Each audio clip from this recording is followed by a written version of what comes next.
trying a new tactic. The meth heads are trying new tactics. When I went to the car after the gym, the guy came over to me, told me I hit his car when I was parking, the car beside me, but if I give him $50 right now, he won't put it through insurance. And I looked at him and I was like, buddy, I've been parked here since 6:30 this morning and I have a dash cam. And he just looked at me and walked away and then went and tried someone else.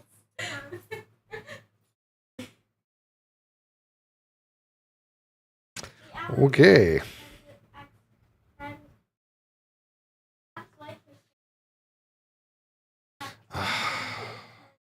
As I booted this up today, it was all sorts of fucked. I had all kinds of like shit I had to fix. It's like, oh my god. Why am I so tired? Mohammed, hi. Clark Bello, hi, how's it going? I'll be right back, and then we're gonna start the day with a... We'll start the day with a bang. That's terrible.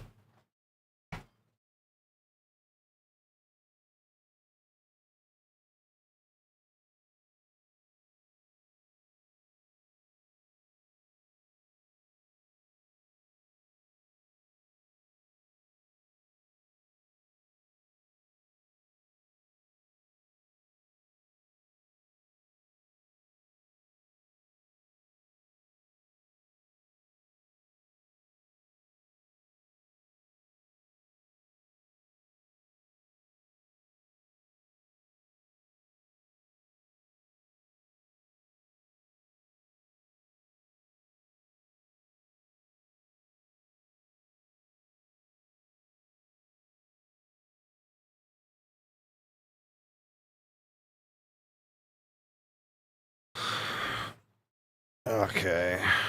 Oh, Noob Jungle's here. Hi, Noob Jungle.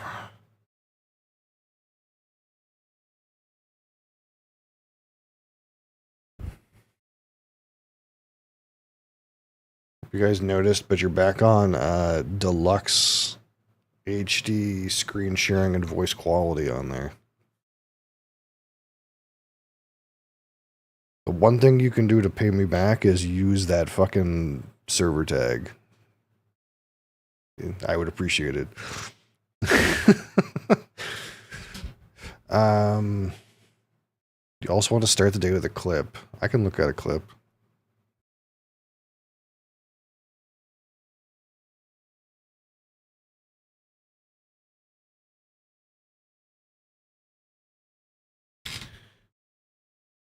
Gotta go back.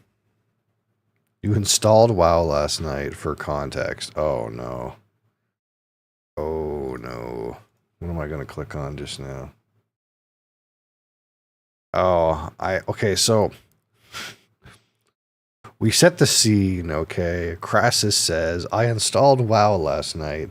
Then we open to this, and we see that it is titled, What in all caps, question mark, and we see a character that clearly is unkillable.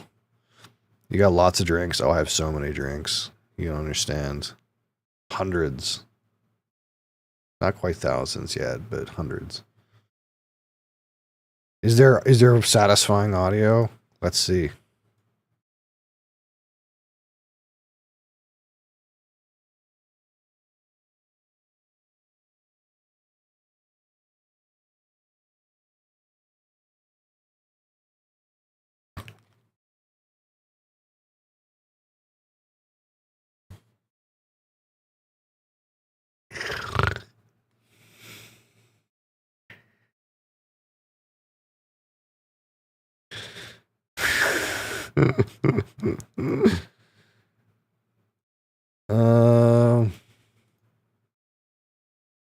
I mean, yeah, there's poop on the screen.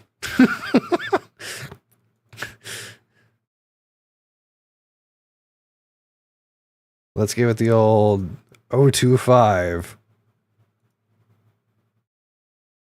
And there's like 3 hits there.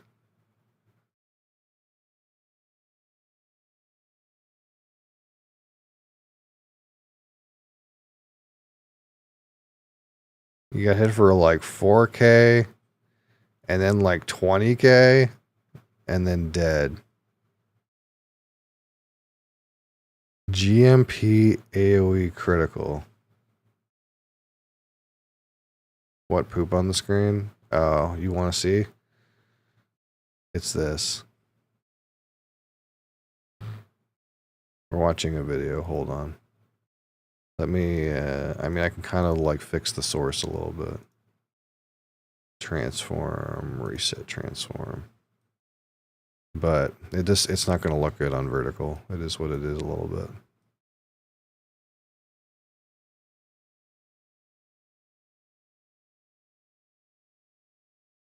These snakes. The snakes. The snacks.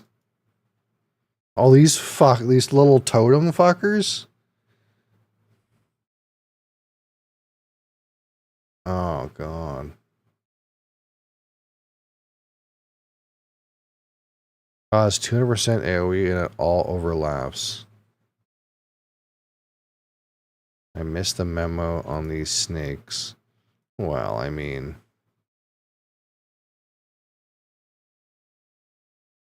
there's a lot of memos in the game. Oh yeah, you see the red shit as soon as this red poop happens, you're just fucking dead.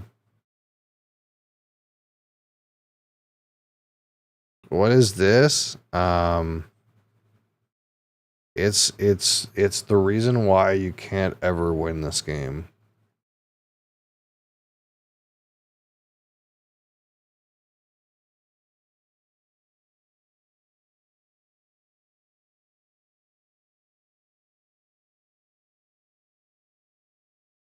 It's an unwinnable game. There's only two things. You either go again or you quit.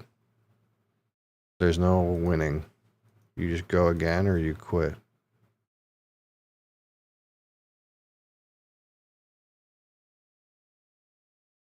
Because like it's not like these guys aren't even barely on the fucking screen. This is how the game be. Yeah, I don't think it has anything to do with your personal ability. Like, these things are barely on the screen and your character should be invincible. You know, it just is what it is.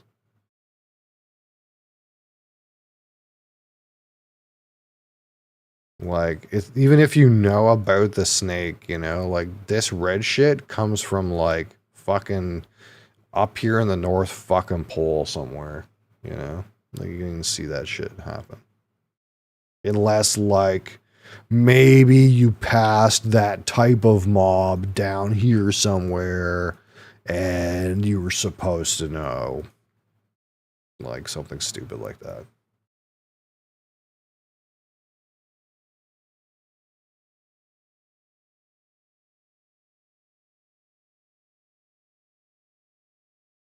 If you see these snakes in this kind of map, you have to leave, yeah.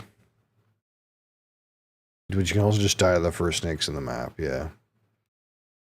Yeah. Yeah.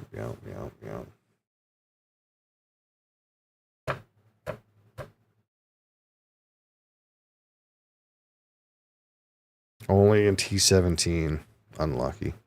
Sharon Davis, how's it going? Yeah, you don't win in that game.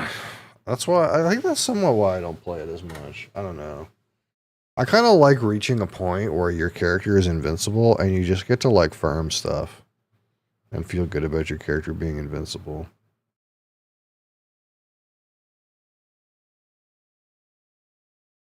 But it doesn't exist.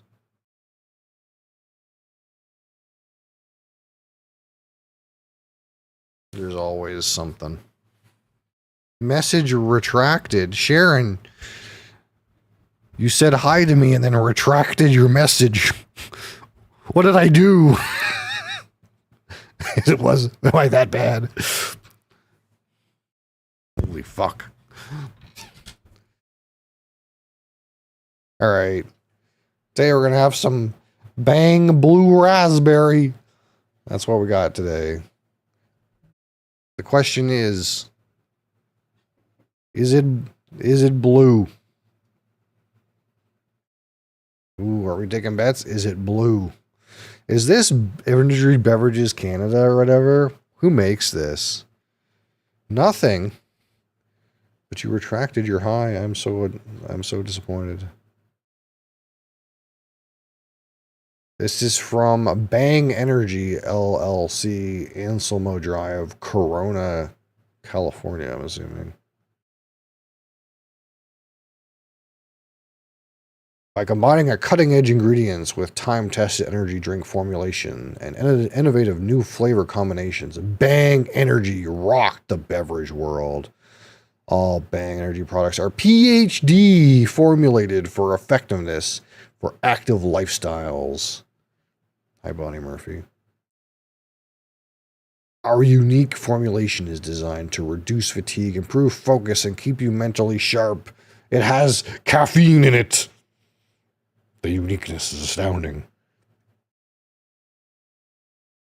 With 0 calories and 0 sugar, we never sacrifice the results you expect for the great taste you deserve when life puts you to the test. Don't settle for second best. Grab a Bang Energy and fuel your destiny.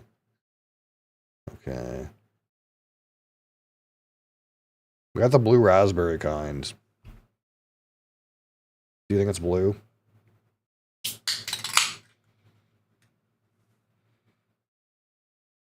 My disappointment is immeasurable, and my day is ruined. It's this fucking clear shit again, man. Like they don't expect you to actually pour it into a glass.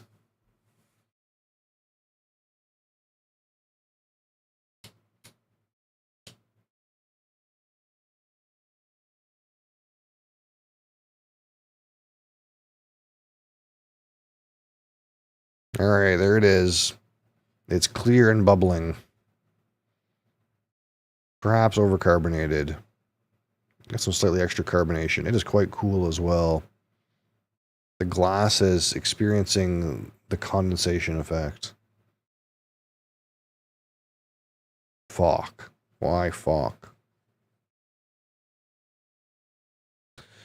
Alright. Let's see what we got here. Again, quick review. 1 out of 100. Aroma. Palette. Finish. Texture. In my personal experience. It smells like blue raspberry. That definitely real fruit. That's definitely a real fruit, you know. It's got a weird part to it though. There's a part that smells like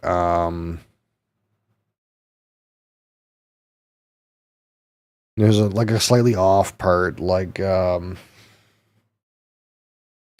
dusty socks or something like that. That's the best way I can describe it. It's like blue raspberry with a side of like dusty sock note.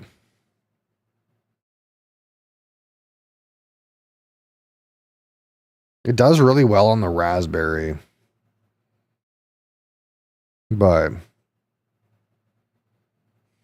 okay, and there's dusty sock and now it's gone.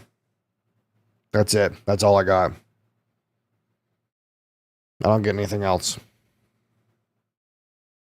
It's there's nothing to it now. Like the nose was there for like 20 seconds and now I'm nose blind.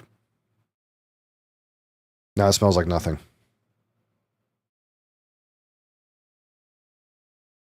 I'm instantly nose blind.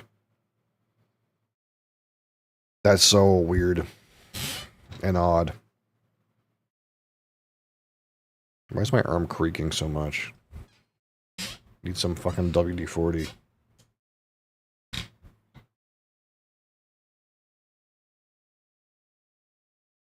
Yep, I can't smell anything anymore. Alright. Bang! Blue Raz on the palette. Slochava.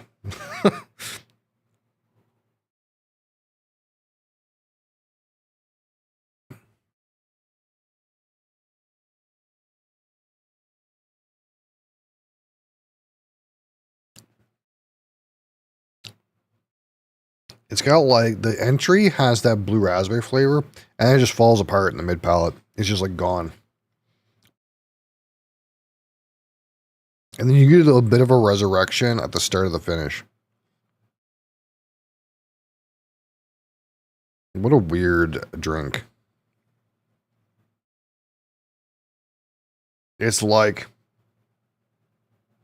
it hits for a little bit and then it's just gone. It's like whatever they use to flavor this, it's like your taste buds get instantly accustomed to it. It's like, oh yeah, tasted that 2 seconds ago. We're going to not taste that anymore.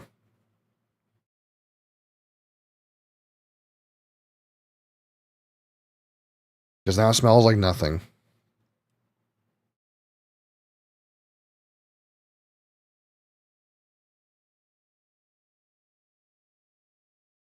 And you only get the like blue raspberry flavor on the tip of your tongue.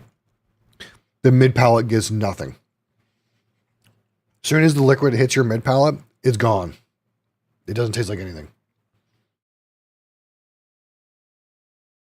I'm starting to get a little bit of like chemically aftertaste in my mouth.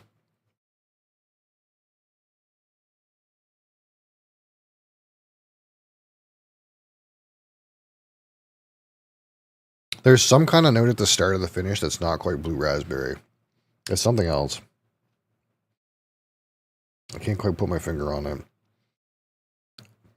And then the chemically part doesn't show up until like the like ancient end of the finish, like 2 minutes later.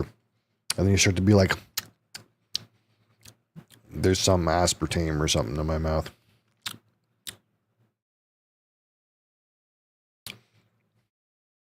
Not a good start. Not a good start. Bang.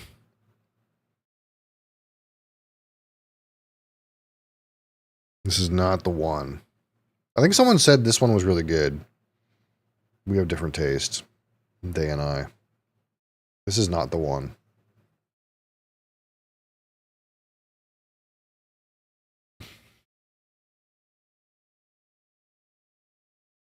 It's slightly overcarbonated too. There's like, I got it. It's like blue popsicle stick. Like if you have a blue flavored popsicle. Yeah, blue popsicle stick. That's what the finish is.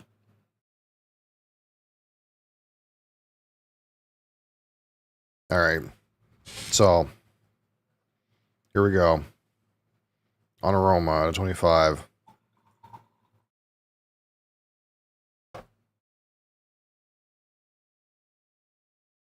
Straight up.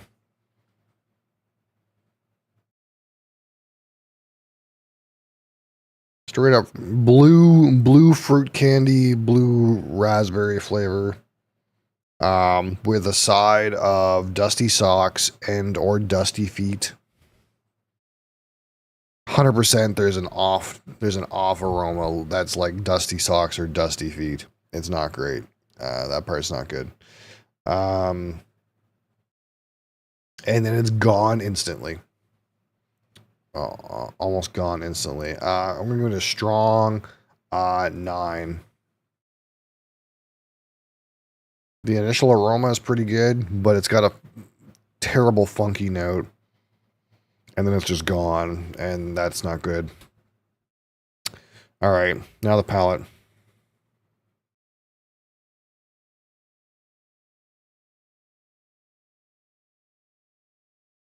Pretty tasty right on the attack, and then falls off a cliff, gone in the mid palate, nothing in the back palate.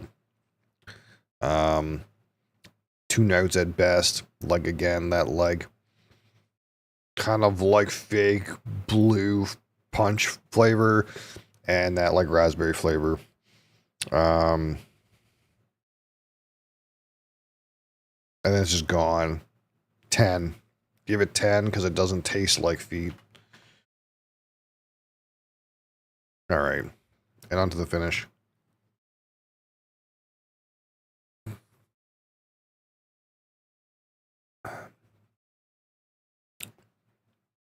Yeah, you get some of that used blue popsicle stick flavor.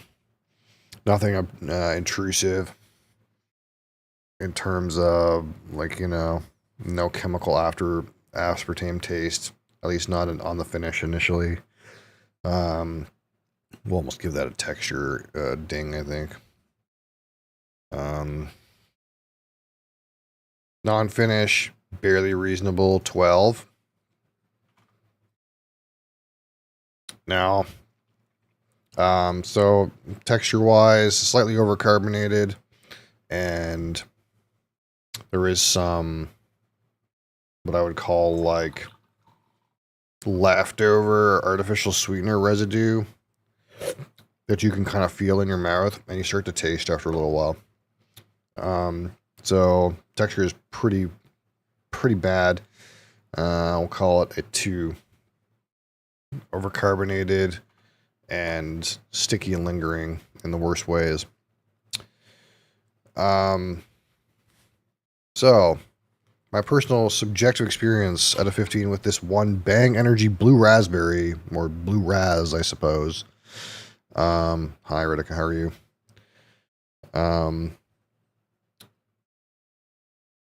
The initial taste, the big hit of like that blue punch and raspberry, really good. That one part is good when you can taste it and when you can smell it. The smell was accompanied again by dusty socks or dusty feet, weird aroma that I'm not into. I'm not sure who would be, so that's kind of like marred. Flavor falls off a cliff in the mid palate. Not much to say for the finish. Not great. Not a great beverage in my opinion. Would not buy again. Do not have much confidence in future Bang products and would not use them to fuel my destiny personally. So in that way, it's not one of the worst, but it's pretty bad. We'll go with a 3 on experience. So if we put these together, we got, what, 19 and 29, 31, 36. 36. A strong 36 out of 100. And we call this okay. It's okay, It squeaked by there. It was almost a pour, but it's okay. It's just okay. God, this one sucks. Straight up. And that doesn't inspire confidence for the other 4 Bangs I have down there. But, you never know. Like, I said that about that Celsius sparkling orange. I really thought that meant all those Celsius ones were going to be dog shit. And to be fair, half of them seem to have been so far. But there was a couple good ones, I think. So, we'll see. Maybe Blue Raz just ain't it. Hi, darling. How are you? You need some attention right now. Have you been being neglected? You feel like you've been being neglected.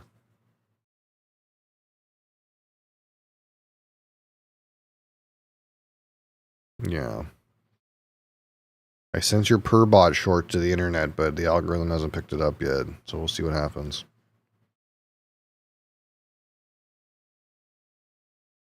We just got subscribers watching it, which is good. They love you. Yeah, the subscribers love you. Yes, they do.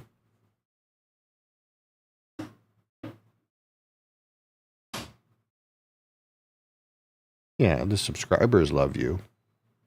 Is that enough? You think Google should send your face to the world? I don't know. We'll see. See if they decide to do that. Hasn't picked. It's weird. The short stream is kind of weird. I've been kind of trying to learn how it works, and it's a weird thing, the shorts algorithm.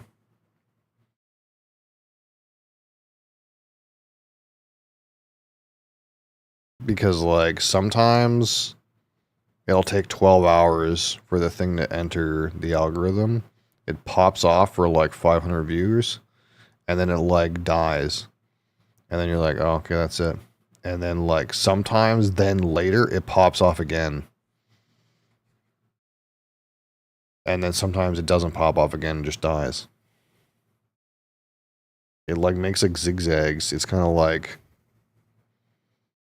it sends it to a bunch of people, and then like it's almost like it finds other people to send it to, and then sends it to all those people or something like that. It's very weird. It's definitely to do with the metrics. What?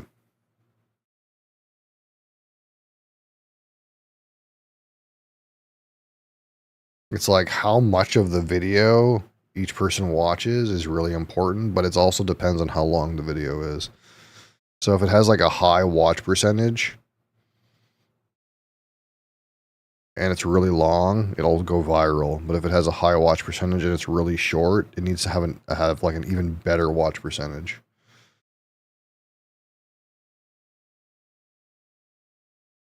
Like if it's short, it's like the watch percentage has to be over 100 for it to go viral. If it's like less than 20 seconds. Which basically means that each person has to, on average, watch it more than one time.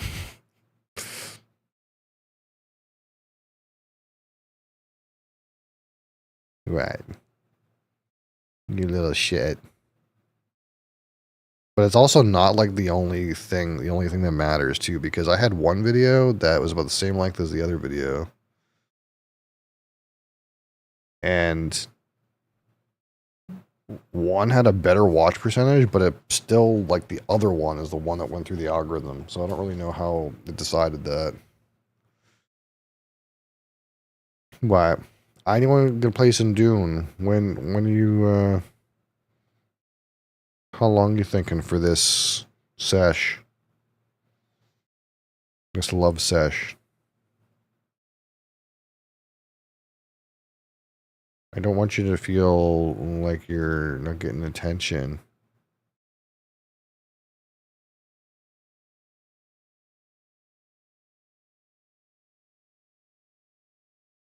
But at the same time, we know that if we just sit here and love you, then we won't actually do anything else today. Yeah, we'll get stuck in the loop of giving you attention, and then you'll leave, and it'll be like, oh, she's done after like 20 minutes. But no, she's not done. She's just done for right now. She'll come back in like 5 or 10 minutes and expect another 20 minutes. Are you itchy? You got a little itchy spot back here, I think.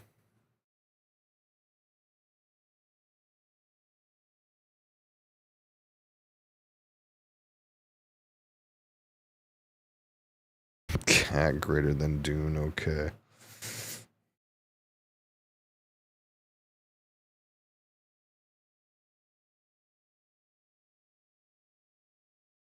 Oh, you're gonna lay there. Okay. Well, I mean, that's allowed.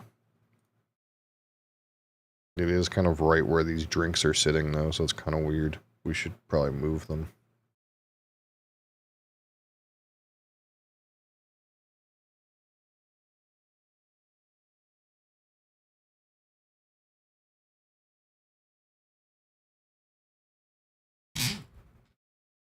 All right.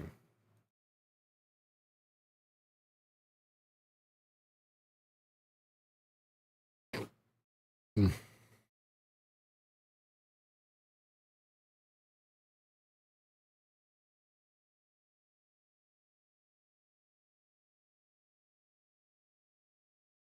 No, it's patching.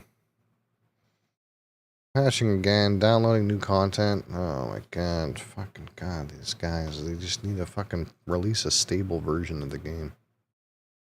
Bang. Blue Raz. Save.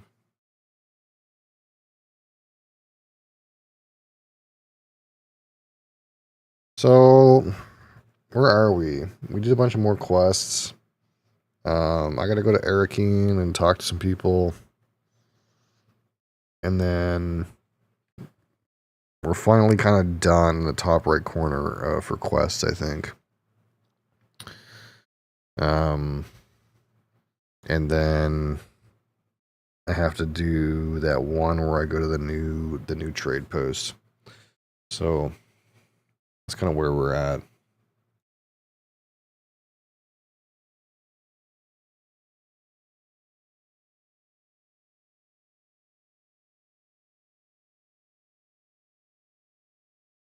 The league ender. Yeah, that was definitely a league ender.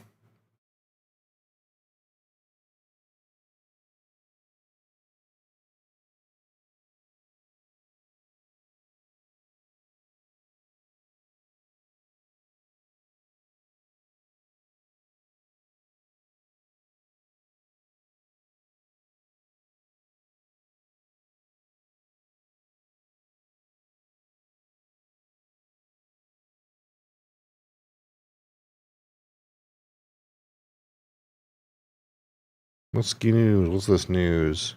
2 more old malt casks. We can open these up while that thing is open link. That thing is doing whatever it's doing. Some brand new OMCs here. We got, what is this? Klein Leash 2009. Let's see. Let's say what it's. Let's say what it's matured in. I can't tell.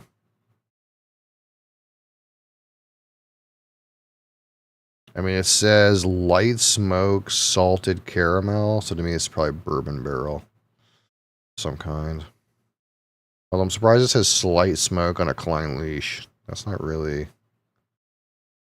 It's not really a Klein Leash note. We also got Glengoyne. Also looks like a bourbon barrel. 2008.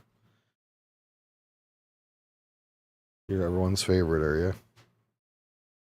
I guess 2008 would be what? That would be a 17-year-old, but I'm not confident this is a 17-year-old. I can't tell what it is based on the picture.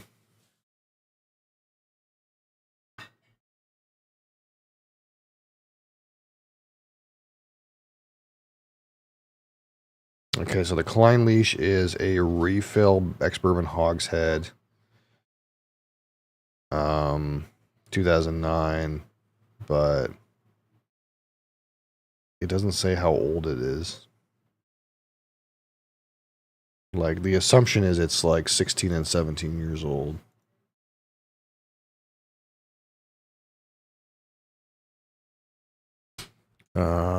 Oh, this Glengoyne is from a Pedro Jimenez hogshead. Really? It's a PX hogshead and it has vanilla, toffee, and mango. That doesn't sound like a PX hogshead. Maybe it was a fucked up PX hogshead that they like. We're like, what the fuck happened with this? We put this in a PX hogshead and it came out tasting like mango. That's not right. Ship it off, you know? That's really weird.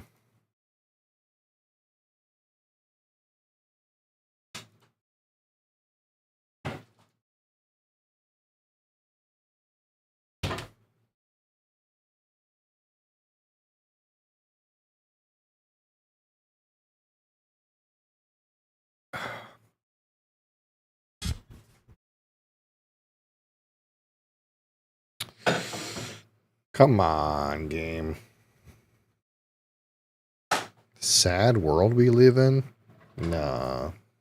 No.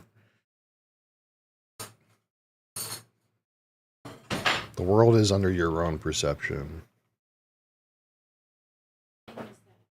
Blue Raz. Absolutely.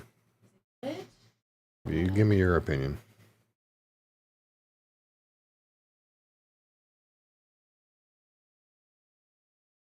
Ooh, it tastes like a blue freezy. Ooh, I really like that. Okay. Oh, it's so good. I hated it. It's like really sweet, but not chemically sweet at the end. I think the flavor drops off in the mid Oh, palate. it's so good. You like get the flavor when you put it in your mouth, and then once you get it to the middle of your tongue, it's gone. Where can I get that one? Circle K. It literally just tastes like blue freezy. I don't like it. I like it. Mom likes it. I don't like it.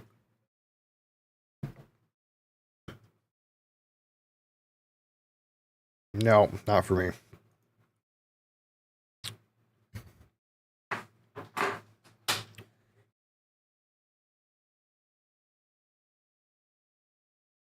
They're the macros. The macros on an energy drink? Well, what's the calories? 0. There's no macros. There's nothing in it. It's caffeine.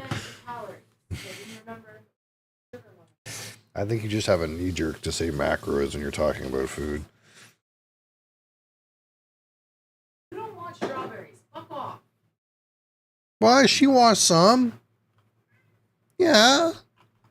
Mom, you gotta give her some. I didn't bring any money with me. I really hate that you can't charter an ornithopter with your bank account. That's really stupid. Actually, they just patched the game. You think they fixed it?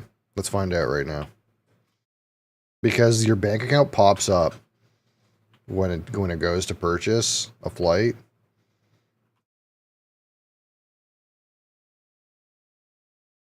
No, it's so stupid.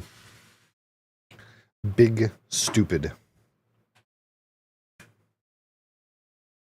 I just completed some quests too. I'm sad that like those didn't give me any money. That's not my bike.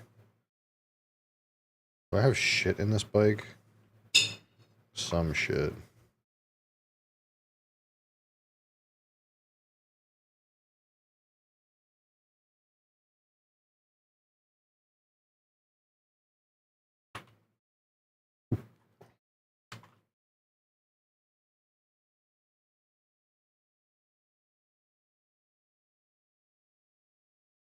All right.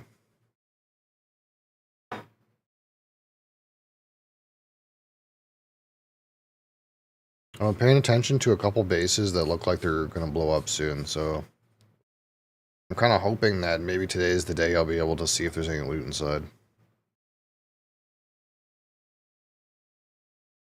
Because they were very big bases that the person clearly quit the game. They're not abandoned, but they're decaying.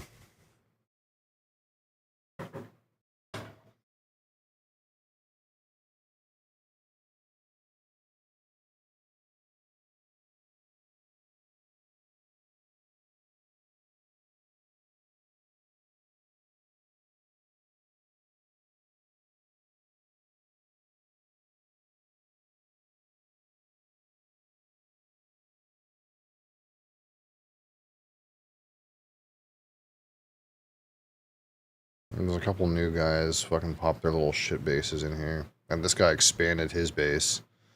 This guy's base got like a whole helicopter pad and shit now that it didn't have before. That guy's still in. Is this guy dead? This guy go out?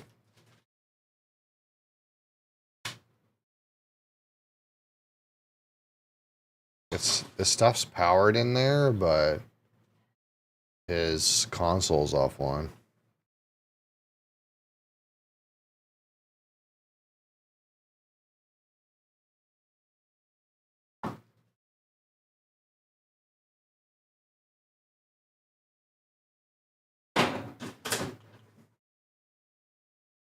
Okay. So I think I went and did a bunch of shit. No, I didn't do very much, actually. I just wanted to get some money. That's what I needed. Do I still have a probe in this thing? Is this thing still loaded?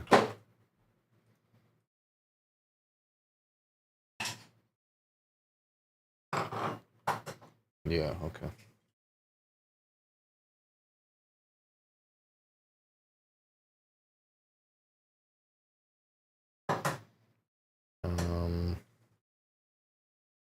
These blood packs are almost gone, but I'm kind of hoping I don't have to, like, further repair these.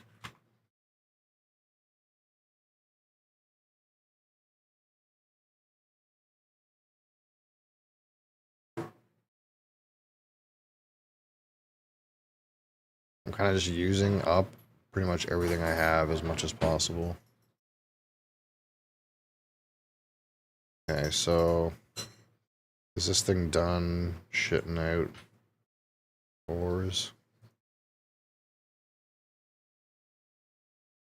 Turn this thing off. What else is on that doesn't need to be on? This thing. And then we can turn this off too.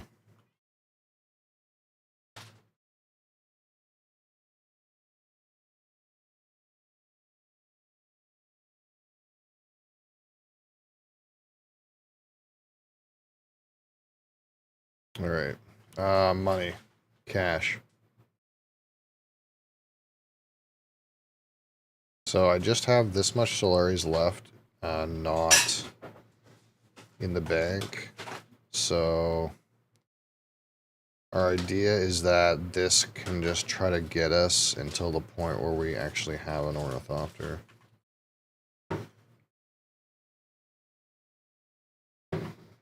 I shouldn't need to go to Arakeen that many more times.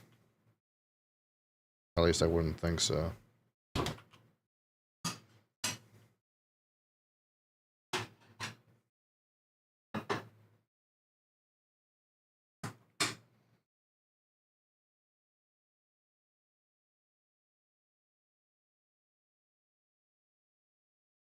So our plan is we're gonna go to Arakeen to do some quests. Most of the quests up here are done. And then we're gonna go to Pinnacle. And then the idea is once we get to Pinnacle, we're probably gonna, our next thing to do is to do a giant move.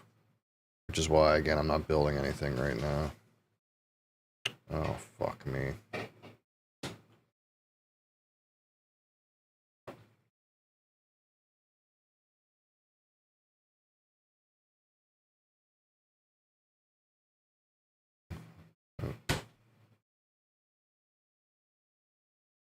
Arakeen sucks. Yeah.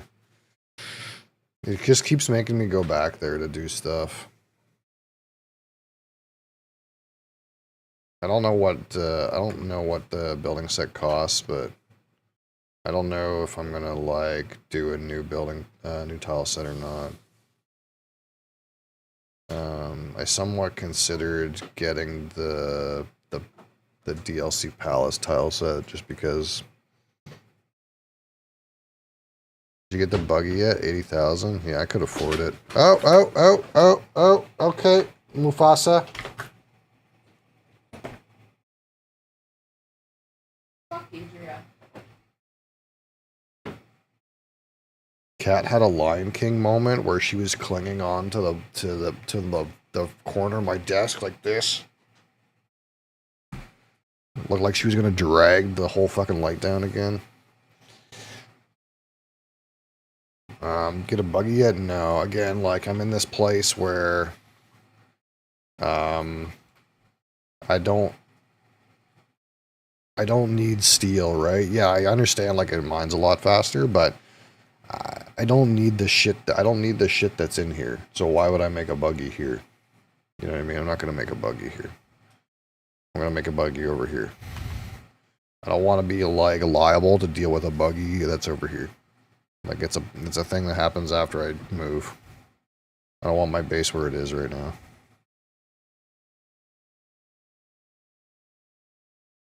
I don't need it for any reason right now.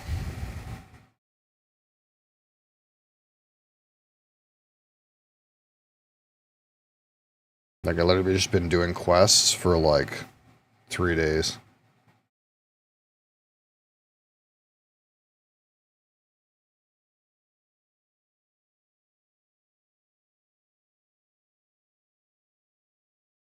I do, I just don't realize it. I don't think I need a buggy to harvest iron. I don't think I have that much of a need for that.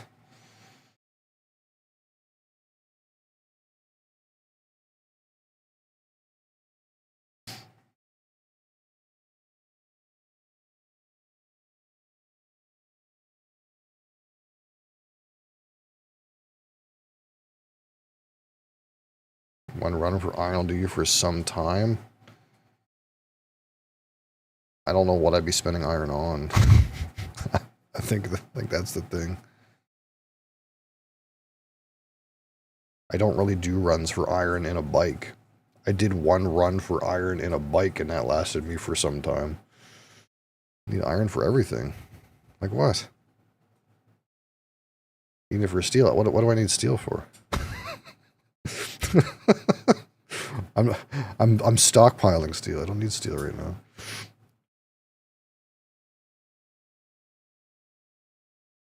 I need aluminum is what I need.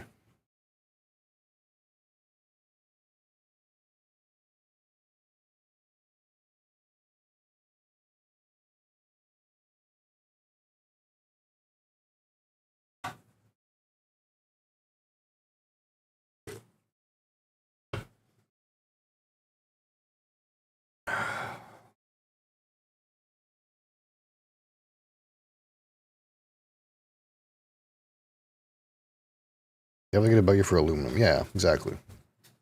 That's the idea. We're on the same page now.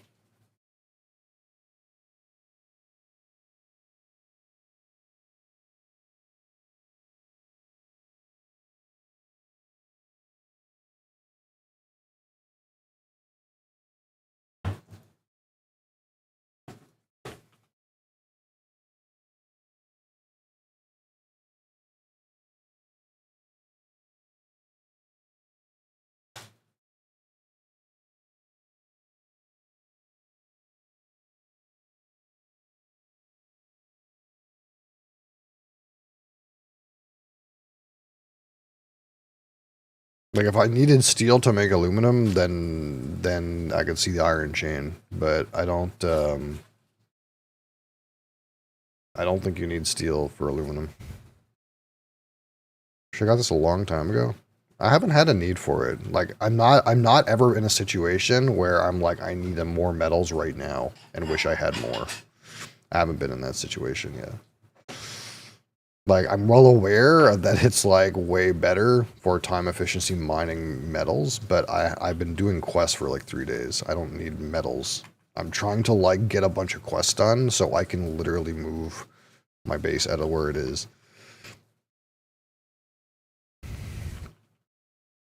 No amount of buggies is going to get the quests done faster.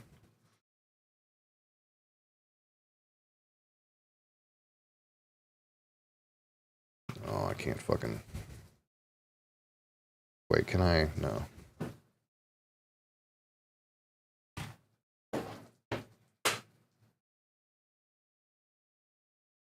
And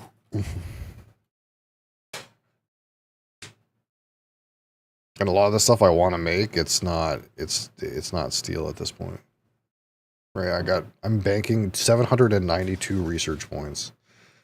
Like, I'm wanting to make stuff down here, you know, stuff in this tier, right? Not stuff in this tier.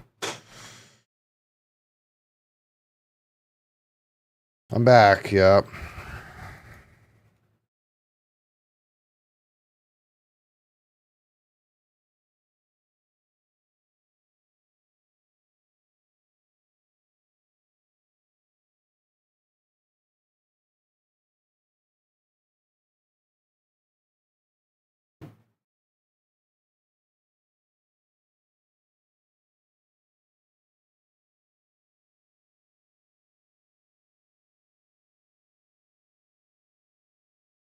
This person's all sorts of fucked up.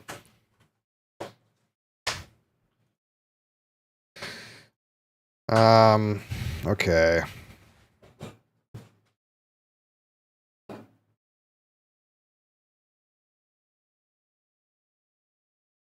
I don't want this stuff.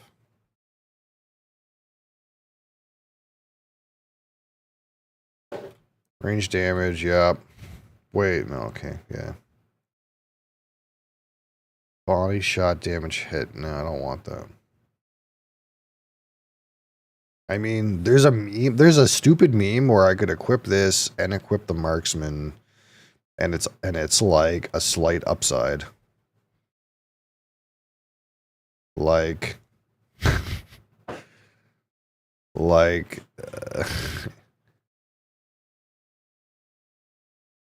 it would just be like my headshots would be even and my body shots would be plus 12. And then I guess you would upgrade this. Like, I guess overall, if you have marksman and center of mass together, you kind of just do a little bit more damage to both things. I kind of like don't want to sacrifice my headshot damage though, I'm going to be honest.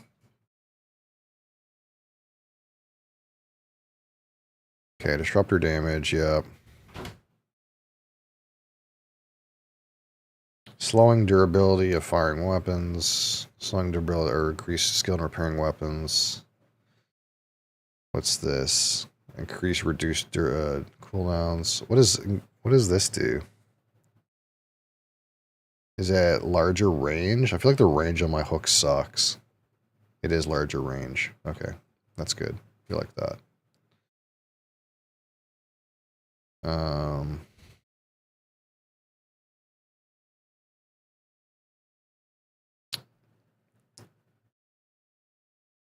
Reducing the power drain on your suspensor belt. Suspensor dash. Press the dash button while suspended. Perform a mid-air dash. Hey, that's kind of good. I guess I don't have this thing. Yeah, I like this. Get that in there. What does this do? While you're suspended, attacks using weapons have a damage bonus. Forgive my ignorance, just showing up what game is he playing. Ah, this is Dune Awakening, Jeffrey.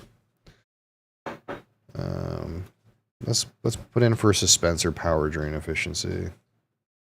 Okay, so we wasted all our skill points.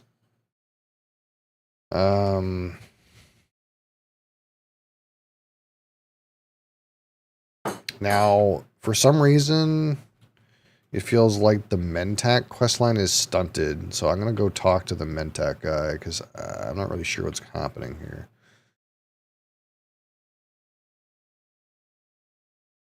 With this Mentat stuff, because I thought I did the quest, and then nothing happened.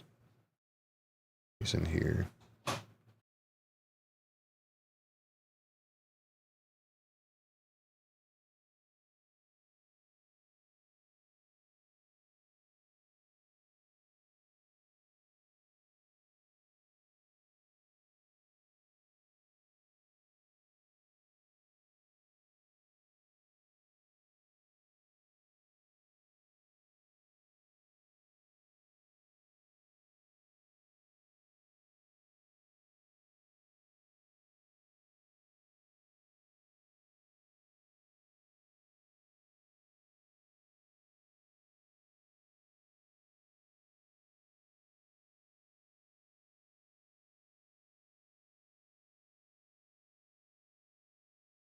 Yeah, it's kind of weird. These Mentak guys, they're like unable to like talk, but their like brain is like bring on fire with information.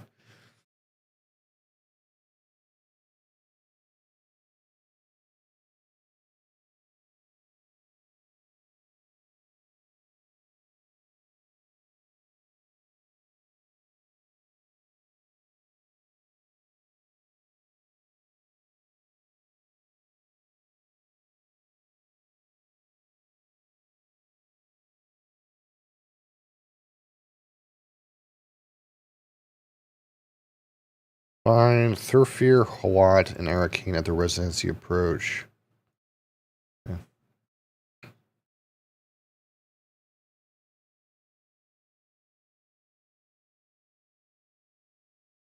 Um.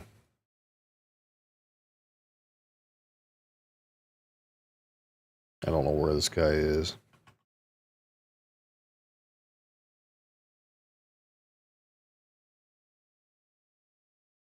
Oh, okay. I know where this guy is. Never mind. He's way outside. He's like way, yeah, he's over here. Is this west?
Womp womp.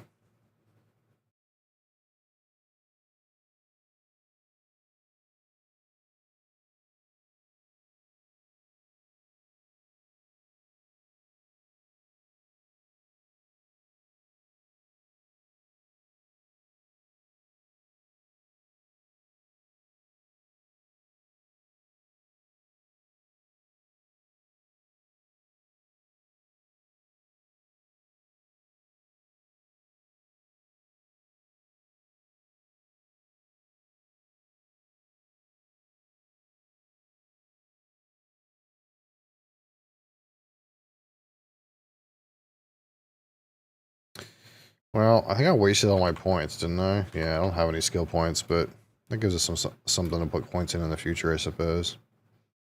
Once this unlocks.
I got a skill point out of that.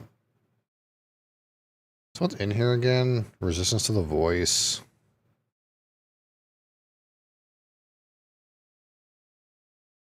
Headshot damage increase? Ooh, I kind of need that.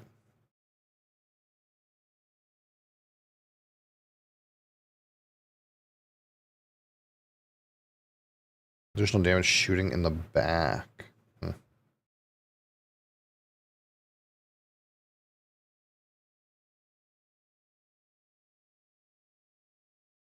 Okay, need more skill points. Evidently. Okay, now I gotta talk to this Andrea Ganon guy in here fucking somewhere. Who the fuck knows where that fucker is? What's up here? Is it up here?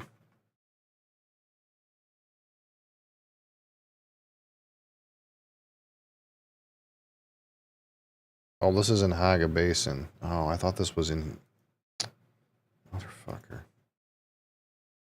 Additional contracts will become available. Okay, so what's next for these things?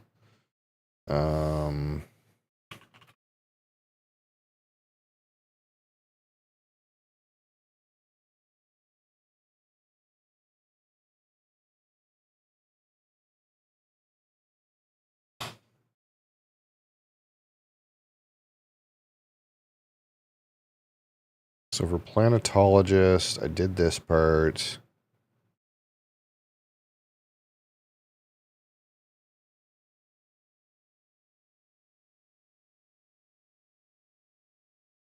Did I do... Hold on, I gotta go back. I'm assuming... Hold on, before we go do anything else. Derek's at more testing stations, blah, blah, blah.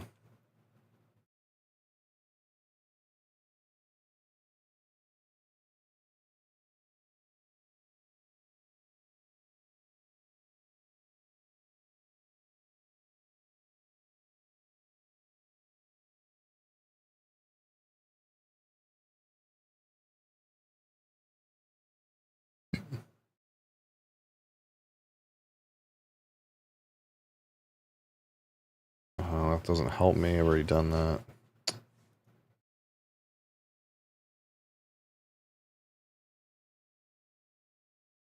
I think my taxes and shit are done, right? I should go check. I think we established that taxes get taken out at like lunchtime today. So I think they're already paid. Yeah. Have you paid your taxes?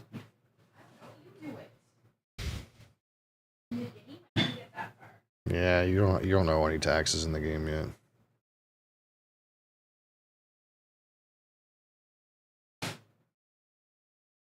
Oh, is it a 2-week cycle? Maybe it's a 2-week cycle.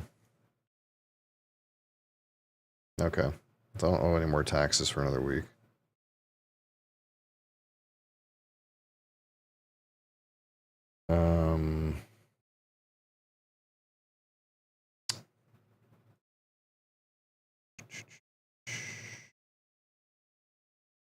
All trainer locations.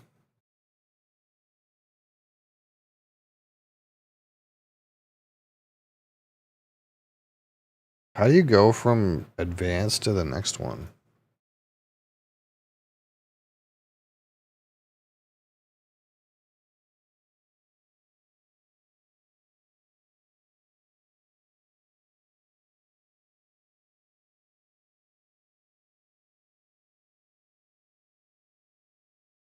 Advanced trooper trainer. That's the same chick though, right? Like,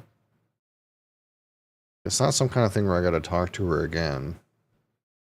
I get put on the next one, is it? Unless there's like a level requirement.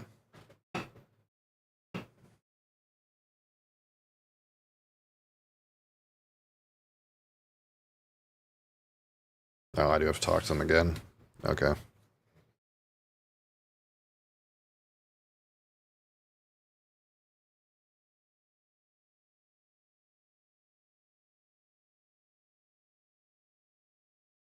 This woman's fucked.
Okay.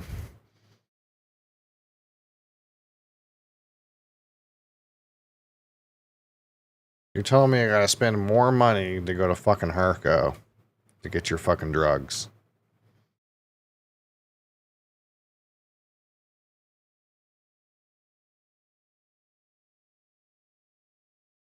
What about this guy?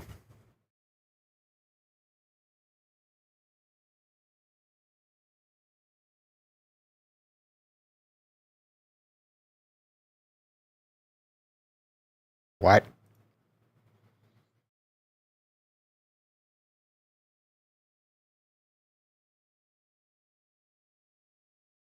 Oh, I don't want to go back there, man. I keep going back there, dude.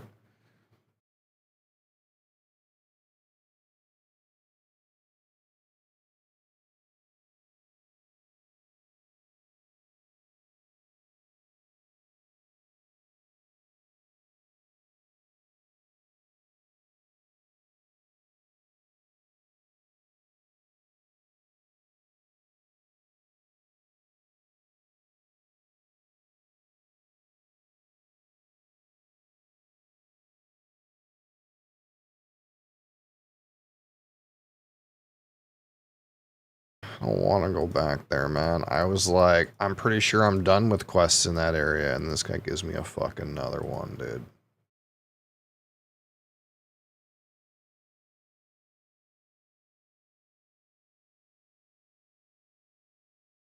God damn it, dude.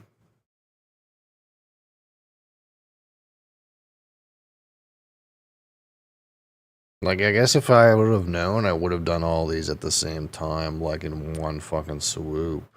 But some of them are link chained that you can't get them, and you also don't know because you never played the game before. I'm going back to the same place over and over again. So, I need to withdraw cash.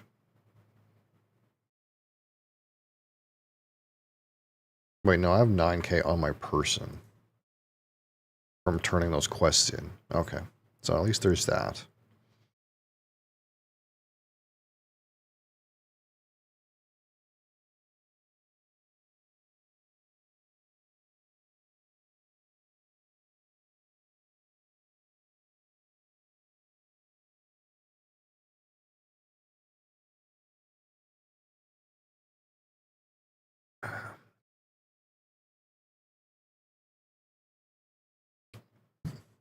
All this being said, I'm still gonna have 3 other classes to do, which I hope they don't send me to more fucking shit in that area. It feels like at this point, I'm gonna grind all the class quests to cap before I move. That's feels like what's happening slowly.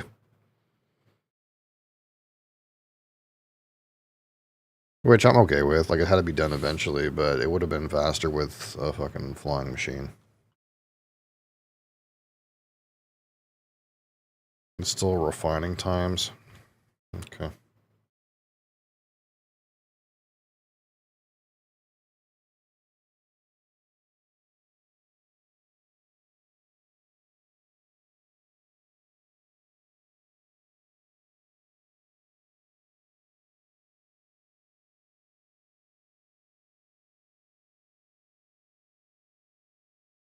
Is it above me?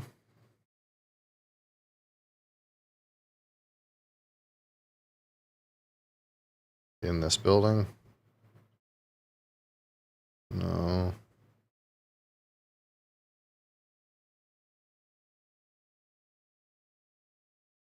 Is there a way up?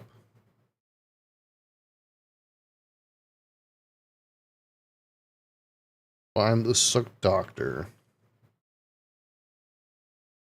It looks like it's up there. How do I get up there?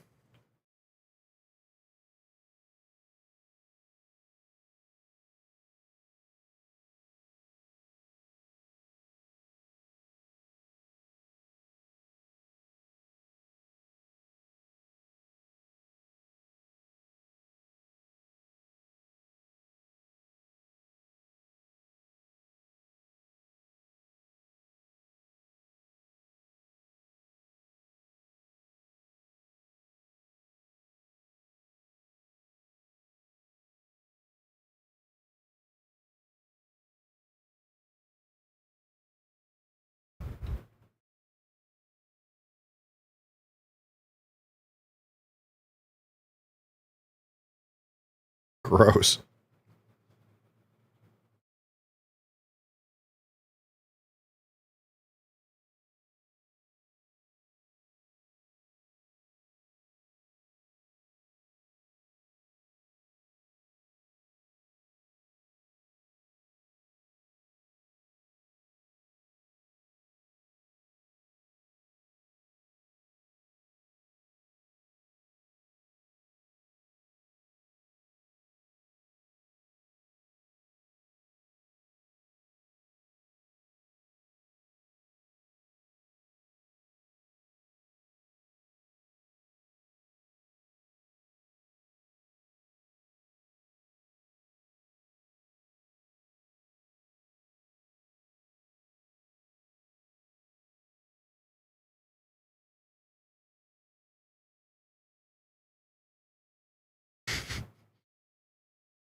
Okay.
Where the fuck is this?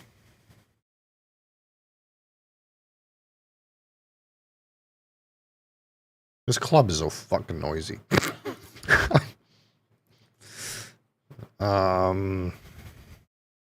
Where is this? Takwa's watch. I don't know where that is. All right. You know, go to Arakeen with 3 quests. Leave Arakeen with 3 quests. Probably going to the same fucking shitty spots that I was trying to not go back to. But we gotta do them all once.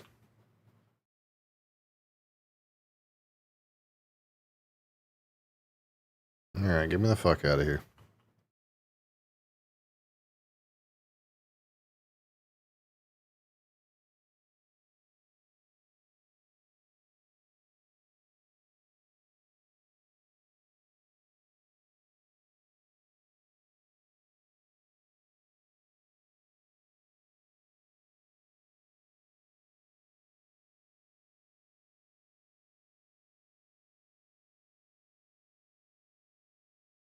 There she blows.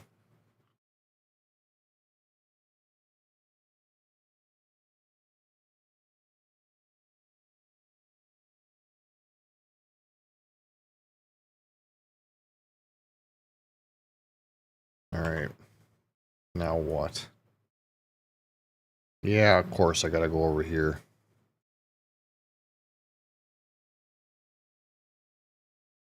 Okay, at least this is pretty close to Pinnacle. This is here. Where is this, like, other one I was supposed to do? Oh, it's all the way out here. Okay, so that's good. So I just have this fucking blood one for the Mentat guy. That's, like,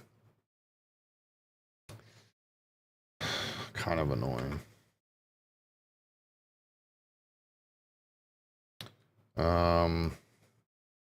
So what's the deal with...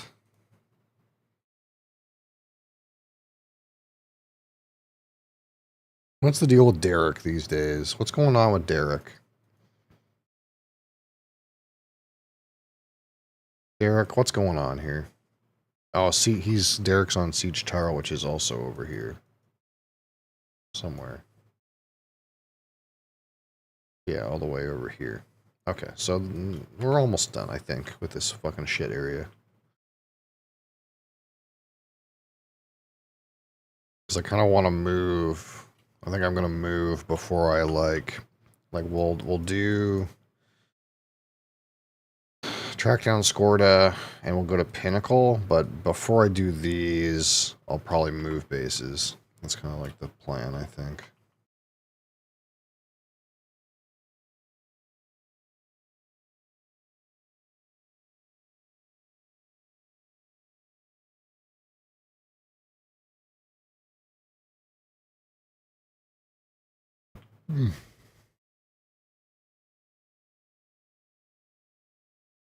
Now, let's see if we go over here if some of these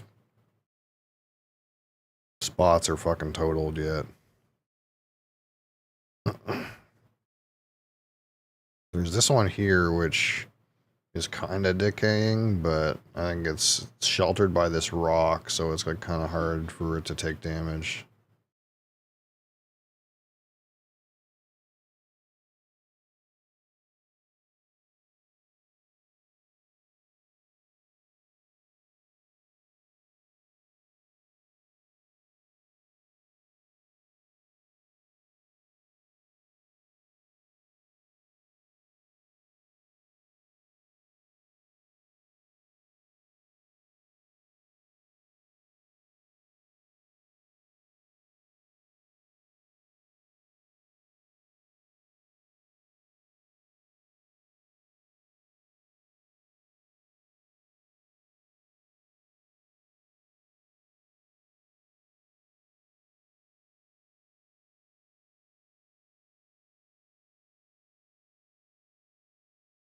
Man, this console is still here. I really thought this console would blow up. I'm waiting for this thing to fucking die on me. Like, look how beat up it is. I'm I'm hoping these fucking boxes have shit in them. I kind of just thought that since this subfuse console was like way out in the open, that this thing would fucking blow up. Like, and then I could like lay down my own. But I get the feeling these boxes are gonna go first, which means if I'm not here for it, it's gonna decay, which is sad.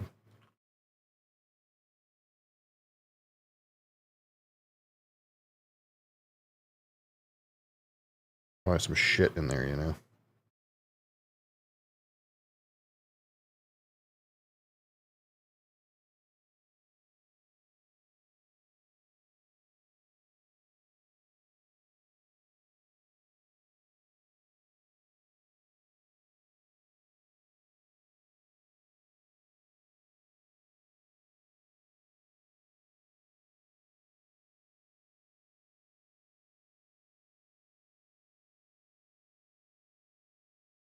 I should probably just use the booster for these fucking runs, but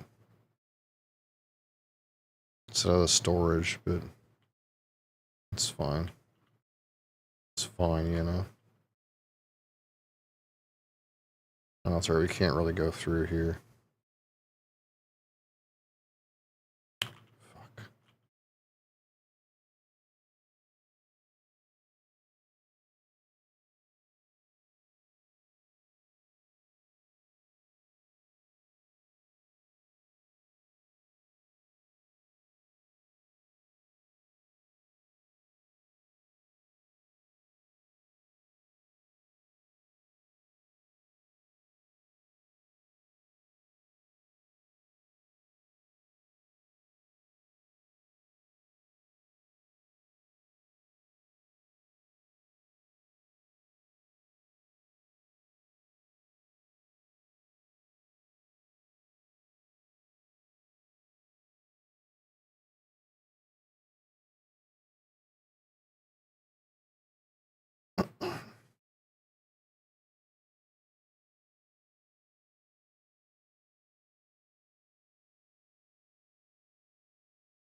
Okay. 230 down.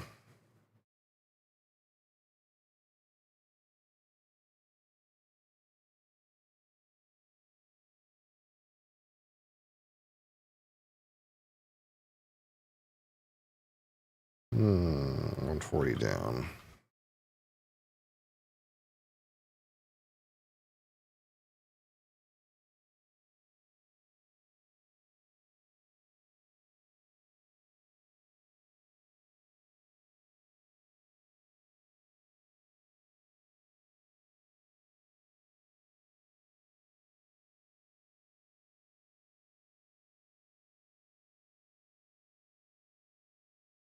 Does it want me to go? Oh, right here.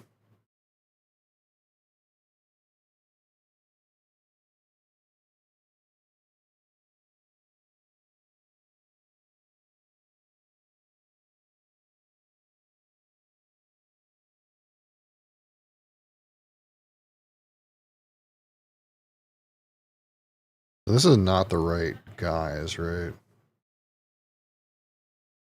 Oh, no, that counted. Okay, so these are the right guys.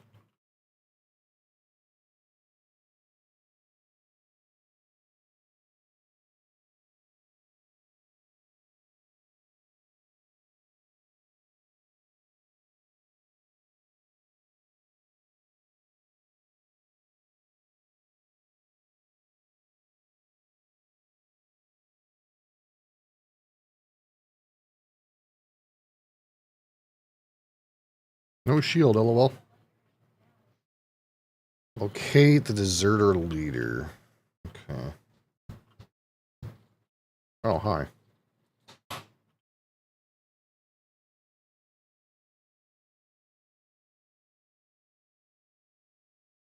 Got who's back? Who's got your... What was that? Where are you? Got wall hacks, man. No idea where you are.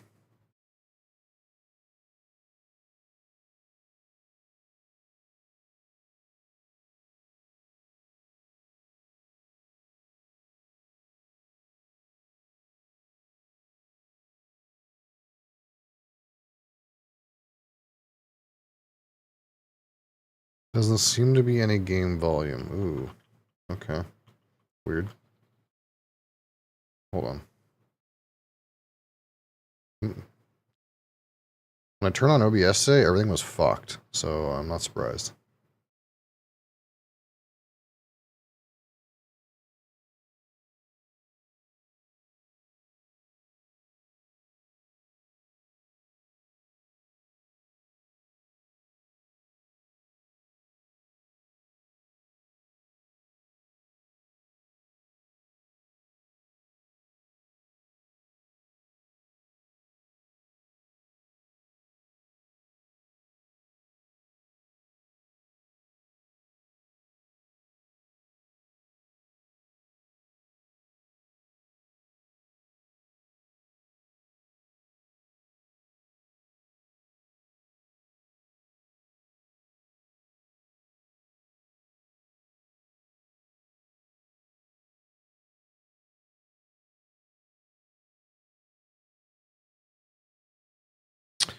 Okay, properties.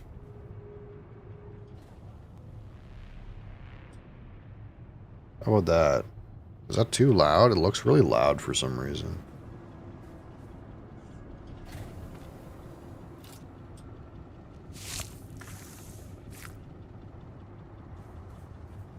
Let me know if that's loud. Seems alright. Okay. The bars seem really high, but... Feel yourself.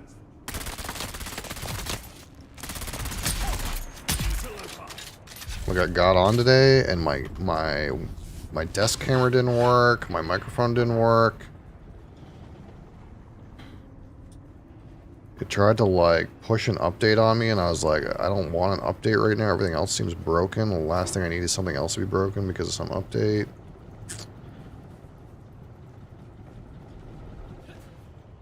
So I'm gonna have to like update it like later and try to make sure it doesn't break anything. Because I use like 3 plugins that are like legacy. I just don't know if it's gonna break those.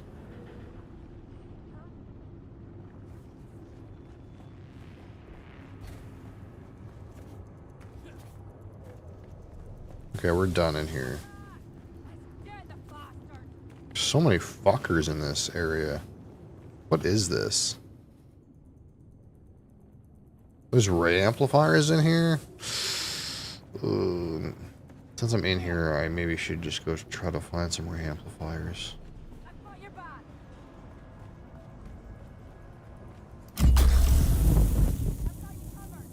Who is yelling?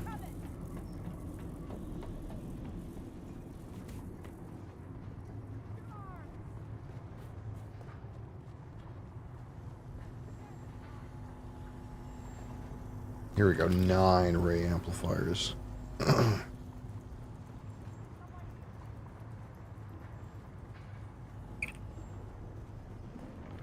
Yeah, I had something. I got a whole bunch of beers.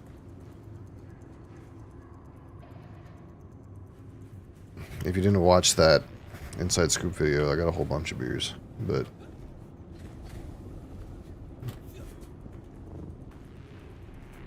that was kind of just a chill one.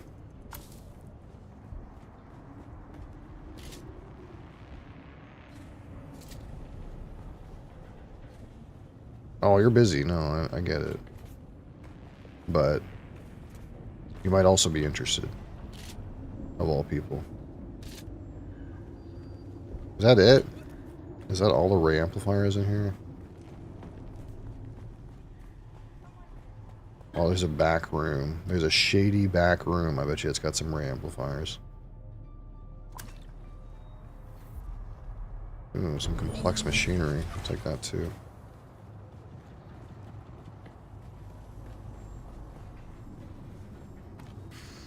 Oh yeah. Oh yeah. Oh baby. Oh yeah, give me some of those ray amplifiers. Oh yeah. Just like that. Assassin's rifle. I wonder if that's better than a tier up. Because right now I got a higher tier rifle than this, but this is a unique rifle.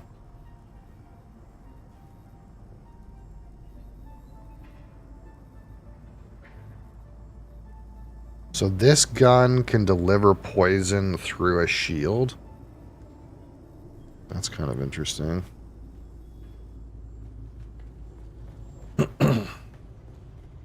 But the damage is probably shittier.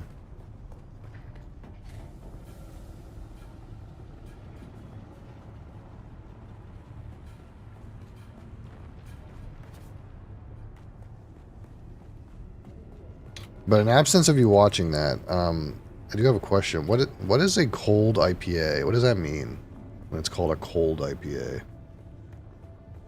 What does the word cold mean? It's a good question.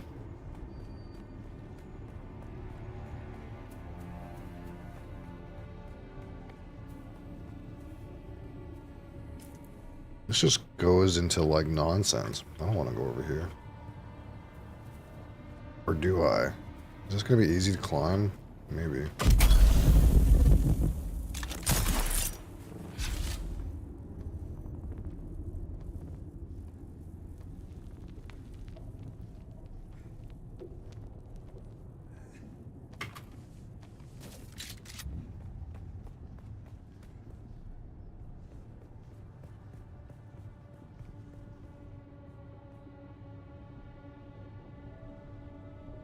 Climbing out of this shithole sucks.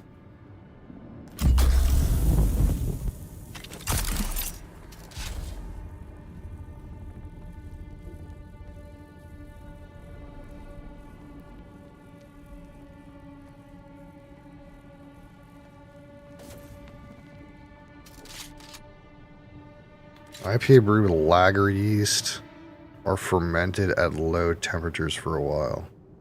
Oh, okay.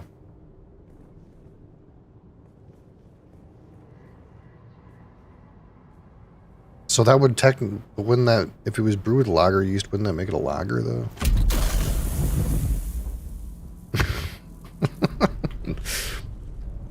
A very hoppy lager.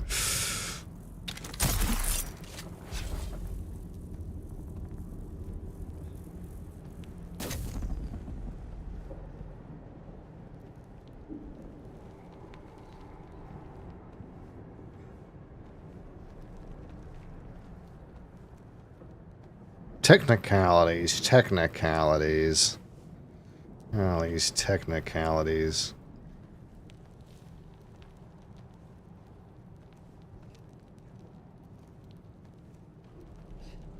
Oh, fuck. We're in a bad place. India Pale Lager. I have never, ever even heard of that.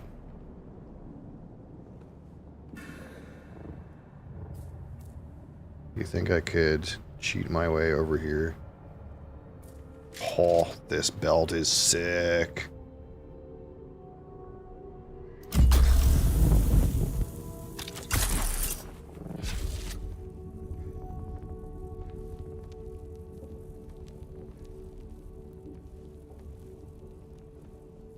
Technically, it's a lager. I wonder if some amount of that is like advertising. You know what I mean? Like, people know what IPA means. So, like, if you write cold IPA, people are more likely to buy that than to buy something that says India Pale Lager.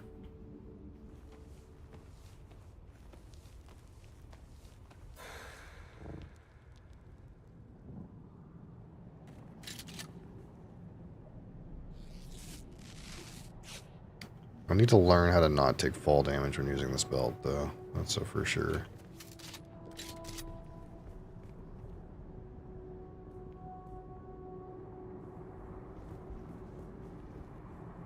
Although one of the first ones that I showed in that video is like a Vienna lager, and that one was really good. I never had one of those before.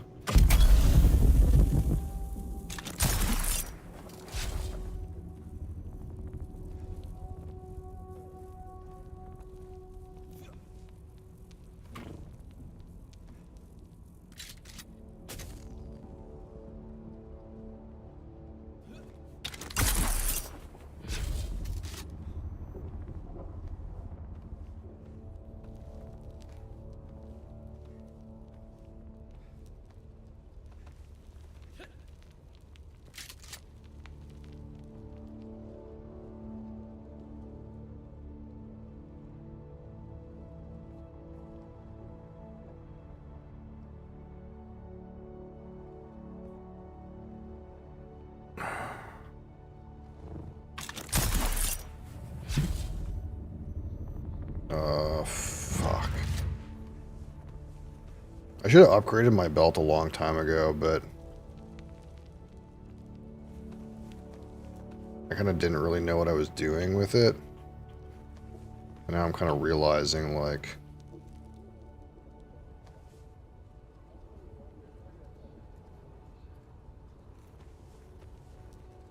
how much more powerful these other belts are.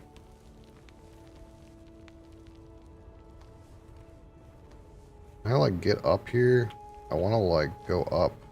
My guy's kind of an idiot and stuck underneath. Doesn't have the core strength to make this work, I guess.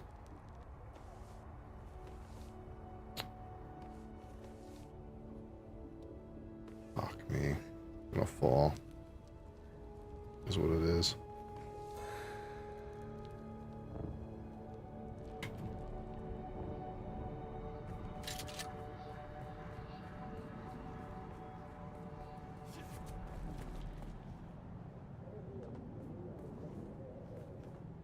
No, it's only fair. Only fair.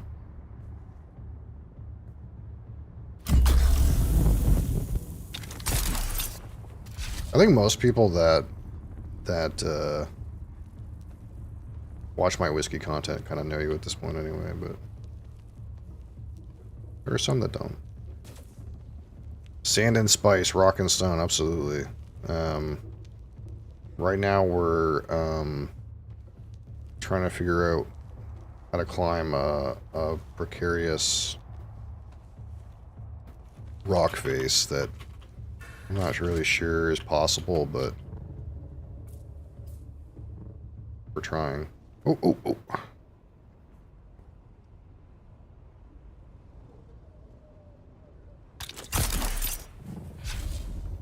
Oh, fuck.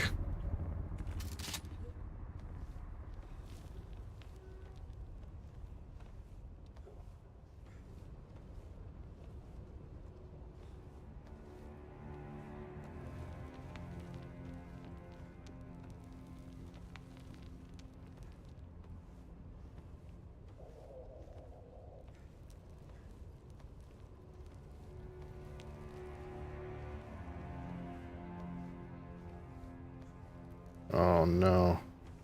Oh no. God, fuck. Oh, oh, oh. Have I been here before? I feel like I've been here before. I need to get up over this lip, and it's so hard. What if I go like... That did not work. My guy like... Oh, oh, oh, can I get over? Oh, we got it. We so got it. We so got it.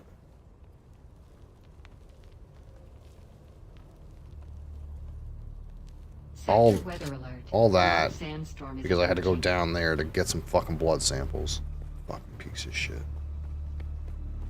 That Grimross logo feels lazy. Yeah, a little bit.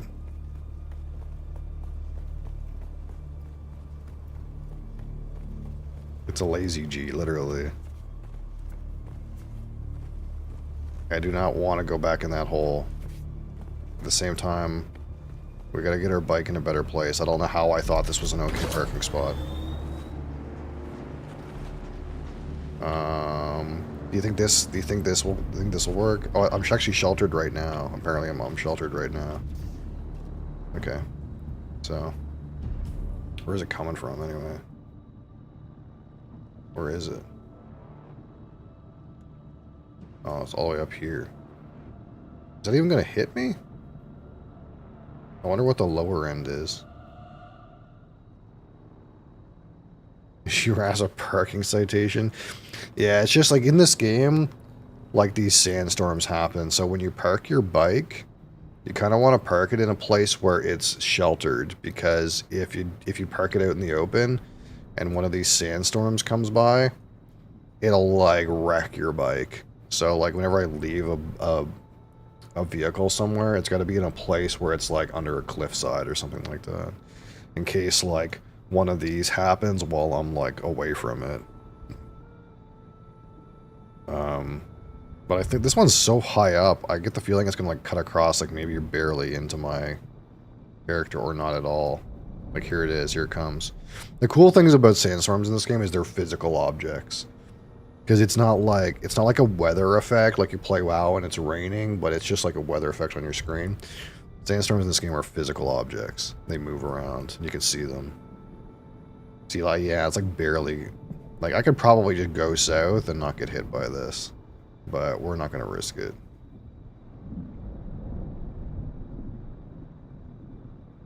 I was hoping it was down, going to hit down here because, there's a base I'm hoping blows up down here so I can take their stuff, but...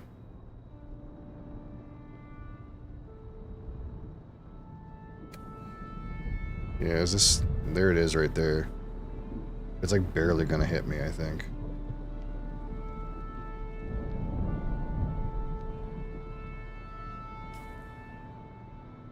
I'm kind of like in the fringe of it. Yeah, it kind of like barely hit me.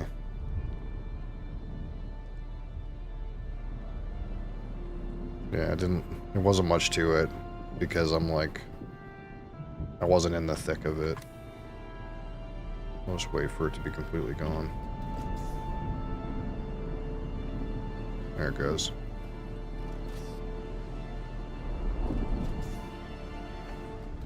Okay, so now I gotta go back. I gotta do what? Bring the blood sample data to Zane. I gotta go back to Arakeen again. Fuck.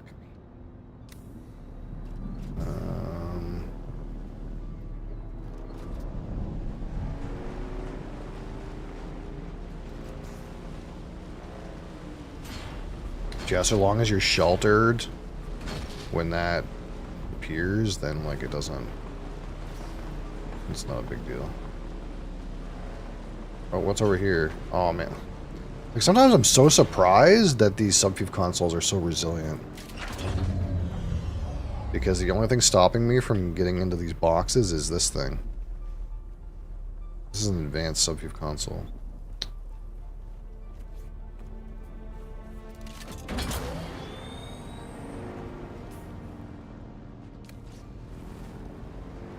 Yeah, I think I already drank... I got some other ones the other day, but they weren't that interesting. I already drank the Vienna Lager, and I think I drank another one, but I can't remember. Maybe I didn't.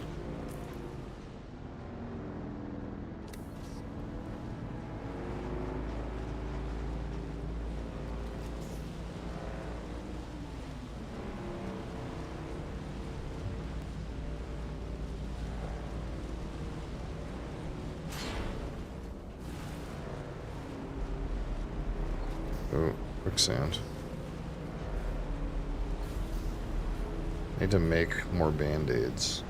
I'm out of band-aids.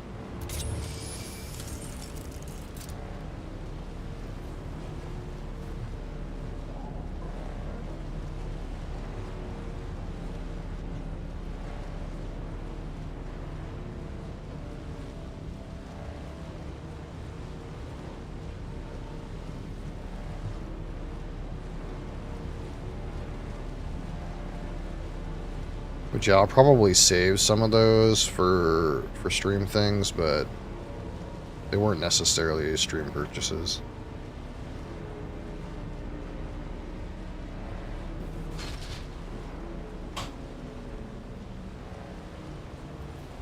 Because like I said, I'm probably trying to do random alcohol on Thursdays, so I'll probably do some beers, but I want to do some like other like weird stuff too. Like I did that nigiri sake on last Thursday, which I personally don't need to try again, but it wasn't the worst thing.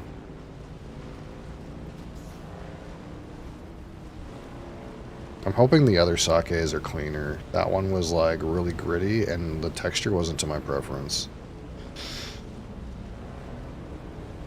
My dad's ex-wife was from Edmundston. Oh. Yeah, St. Quentin I think is near Edmundston, but it's not quite that far. It's more rural. As if Edmundston's not already pretty rural. Pretty much anything in New Brunswick is pretty rural compared to Ottawa.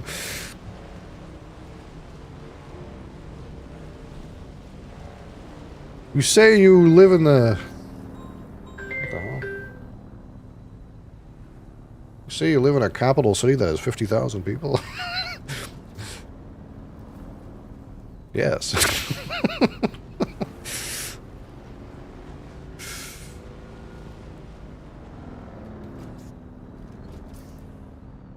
I'm gonna make sure I don't get quicksanded.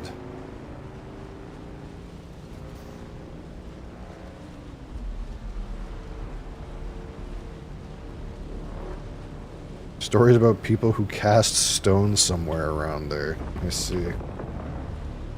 What the fuck was that? Can you not?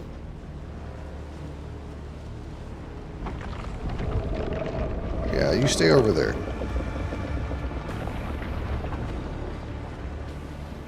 I don't want to get eaten, really. It wouldn't be my preference. Do I have cash on me? I do, okay.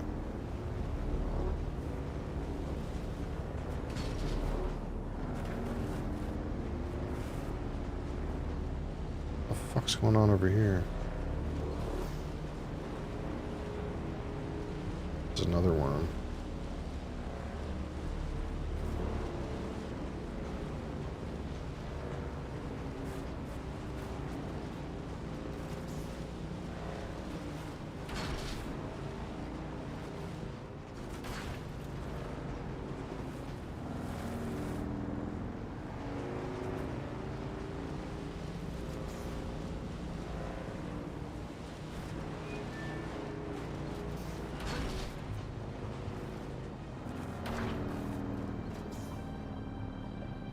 But yeah, that's somewhat the cool thing about beers, right? Is because, like, except for, like, that collective art stuff, pretty much none of the beers that I have access to are even the same beers that you have access to. It's, like, very, very few crossover. Can I fly you somewhere today? Music to my ear? Atreides in their ward. All right. Stop.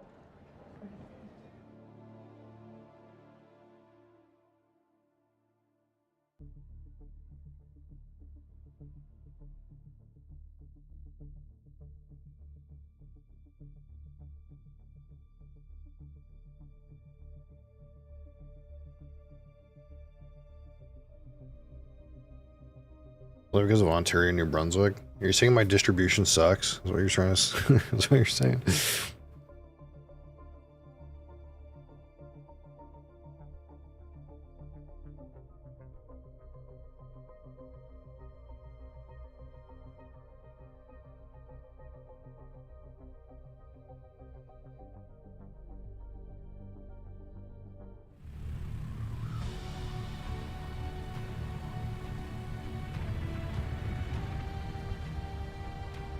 So do you mean like in the States they have way better beer distribution? Is that I'm not sure what you mean, I guess.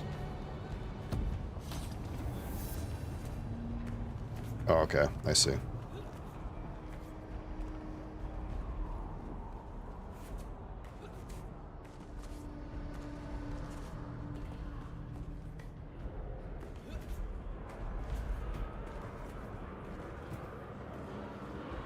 I calculated you returning a half hour ago. Do you have the blood sample data from the Atreides deserters? Good. Very good.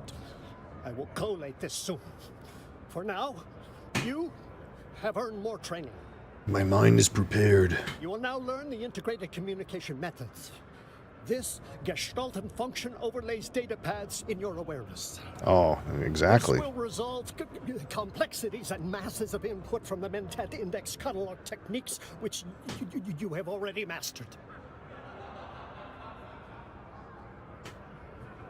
No, that requires a much more specialized process. Let us continue. Your initial problem will be breaking tensions arising from the diversion assembly of minutiae and data on specialized subjects. Be warned, without Mentat overlay integration, you can be immersed in the Babel problem. What? It is the label we give the omnipresent dangers of achieving wrong combinations from accurate information. Are you ready? Sure, Chief. Then let's begin. Impressive. I shouldn't think you will suffer the Babel problem. Okay, so we got level 3 Mentat.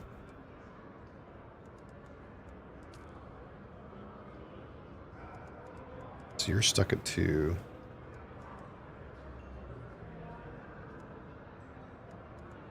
Range damage go up. Does this guy have more for me? Returning a half hour ago. Before we progress further, tell me, why do you wish to be a Mentat? Oh, I see. So you need another step up for this part, for like the ultimate capstone ability. Is that what this is?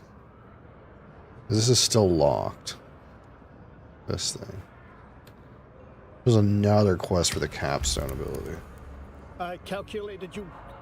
Before we progress further, tell me, why do you wish to be a Mentat? I only select one capstone. How does this work?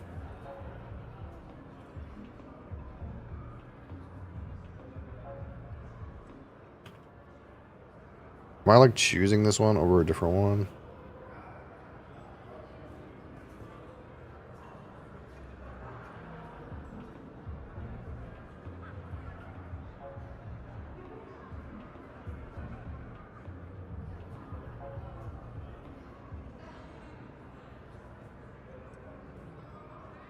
I don't think so.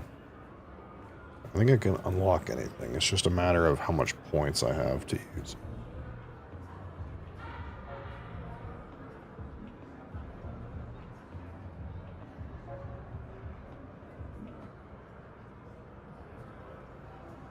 We are all thinking machines. The difference between meat and metal is merely an arrangement of molecules. I have recorded the blood data from the Atreides deserters, as well as my conclusions on this mimic film. Unlocks Mentat See capstone. that Yeah. Hawat receives this. He will see its value. He will see my value. He must. Okay, go talk to this guy again. Another fucking one of these quests where you talk to a guy and he's like, "Hey, I have this very important mission for you. Go walk over here and talk to that other guy. I don't want to talk to him. You should talk to him." Okay.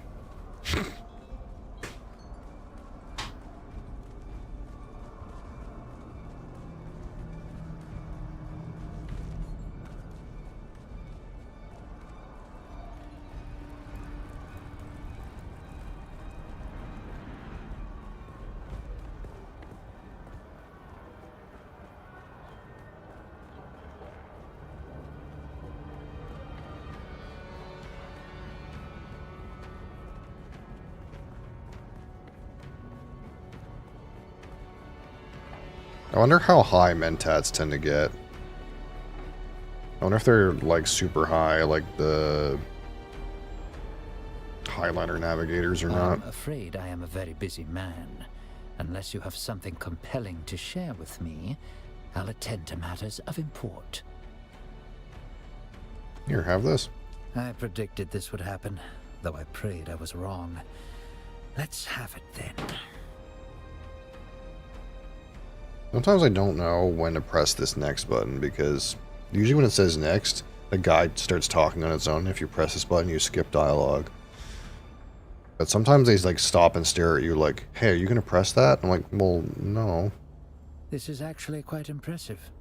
Unfortunately, I cannot see myself ever working with a twisted mentat and former Harkonnen asset. Twisted mentat. He's giving you mentat training, isn't he? I can tell. We are built on our associations. Do you know whom you associate with? My files on Zane DeWitt are extensive. Would you like to know more? Born a bastard child of a minor lord of the Chusik system and the personal maid of the lady of the house, Zane was sent away to avoid scandal. Midway through his mentat training, Zane was expelled from the school for psychological issues. I suspect the issues stem from his separation from his mother. This would set the tone that would ring through the rest of his life. Cut off by his father, Zane lived in the slums of Kitane. Using his mentat skills, he organized small groups of criminals into a ruthless cartel.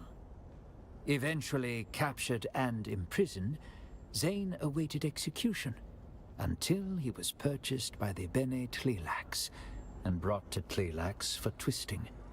This twisting involved amplifying several negative emotions, chiefly Zane's attachment issues. He completed his training. Most recently, he served Glasu Raban here on Arrakis, until a falling out with Peter de Vries, leading to an arrest. The details remain unclear. However he got there, Zane found himself on the street, returning to form by organizing small bands of criminal thugs into something greater. Those are the broad brushstrokes of his history.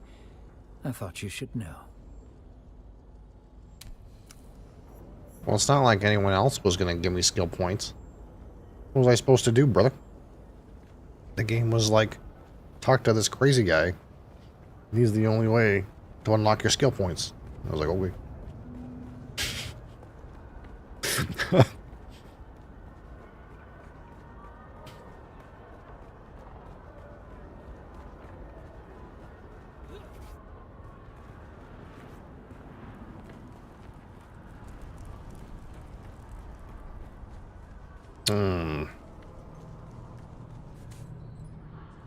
My still suit's full of piss.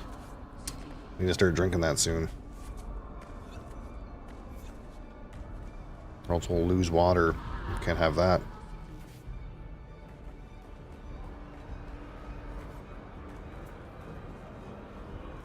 I calculated you returning a half hour ago. Did you show my data to Thufir or what yet?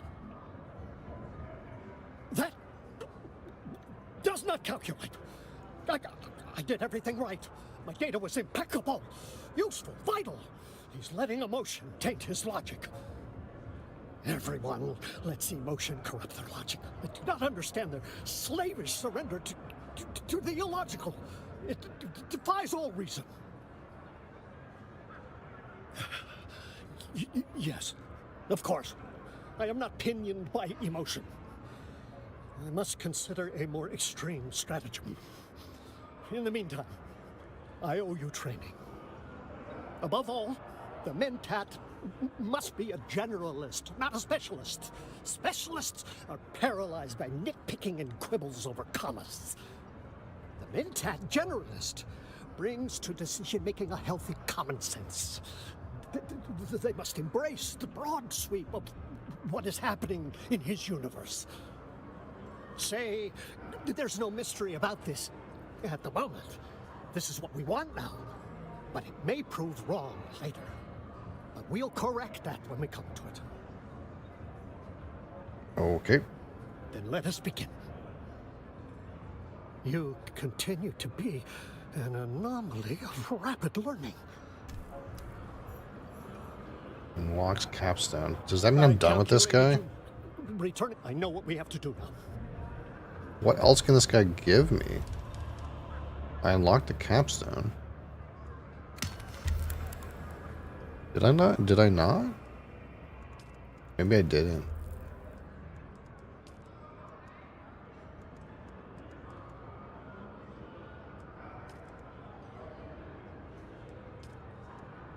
Oh, I didn't. Yeah, that didn't unlock the capstone. There's still more for this guy to fucking make me do. Returning. I know what we have to do now. Even though he says he gave me training, it didn't seem like he gave me anything. To success. I'm confused. I have run the computations day and night. I have gone over and over the equation that is Thufir Hawat. I have a solution. There is a Harkonnen informant kept in an Atreides base. You will go. You will assassinate this informant. This is merely the first step in an elaborate plan with phases both myriad and multiform. I will explain the rest when you return. When the great work is complete, it will prove this already like flaws in popped their up. security. It will prove they require my help. Oh, it says unlocks a Mentat capstone. Oh, so you have to do a quest for each capstone. So that means there's going to be another one after this. Holy fuck. I will be here, working out the rest of the many details. Okay. I knew the Passage of Artemis. I sure hope that is not in a poopy place.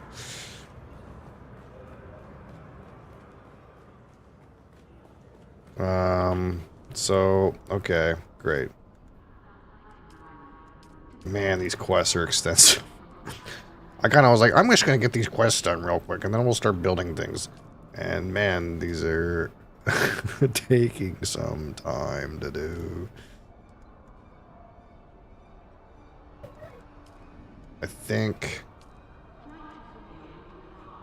Hopefully... this Passage of Artemis is not in the top right corner of the map. And it's hopefully in the top left corner of the map. Today? Music to my ear. The basin is a pretty...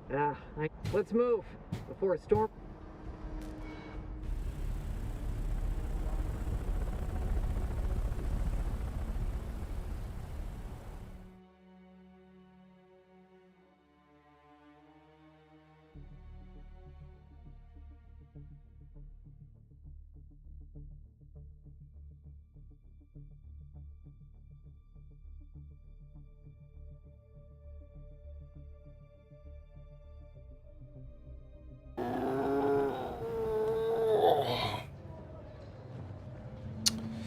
Alright, where is this fucking thing? What's going on? What can I move? There we go.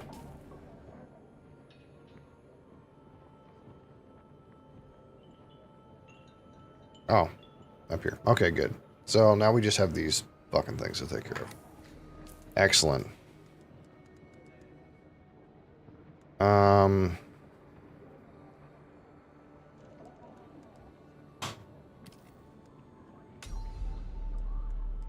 What is this thing I just got? What is the actual stats of this gun?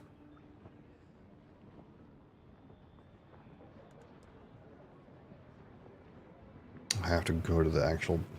I hate how it says left alt show stats and that doesn't actually do anything. Oh. There it goes. Okay, never mind, just kidding. Oh, this gun is a lot of damage. This is better than what I have for sure.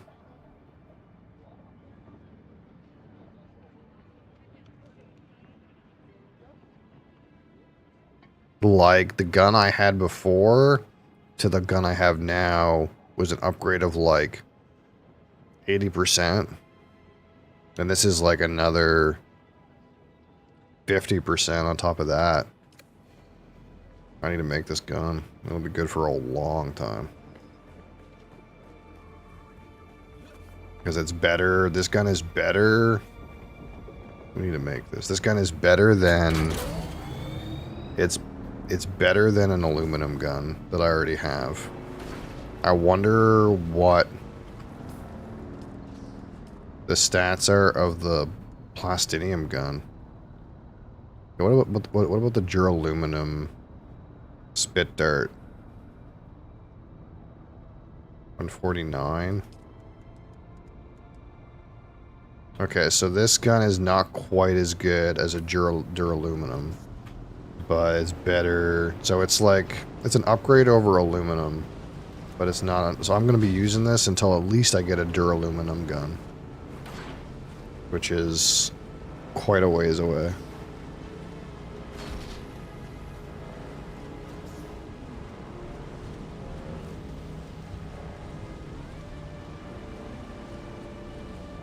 So I should make this. That'll be a big upgrade.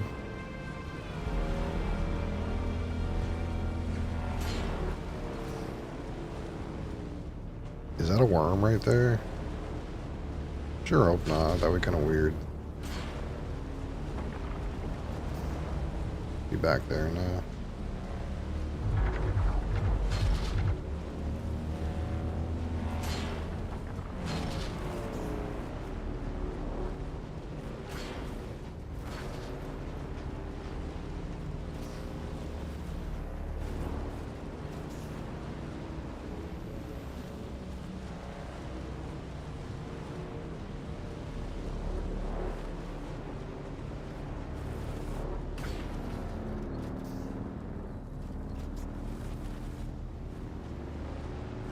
Need some band-aids too.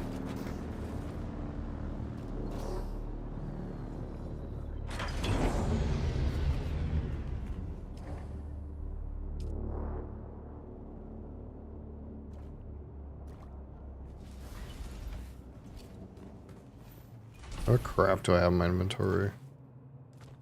Oh, I got a whole bunch of these ray amplifiers. That was good.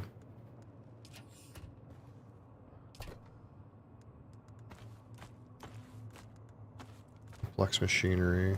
This ray amp should be in here.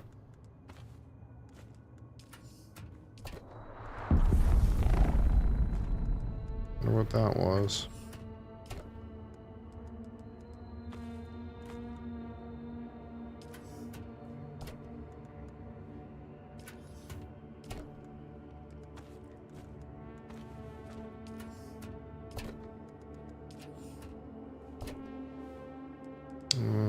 Beer, food,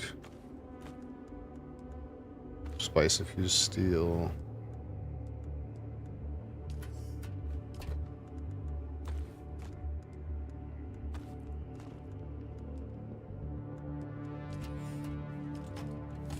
Battery.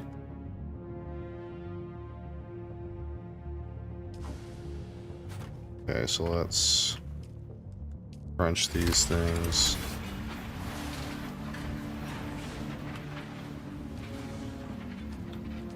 Boot this up. Boot this up.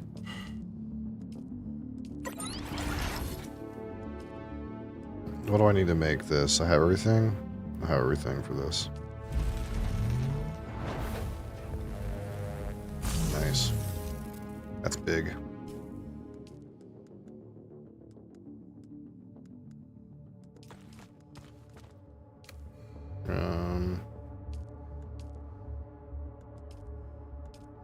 Turn this off. Turn this on.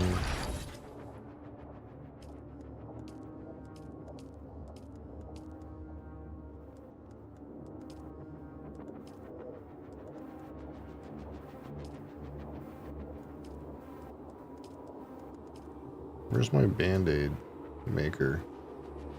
To here?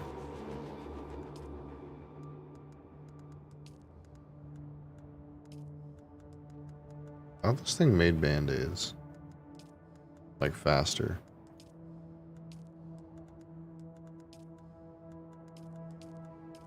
I guess not. I guess I can make Band-Aids. Weird. I was pretty sure this did that, but I guess not. Okay, turn that off. Turn this off. Dump some blood in here. And get going.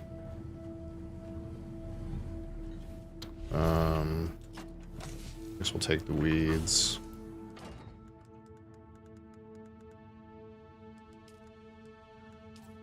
Craft a stack of band-aids. Let's make it 20. 20.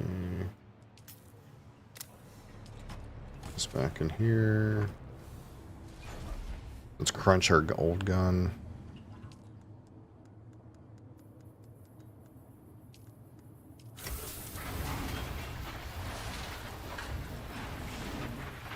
Now we have this friggin' sweet gun.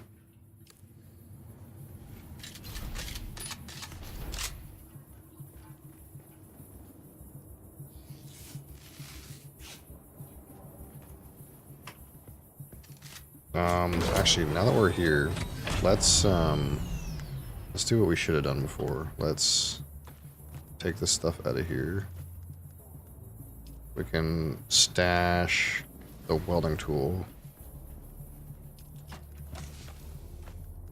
This is like too much water to bring around. I need like at most 1 liter, John. And then what was I gonna do? I'll put the like turbo booster on the bike instead of the storage. I guess I need the welding gun for that.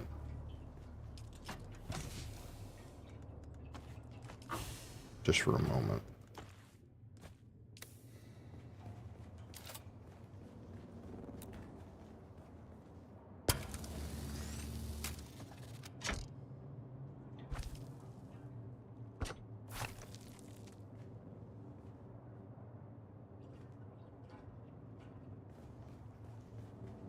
I need the wire. Might as well fix this while I'm like at it.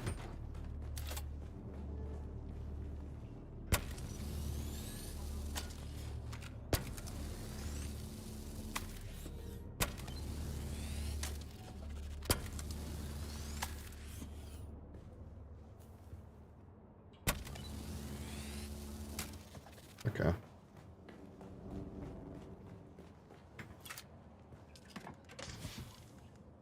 So this can go in here. Wire can go in here. We'll trade this stuff. This can go somewhere. I guess it's going in here. Alright, now our bike should be quicker. Well, it doesn't have any storage anymore, but it should blast. We have a turbo blaster, dude. It'll be so quick.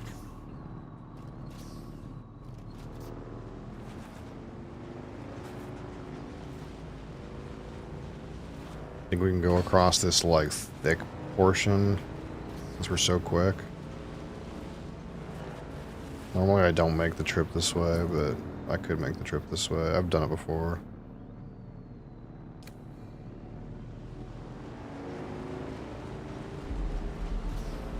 Maybe we'll save our booster for like if fucking warm man appears.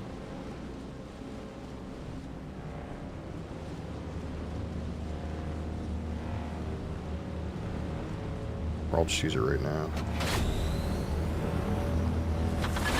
Oh, it's a hold. Holy! What a blasting. I see what it means by temp now. You like turn the jets on and the bike can overheat if you blast too hard. Okay, so now we're going over here and here.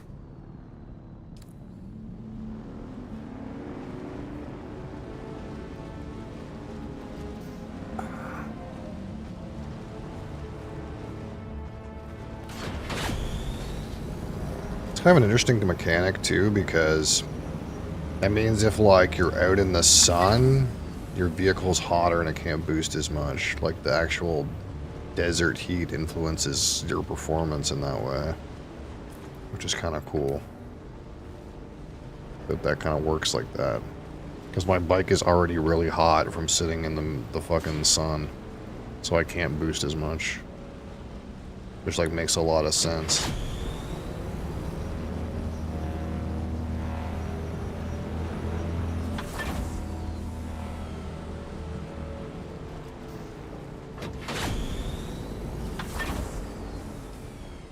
Okay, we're still a good ways from our target.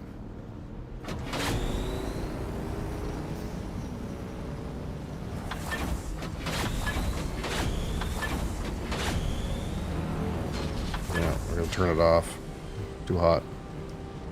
Cooking. We're cooking.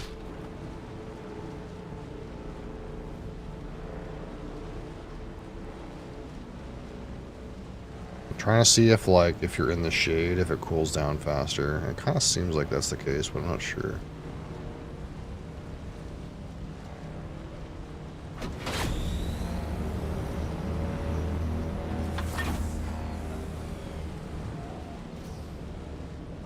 Alright, now where are we? We're almost there. There's some big bases over here. This wouldn't be a bad spot for a base around here somewhere. But I kind of want to go deeper to the left, I think. Because there is a bunch of quicksand right here. We're going to be careful. Alright, what's going on here? Just a giant rock face, eh?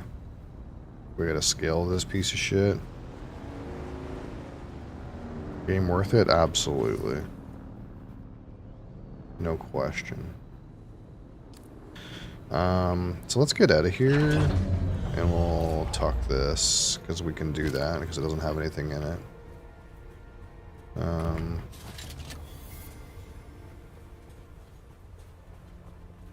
This biome is hotter, but again, we're still suiting, so that's fine.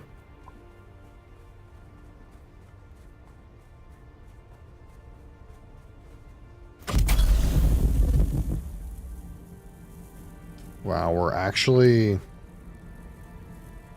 burning up, even though we're not in the sun, because this biome is so hot. Even though I have heat resistance. Man, I imagine if you didn't have heat resistance in this biome, it would be fucking shit. Like real shit.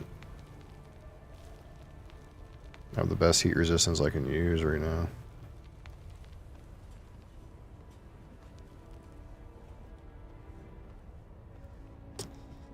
Am I gonna make it?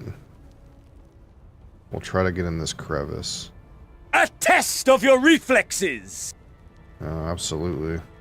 Absolutely is. How are you, Zarmar? Fuck. I think I'm gonna fall. Oh. Nice. Oh, that's kind of weird.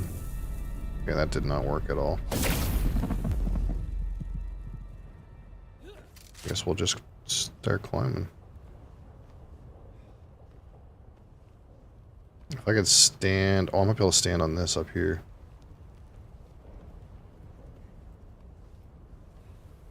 Yeah, easy. Easy. It's going. Well, it's better than being stopped, I suppose.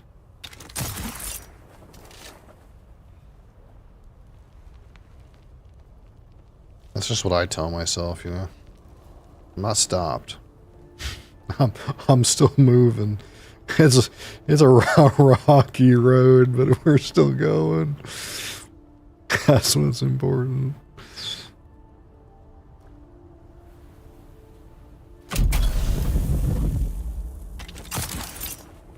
Oh. It's your birthday.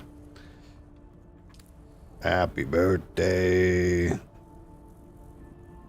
1 year closer to death.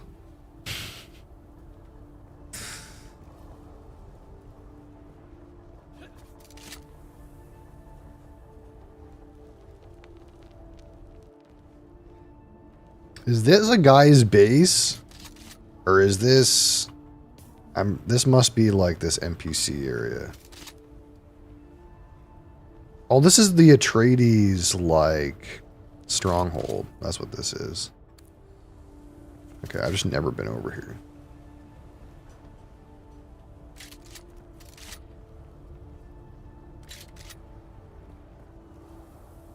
You got anything going on today?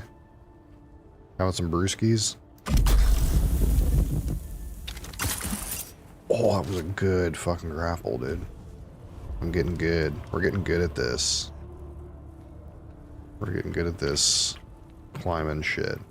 We're gonna get good at climbing just in time to get a fucking ornithopter, and then we'll never have to climb anything ever again. That's how this game works. Can I steal this? No. Hello? Can I go in here? Excuse me? No? I can't use my grappling hook anymore. And I can't go in this door. Well, that's kind of weird.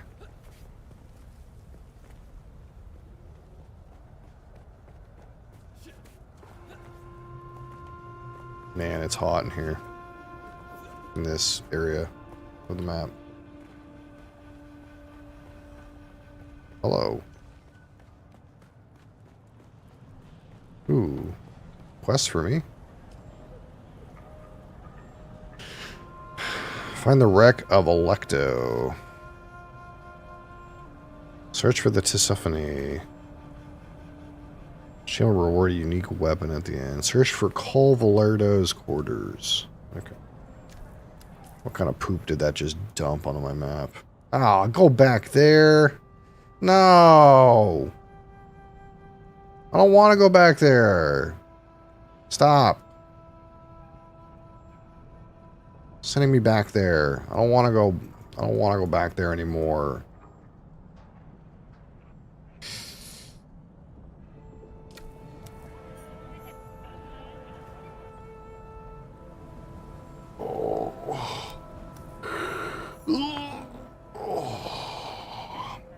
Star Rail and then Lockdown Protocol.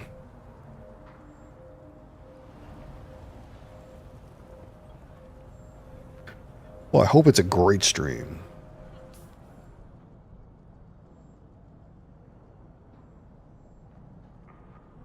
For the birthday boy.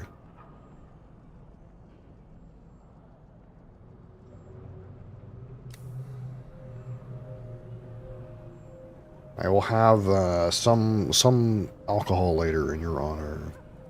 It's been a horrible year. Yeah, fucking. Things just get. What's that song? 16 tons, and what do you get? Another day older and deeper in debt. That's what it feels like around here.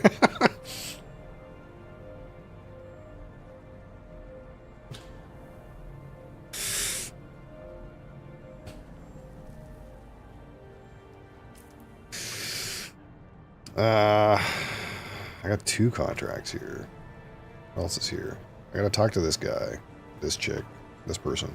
I did not calculate seeing you today. You got a lot older as soon as I rendered your face. Unfortunate. Correct. I am Andrea Gannon, Mentat, in service to Thufir Hawat and House Atreides. I know of you. I have a detailed file of your exploits. Let's see what you have there. Have this bloodied book. Why hasn't Anton Tolliver delivered the reports through the usual channels? I think he quit. I see. I calculated this would happen, though not so soon. You knew this would happen. Anton Tolliver's dilemma is a microcosm of an internal conflict plaguing House Atreides. Yeah. The war of assassins comes down to 2 mathematical truths. 1. The Atreides cannot win this war while cleaving to their ideals and honor. 2. While they could shed these illusions, I calculate that victory at the cost of their honor and identity would constitute another form of death. The answer, then, becomes obvious. Insulation. Some of us must do the distasteful deeds of spycraft and intrigue, so that others do not. Sounds like a job for a sociopath, you know? My cold mind gives me a certain distance. I can do what needs to be done and not lose myself. I calculate you to be much the same. We can insulate House Atreides. We can be the stained gloves protecting the hands of a good doctor. Hmm. Then I hereby promote you. Now let's get to work. There is also something of a timely element that forces me to make greater haste and have greater need of your skills. Simone von Koenig, a devious mentat, my counterpart among House Harkonnen. She too is investigating the mysterious death sweeping through Arrakeen. She is spying on me and my assets. She's making risky maneuvers in Arrakeen itself. She could conceivably be behind all of this. It is only a speculated possibility, one of many. She definitely has set her eyes on this strange malady and the events surrounding it.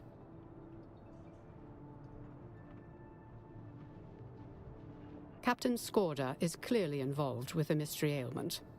I've collated the evidence, patterns, and probabilities. They do not add up to a disease. An unknown substance. Something Captain Skorda was involved with. Something contained aboard the Catheria when it crashed. Insufficient data. The matter has attracted attention from strange and disparate directions. I predict something significant and nefarious. I will insulate you from the dangers of my speculation until my probability models are more sound. The Sandflies have been operating on the shield wall. Collected intel suggests their involvement with I just Captain realized this Skorda person's clean. and the wreck of the Catheria. Like, almost every person you talk to in this game is high on spice. Like, they're a spice addict. But this person's not. That's weird.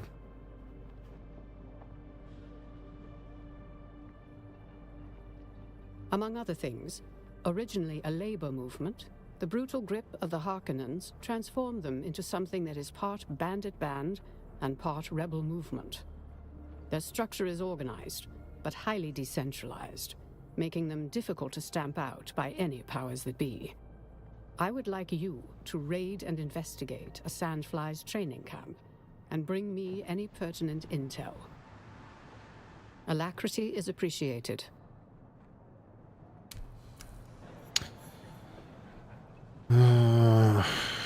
Okay. So also say I gotta search some guy's quarters around here somewhere too.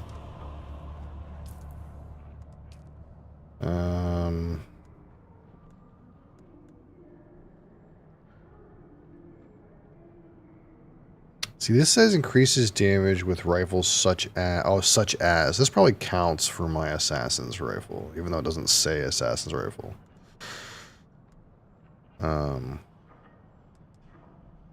4 points for more range. Should I level this up?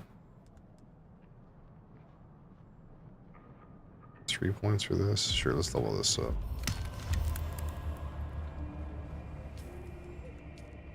I have 1,072 research points. So we're kind of getting a little carried away with the quests, but it's fine. Free batteries, everyone.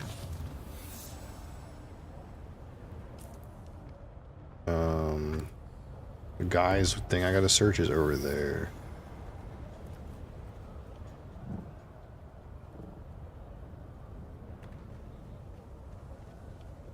Man, water is getting dumped around here. Hey, brother. I'm supposed to talk to you? I don't think so. I think I'm supposed to search someone's room.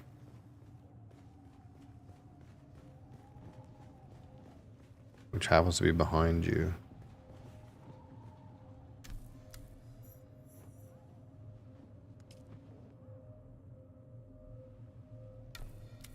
Okay. Now what?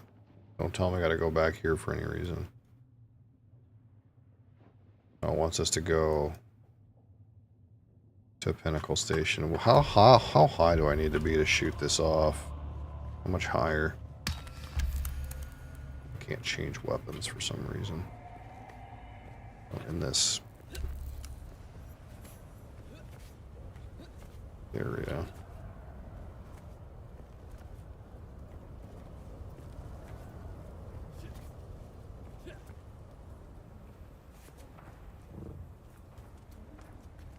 I spy an Imperial dog. I can't fight you. The game doesn't let me get my weapon out.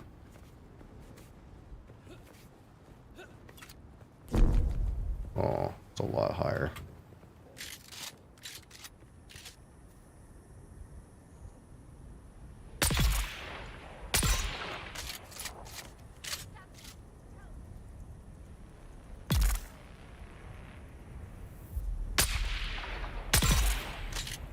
Nice. Sick weapon. These guys got on them. This is a higher level zone, so I think these guys should have stuff, better stuff, like insulated fabric and stuff like that. No? Fucking bullshit. Oh, I fucking got in too close. Now I'm in the no combat zone again. Weird. Okay, so I gotta climb this hill to maybe be able to launch my probe.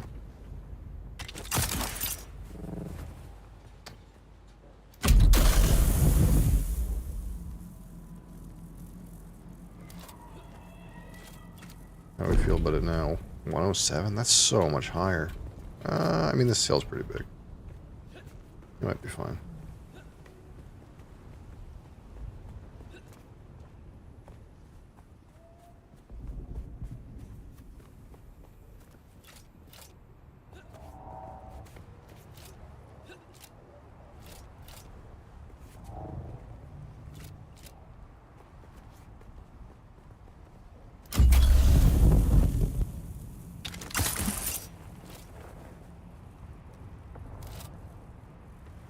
Is that a guy's base? I don't think so.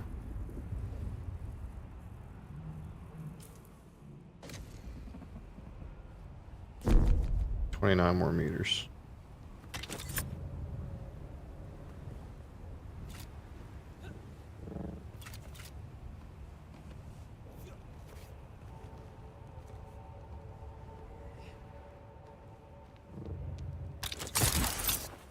Didn't work at all.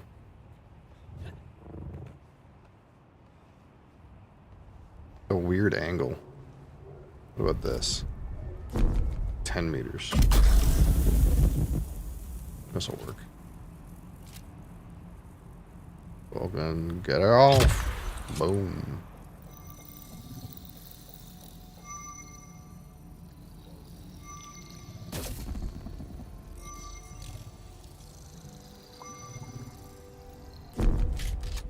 Sir, oh, I switched. Suck my... God damn. Fuck me.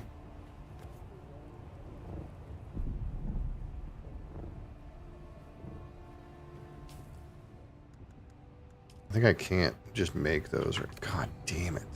Fuck. I hate that. If you switch weapons while it's surveying, it fucking stops it. Now I don't have another probe. That's so annoying.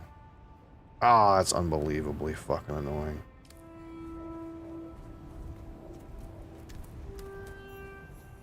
Maybe there'll be a probe like on a vendor up here.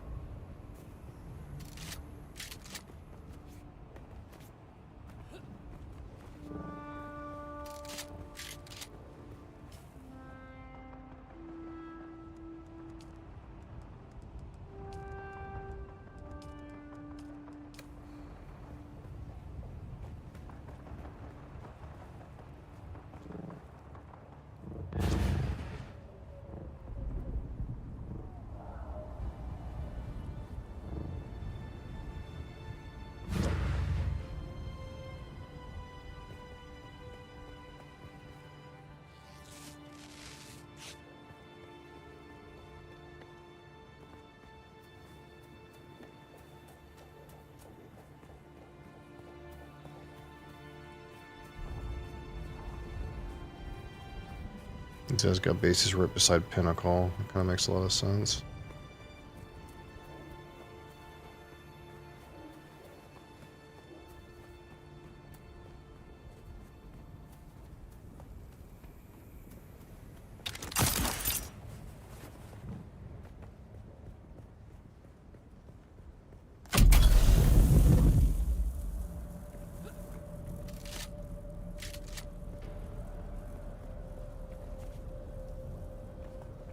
Is this aluminum? It is.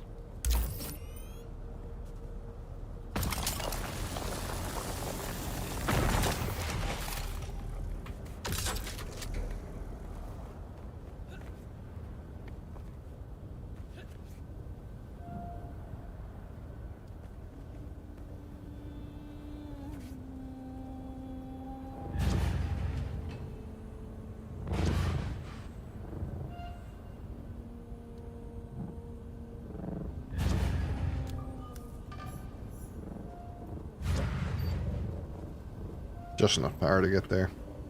Nice.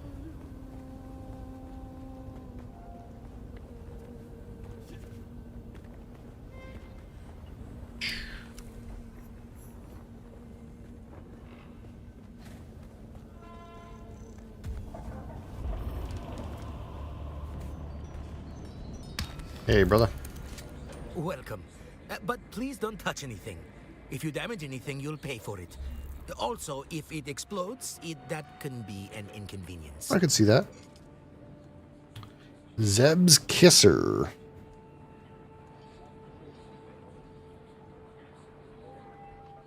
I'm paying 12K. I was kind of hoping you would have a probe. Entrepreneur casual shirt.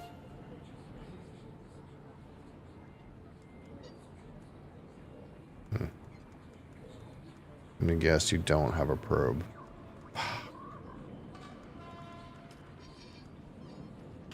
Unlucky. Oh, this is where the Swordmaster trainer is. More quests to do. Enter testing station 29. Why am I surprised it wants me to go back to testing station 29?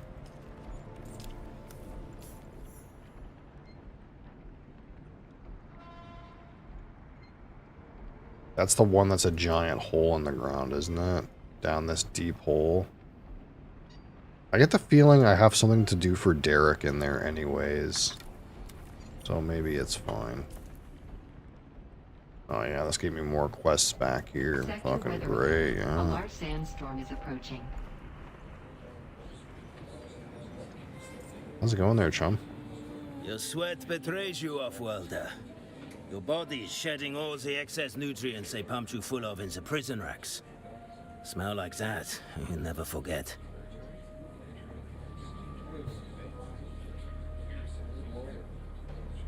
What?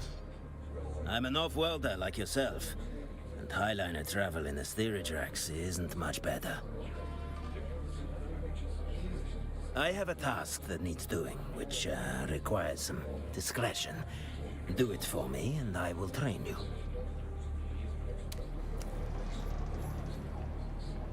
Checking the post.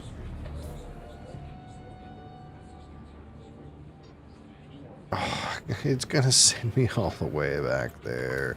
Blah, blah, blah, blah. Meh, meh, meh. Wow, wow. That was another day of doing quests in the fucking rift, brother.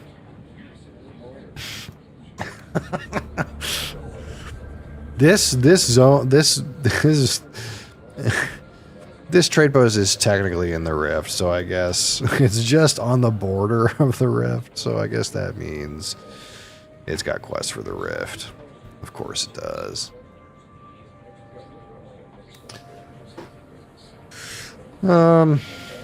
Shit.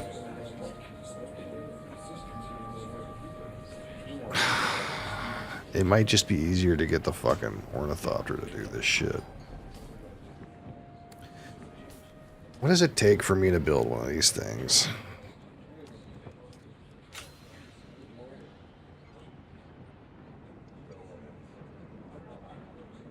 Diamond in dust?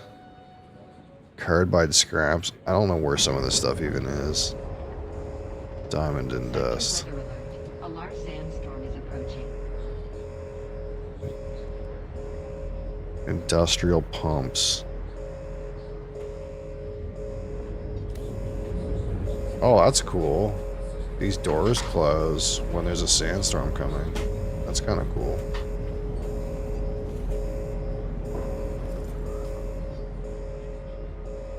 That's hitting that base over there. Maybe I should go. That's really cool. I mean, I'm kind of locked in here now for the sandstorm, but obviously I wouldn't want to go out in the sandstorm anyway. So it's kind of cool.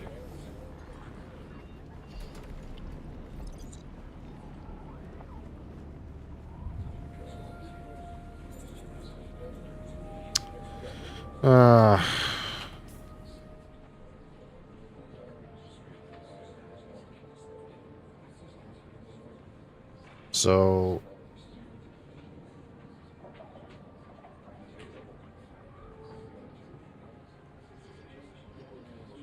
this stuff it wants, I'm assuming heavy caliber compressor, light caliber compressor. I'm assuming it's like in here for the ornithopter.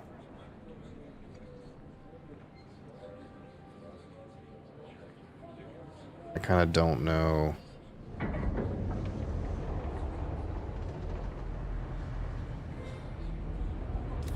Kind of don't know if I want to bother.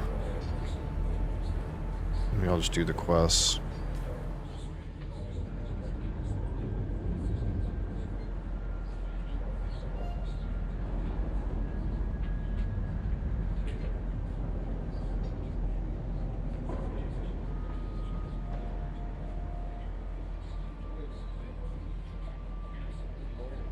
I have to build a lot of stuff to make the ornithopter, and I just don't want to build at the base I have.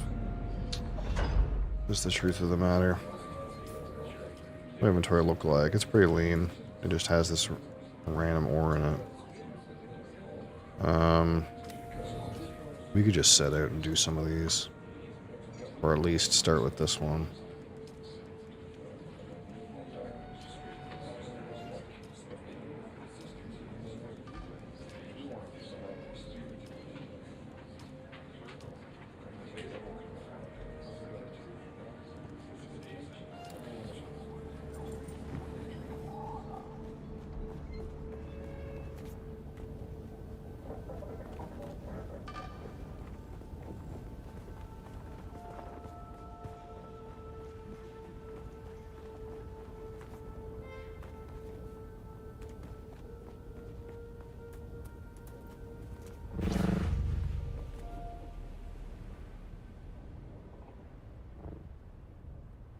You can kind of just randomly log out anywhere right now, so I don't have like crap in my bike that I'm tied to or anything like that.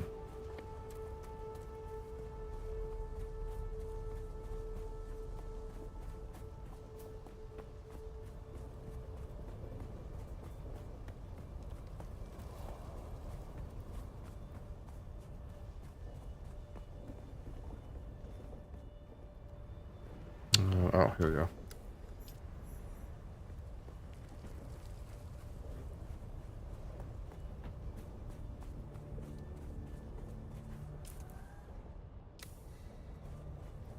Interesting. So, like, the game actually wants you to go up here first and then, like, go through the rift this way? I always came up from the bottom.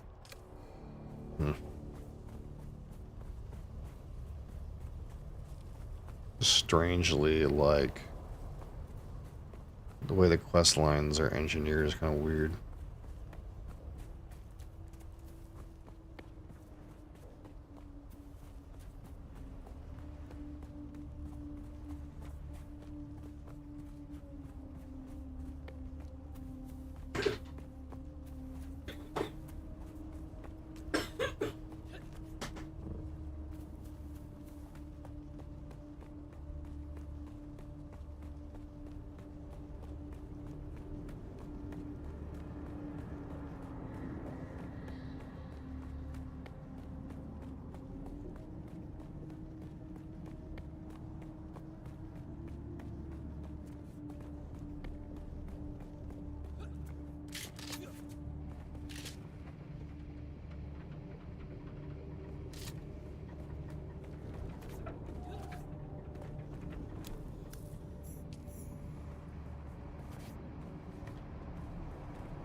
Underneath me?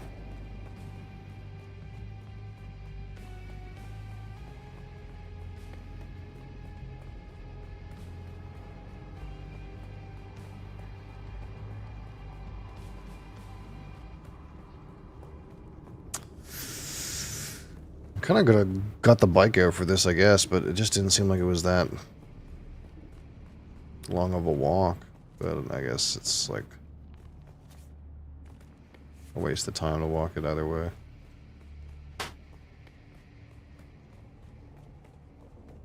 This is quite the hole.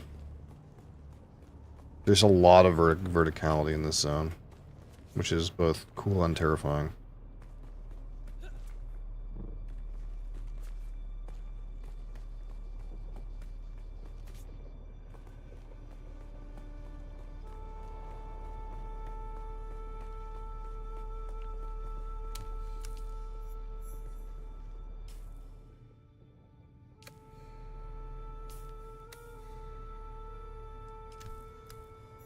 Into the darkness. Search the mineral extraction facility for coal volard. Of course. Of course I'm going to have to search a mineral extraction facility. Of course.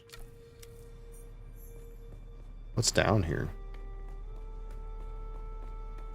Is this just loop around back in? We definitely gotta get the bike out.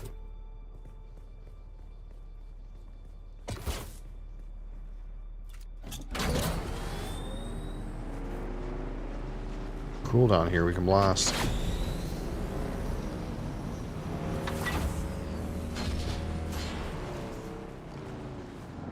Blast into the wall. Yeah, it's just gonna loop down around to a lower section. That's fine.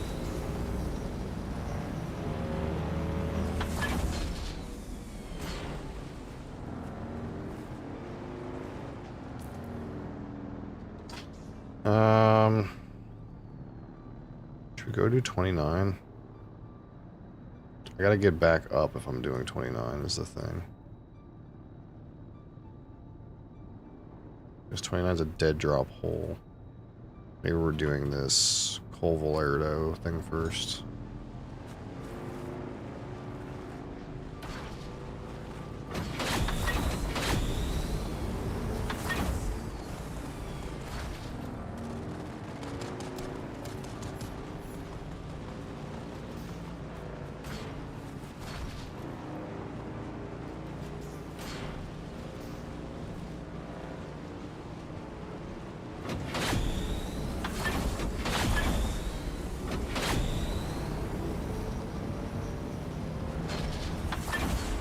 The boost hotkey is kind of fucking shit.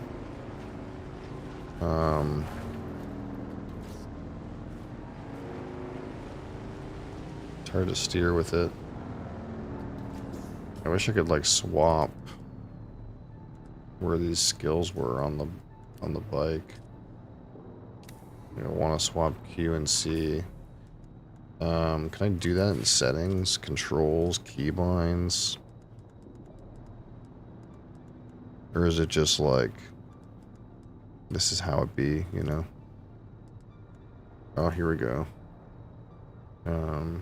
C, continue anyway, Q. There you go. I mean, this just makes it harder to steer right then, though. I want a mouse. I want it to be a mouse button. That's what I want.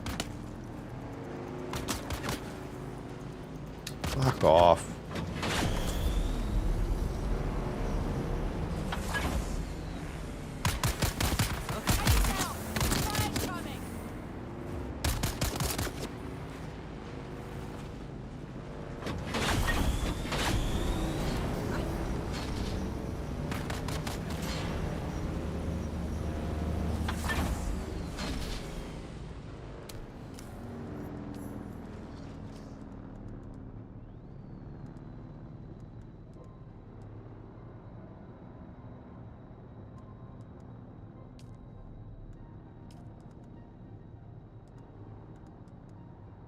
There we go.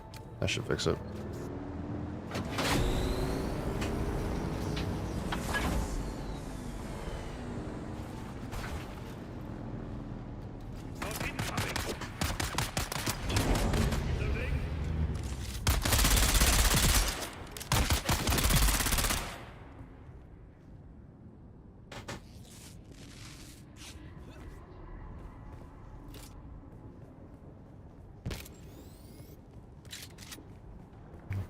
Okay, so 105 below me, so it's down a level. Right here.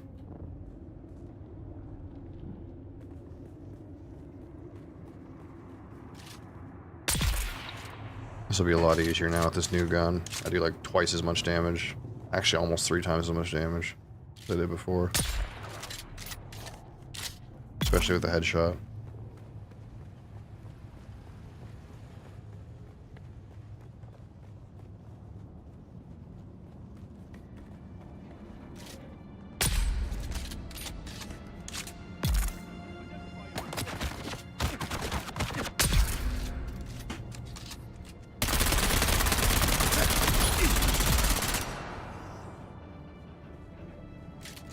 I feel like I shouldn't bother with these guys' fucking blood and items, but I can always like throw them on the ground, I guess, right?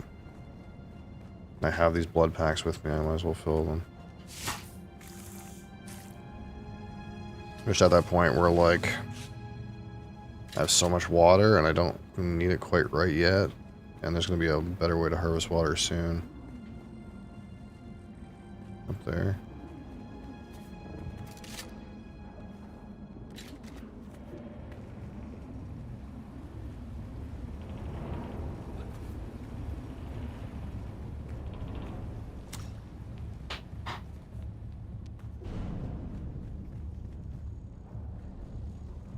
.26 above me. Up there.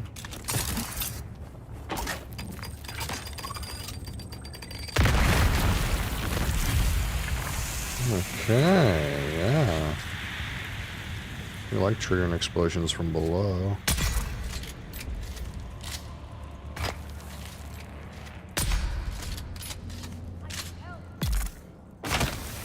Ow? The fuck?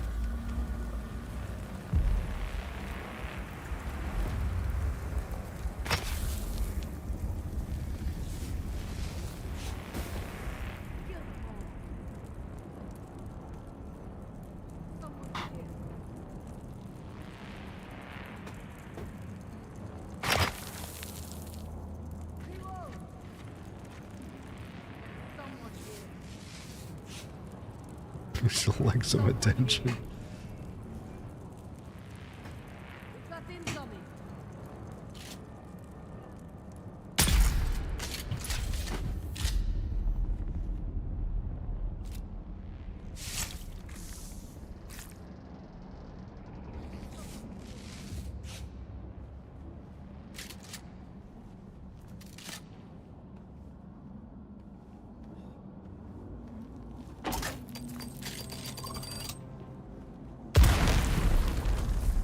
There we go.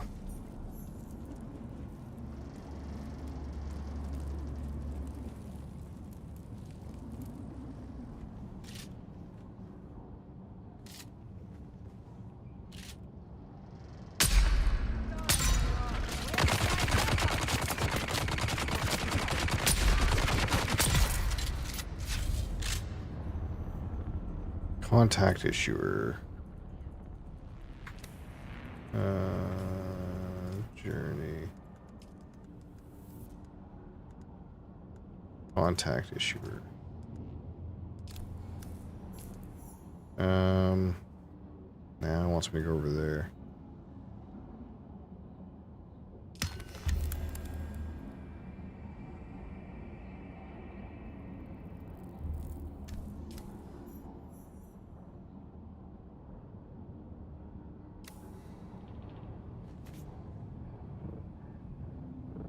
Get out of this little shithole.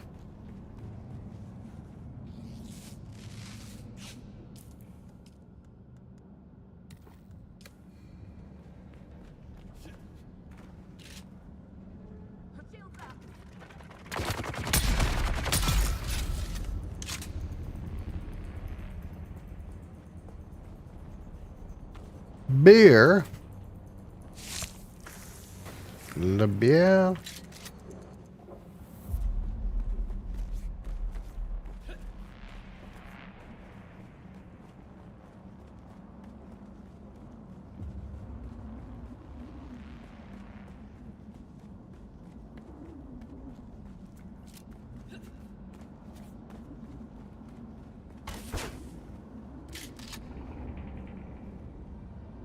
Okay, this guy only has 2 shots in the chamber though. Instead of 3. I was wondering why I was reloaded so much.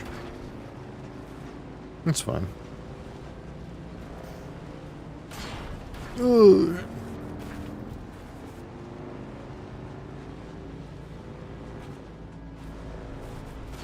Pursue Colvolero. We're pursuing, alright.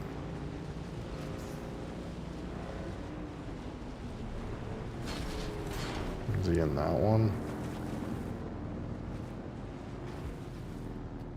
Ah. It's a bit of a bridge.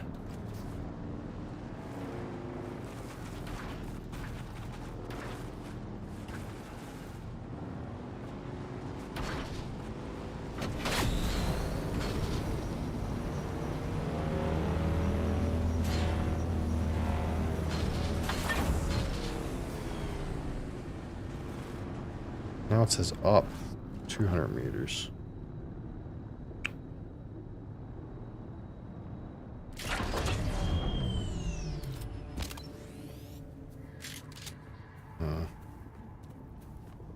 Is it up there?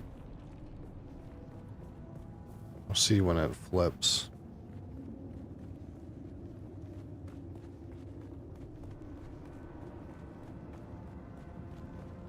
No, we're still... Okay, now we're good.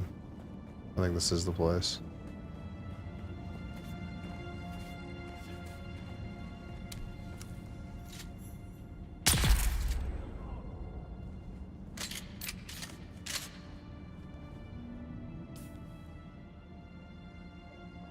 Enters testing station 23. Oh, fuck. I didn't even know there was a testing station down here.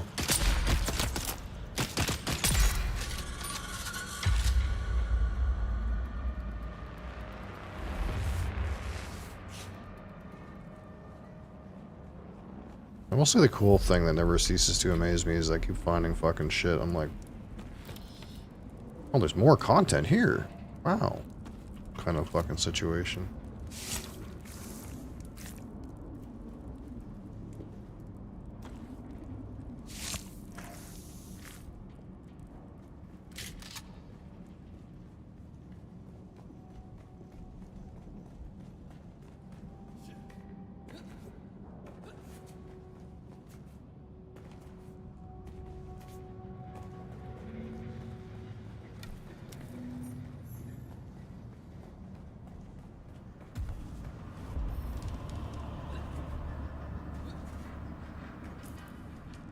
Skill points. Increase my range damage. Absolutely.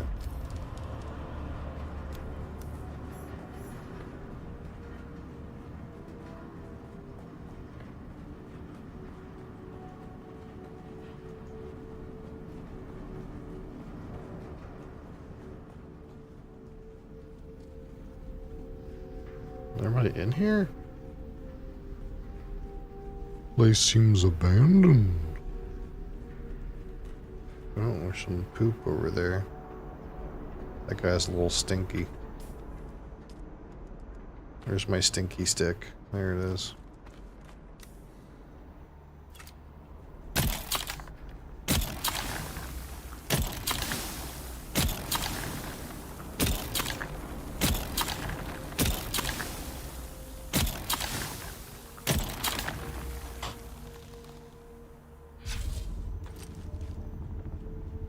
But stinky.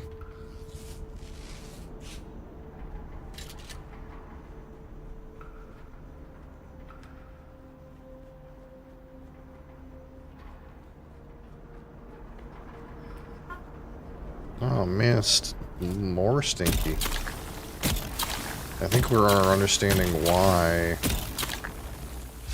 these guys are dead. Someone had a real bad fucking farts down here, dude. It's horrible. Horrible, actually.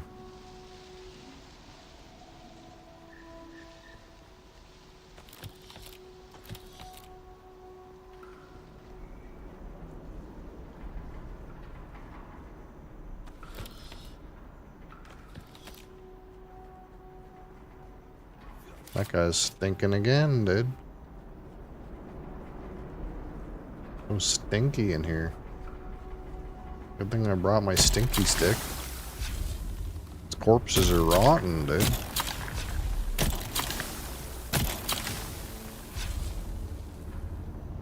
Oh, it fucking smells better than Creax's bathroom.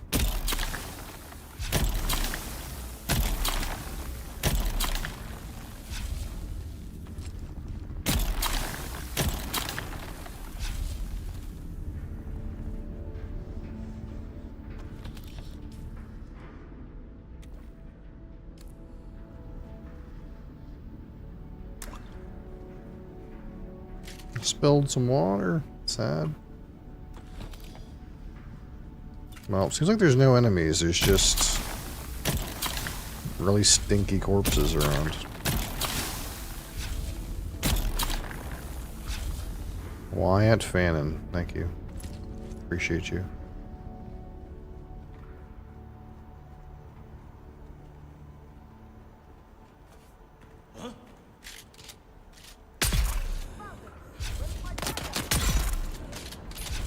Anybody else?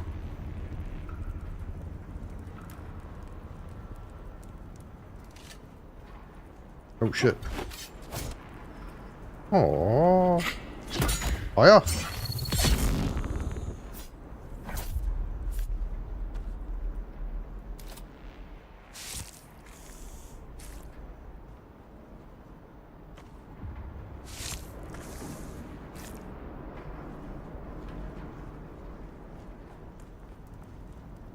What happened to that other guy? He was like back in this corner.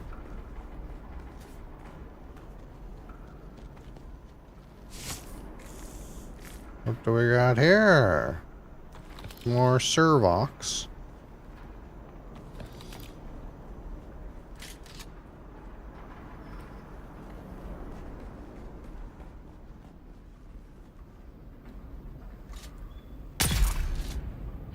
See ya.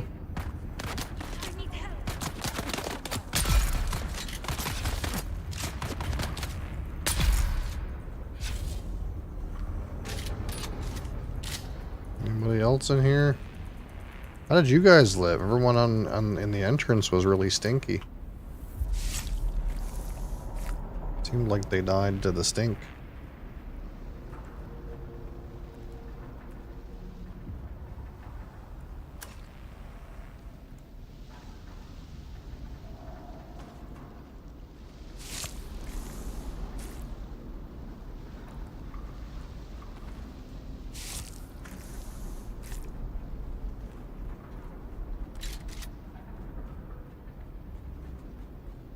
There's no loot in here.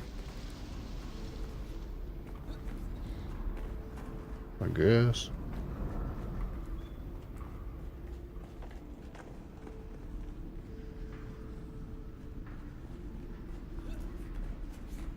Can I get in there? Seems like not.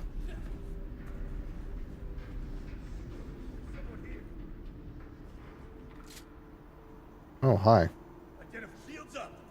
He wants to duel. You want to duel? No? Oh, you're gonna hang out with your boys, eh?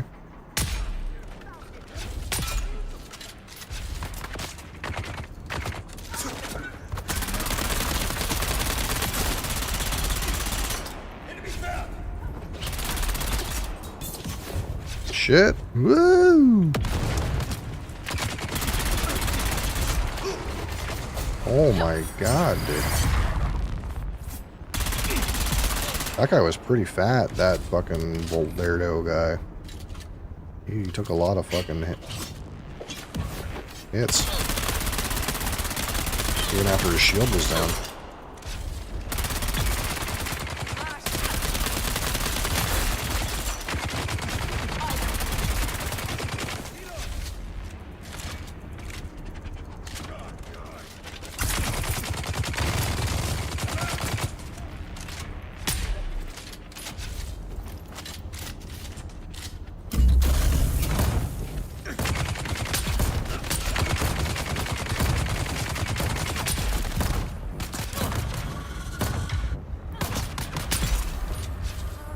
Oh, hey. Access granted. Well, I guess we killed him.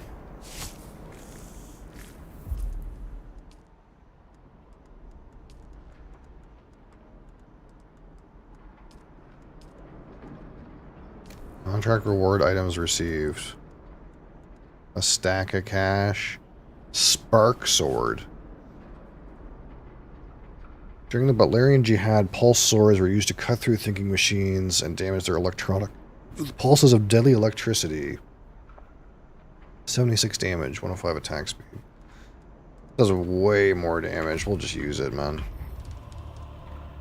Even though I'm enjoying the, like,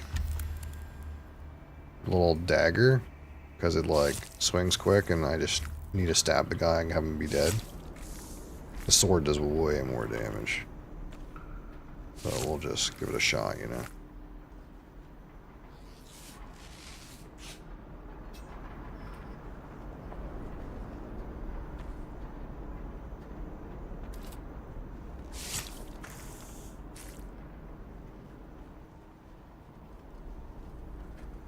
Ooh. Fat medkit. What do we got here? More Servox. That guy didn't drop shit, though. For how tank he was? He didn't fucking drop anything. Literal nothing. Not a fucking boltsman or anything.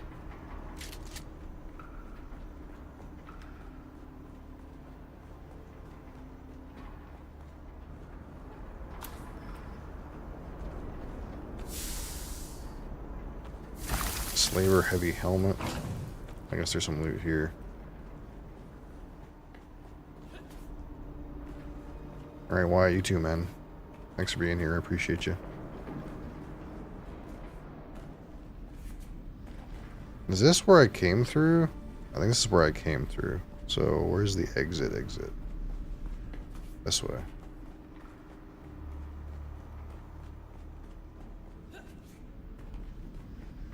And this is what purple band got me.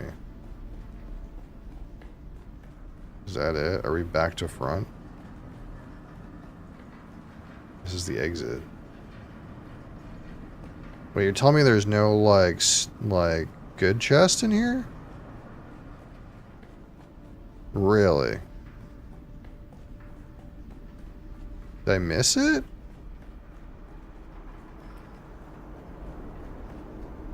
It was just the quest guy and, like, this poopy loot up here. There was no, like, uniques chest. That's a rip. That's a fucking big rip, dude. This place sucks. No uniques chest.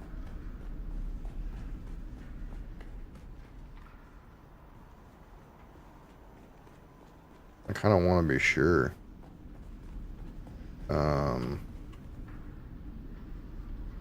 Testing station 23 chests.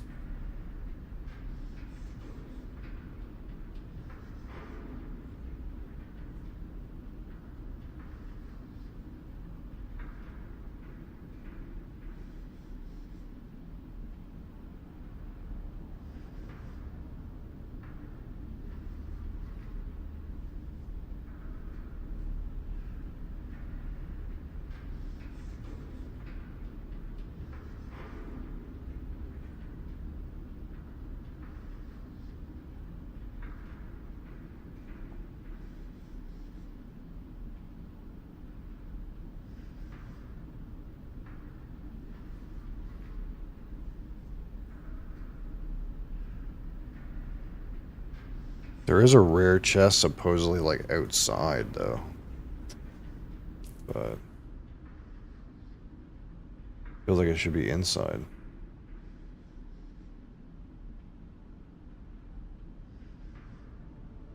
Yeah.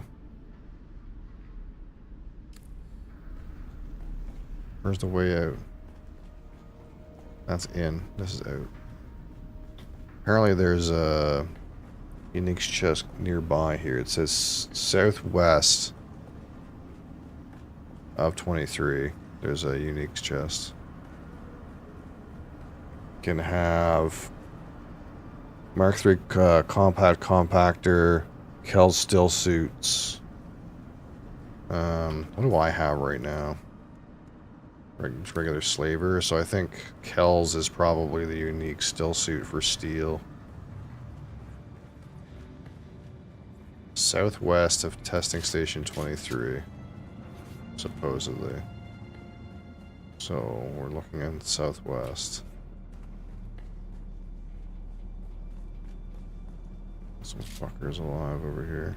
Want to hit the shield guy first. Stop moving, you fucker.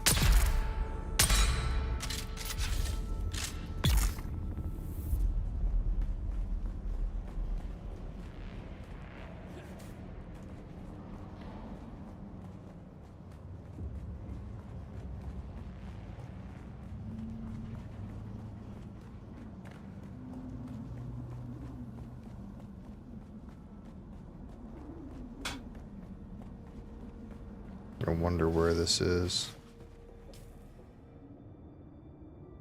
Is it, maybe it's up a level though.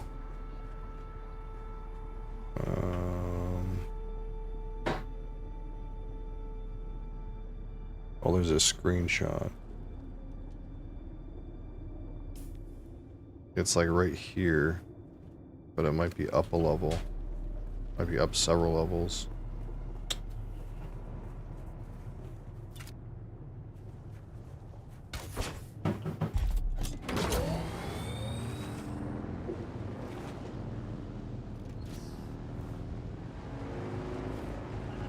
Well, it's not nearby. Let's be in the ass.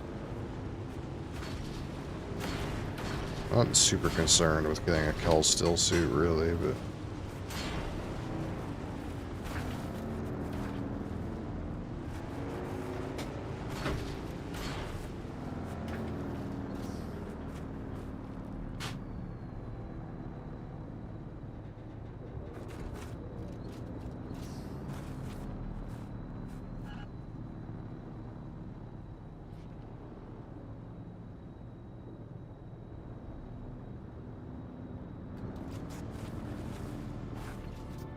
Okay, what do I have to do next?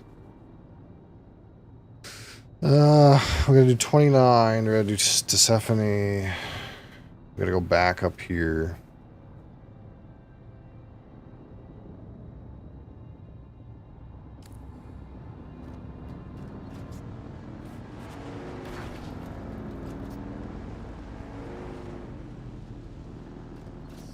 Trying to find the next pathway up, but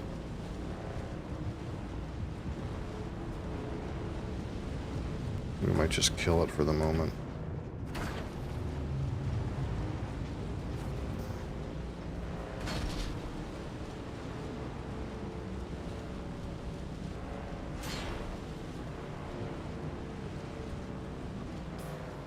Could just go down to the what do you call it?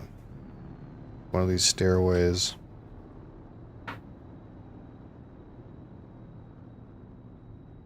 The spiral, or whatever, any of these ones that goes up. Because right now we're going deeper.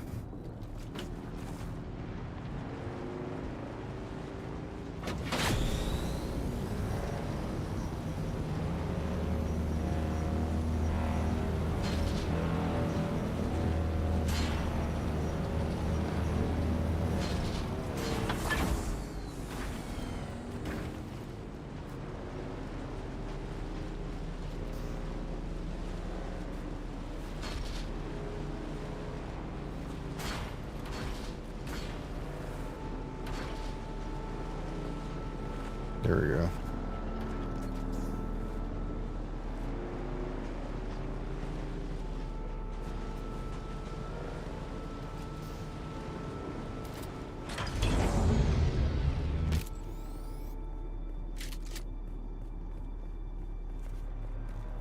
We'll just chill here for the moment.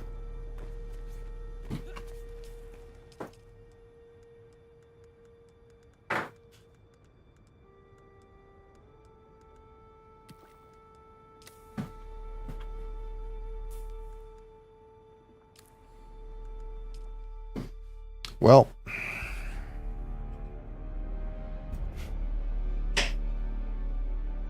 I was like, let's do some quests, and then maybe we'll move a base today. And then the game was like, oh, would you like 6 more quests in the same area?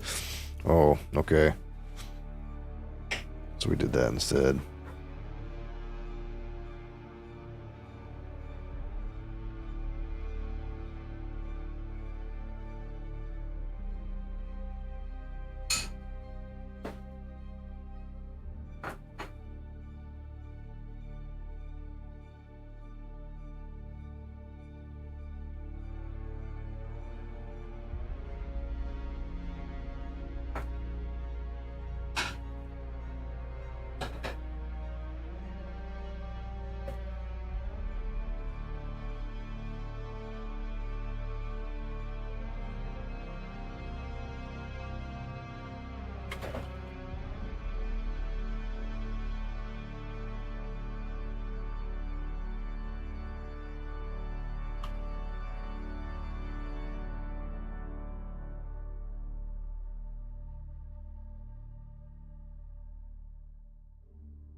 Alright, let's kill this guy. Boom, boom.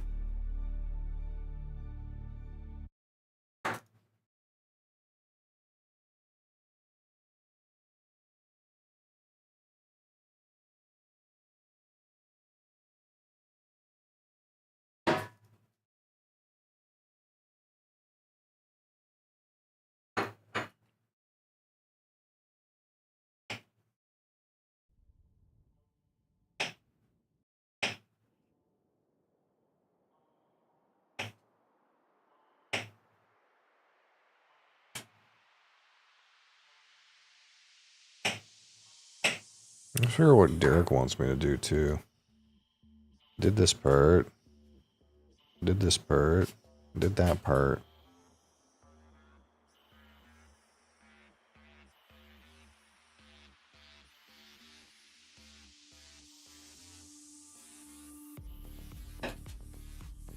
Oh, that's right. He wants me to do,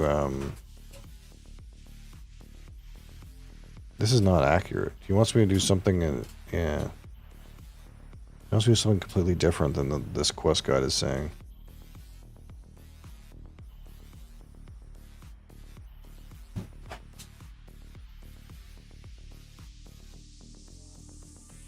Interesting. They buffed up the guy's quest line, and the information here must be from beta or something. That's wrong.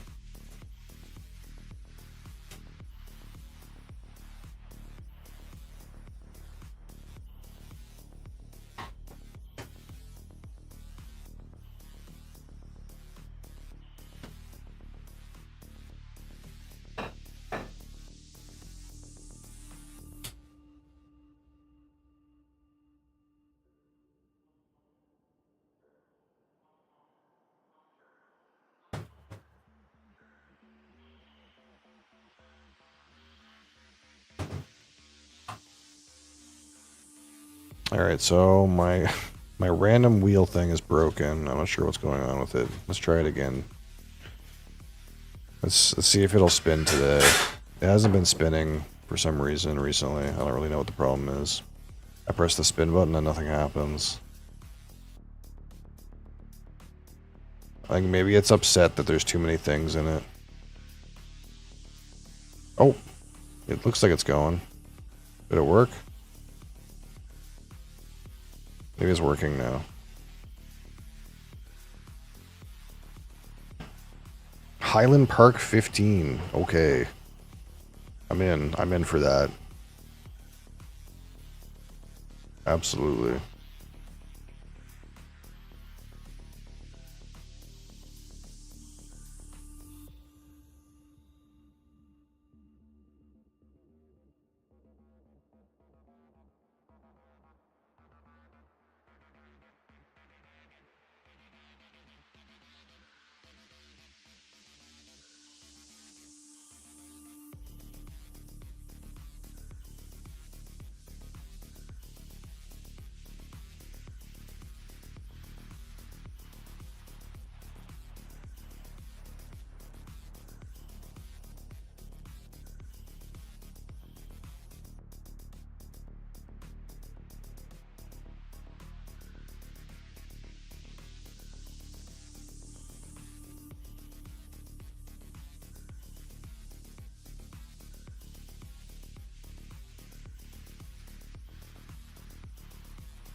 All right.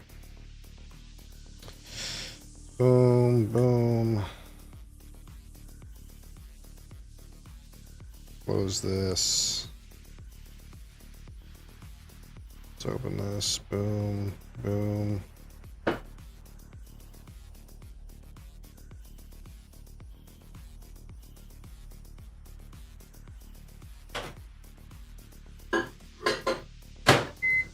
Beep, beep, beep. Brr.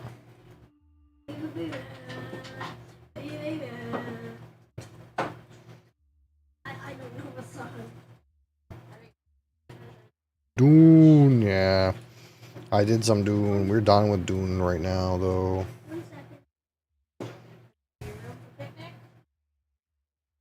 I'm in like Dune quest hell. I've done so many quests. I've been doing quests for like 3 days. I've been like getting all my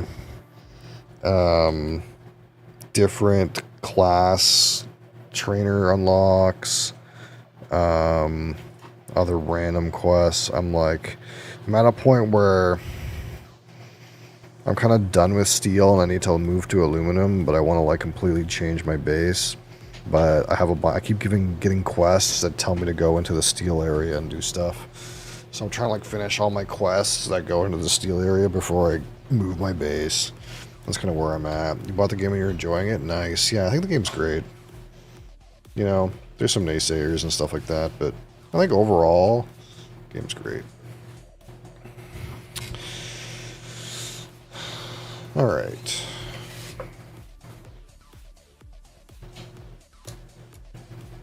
We're going to wait for microwave to stop making sound.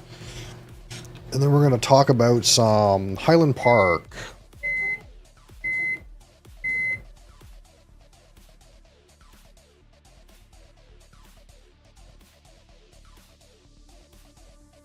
It's lovely as long as you don't get too serious and weird. Isn't that true for like most games though? The problem is like once you get really into something, it's hard to not get serious and weird eventually because you're so invested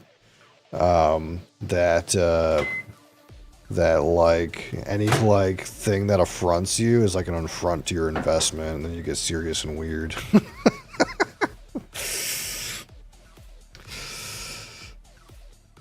All right, let's hit the recording button here. All right, so today live review Highland Park 15-year-old from the Highland Park Distillery on Orkney. This is an Edrington product here, and if you don't know Edrington, that's Macallan basically. Island single malt Scotch whiskey, again Orkney, 44% alcohol, 88 proof. It is chill filtered but of natural color.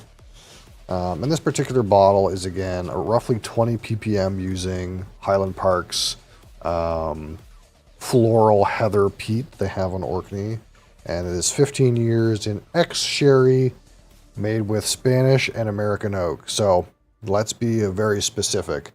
Highland Park, for the most part, only uses sherry seasoned casks. They don't use any bourbon barrels. So when we say Spanish and American oak here, typically when people say American oak, they mean ex-bourbon barrels. But in this case, it is American oak that has been seasoned with sherry. Those barrels never had bourbon in them. They were just trees that came from the United States. So again, there's no ex-bourbon, even though there is American oak barrels involved in this. And again, 20% of the barley is in-house malted with local peat that contains a large amount of decomposed heather. So there's some amount of floral character to the Highland Park peat. Whereas like the peat from Isla's got more decomposed wood and this sort of thing. So again, we're going to rate this at a 100. 25 for aroma, 25 for palate, 25 for finish, 10 for texture, and 15 for my personal subjective opinion. And of course, the Highland Park 15, this is, again, now the older version of the bottle, comes in a ceramic here. No box, just a ceramic bottle. The new ones are all glass and in very eco-friendly packaging, but these older kind of Viking honor style. I think this one says Viking heart on it. Yeah, this Viking style bottles. These 15s came in ceramic. So here we go. This is again your Highland Park 15. This is chill filtered but of natural color. So this is natural color at 44% alcohol for 15 years in sherry casks. Again, not sherry butts really. Seasoned, sherry seasoned Oloroso to be clear. Usually when we say sherry and we don't mention a weird sherry like Manzanilla or Pedro Menez or Fino, we just assume this is Oloroso sherry, Spanish and American oak. Probably barrels and hogsheads, but I don't know for sure. I doubt it's butts. But it could be some sherry butts there too. So natural color there for 15 years.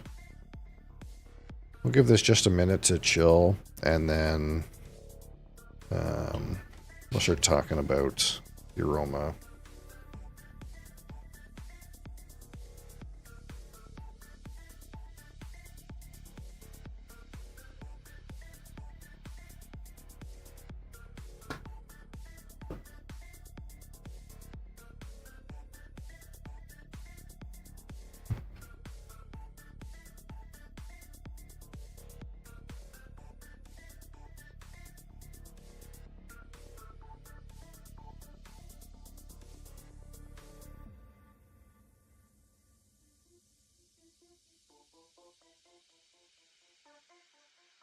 So immediately I get like a sweet, kind of like, almost like a toffee sweetness immediately. And that kind of gives way to a smoky character. There is like a floral component that I would describe as like a purple flower, like lavender or heather or whatever. There is a floralness about it. Although for me, a Highland Park also has a bit of sulfuriness to it too, and I don't know if other people get that, but there's a little bit of sulfur component to this. There's like a little bit of that kind of like slightly or recently struck match kind of sulfur component.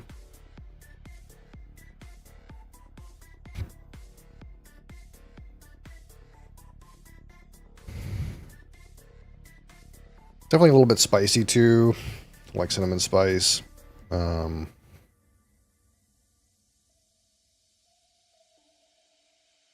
not getting a whole lot of fruit. Like, if there's an orchard fruit here, it's like a little bit buried.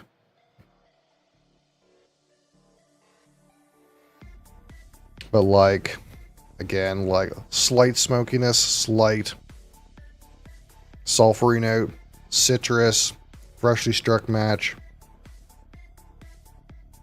A bit of a sweet toffee, cinnamon spice, and maybe like a really buried, pear or something like that. I can't quite land the citrus. It's not orange, but it could be anything almost in the lemon lime realm.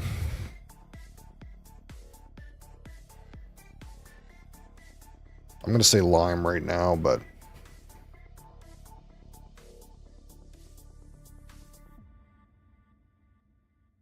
so a good combination of aromas. It's not that intense though. It's kind of like medium minus intensity, if that makes any sense. It's only 44% alcohol, so it's not super duper concentrated. It's a good range. All right. So here we go. Highland Park 15 on the palate. /va.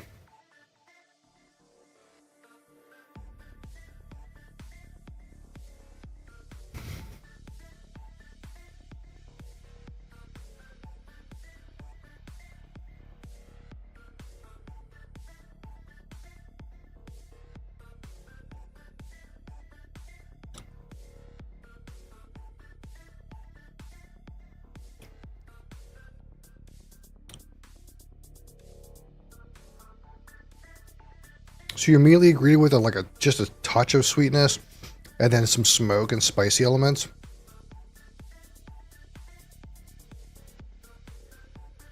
And that kind of gives way to some more of that citrus near the back of the mid palate. If that makes any sense. The spices kind of spike on the finish. There's a little bit of that toffee sweetness in there, some malty components, and like a little bit of wood. That malt is actually popping a little bit on the aroma now.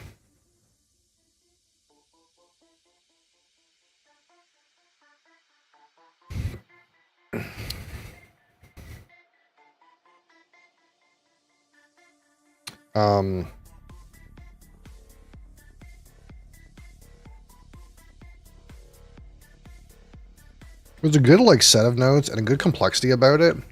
And it does seem well crafted in a way that you can get a whole bunch of those kind of flavors kind of hit one after another in clear distinction. I wish the intensity was a little higher. It's also maybe not my favorite personal flavor profile, but we'll give it some time.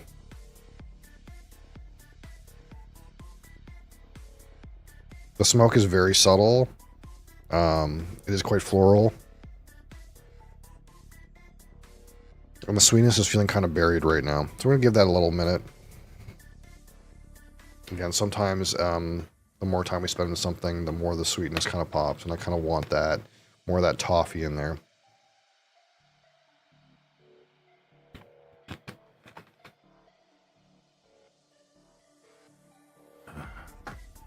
And again, despite being this 100% Oloroso Sherry matured, you don't really get a super dried fruit or raisin-y character like you do with a lot of Oloroso Sherry stuff. It's kind of like the distillate has enough of that citrus and spice, and there's that smoke layer that you're not really getting that raisin. You're getting a more of a sweet toffee kind of expression of the sherry.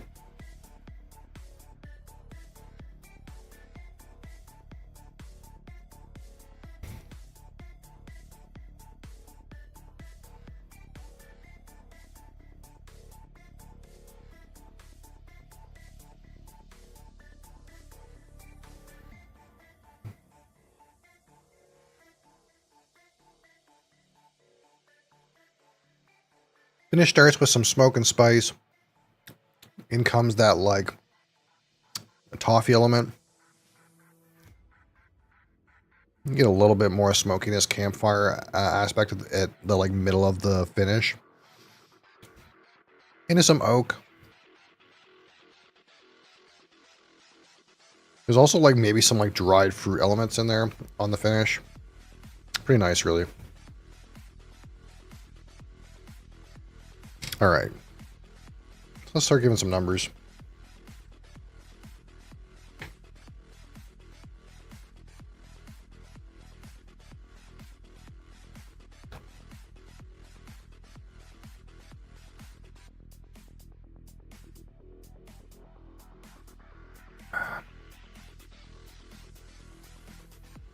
So a nice complexity on the aroma. Maybe not as intense as I would like, but a good set of notes. No emergent recombinations of notes. But a strong set of notes. That little bit of sulfuriness really adds for me, which some people might not like, but I really like that.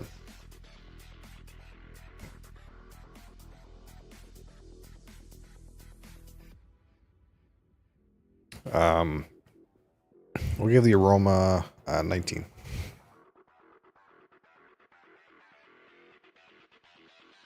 All right, on the palate, 25.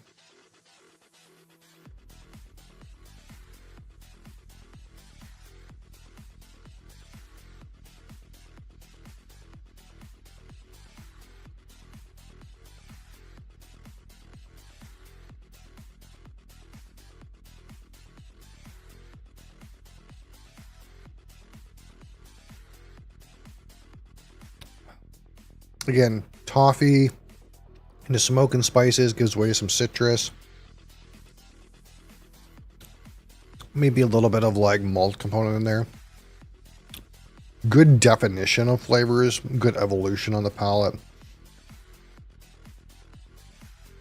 Not super duper emerging and crazy, but well crafted. Reasonable intensity. With the palate, 18.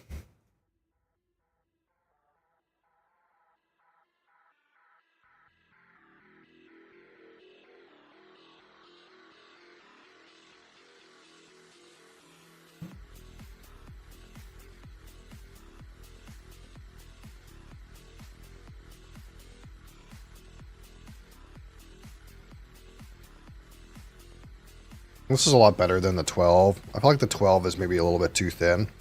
No such thinness on this. Depending on where you get your 12-year-old Highland Park, it might be 40% alcohol. The one I have is 43% alcohol. This is only 1% more than that. But 3 more years in the barrel and whatever they've done to this expression seems to have kind of like fixed some of the like issues with the palate kind of being a little thin. Bit of butterscotch in there. Pretty nice.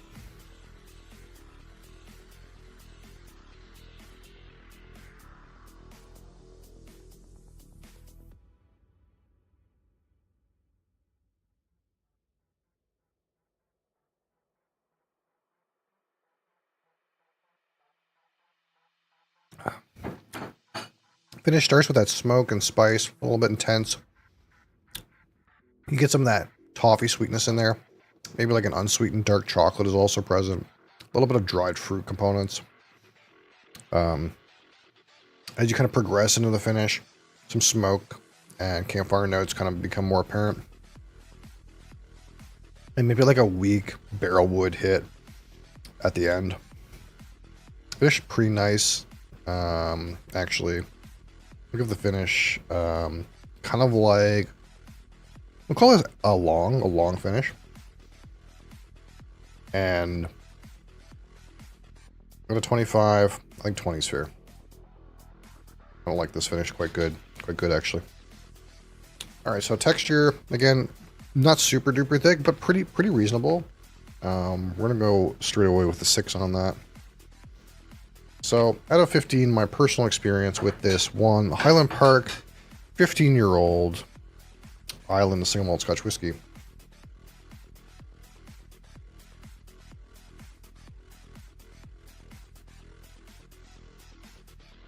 Which I think this is a significant improvement over the 12-year.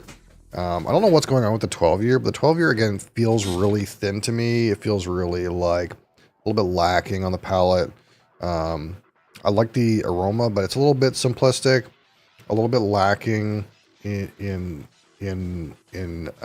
texture, fullness, and intensity. This seems to mostly fix a lot of those issues, despite being not much higher proof and not much older.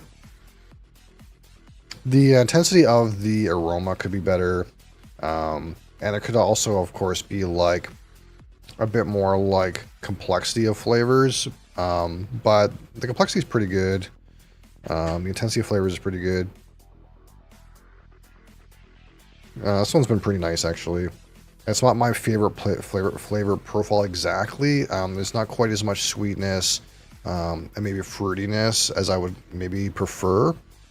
But it's kind of like instead got those in like citrus, spicy, smoky notes. And there's also some floral component there.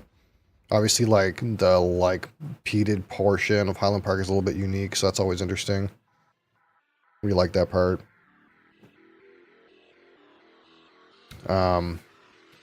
So out of 15, this is a pretty reasonable bottle. We don't talk about price, we're just talking about flavor. In terms of just flavor, I think it's pretty distinct. I want to say, does it stand out enough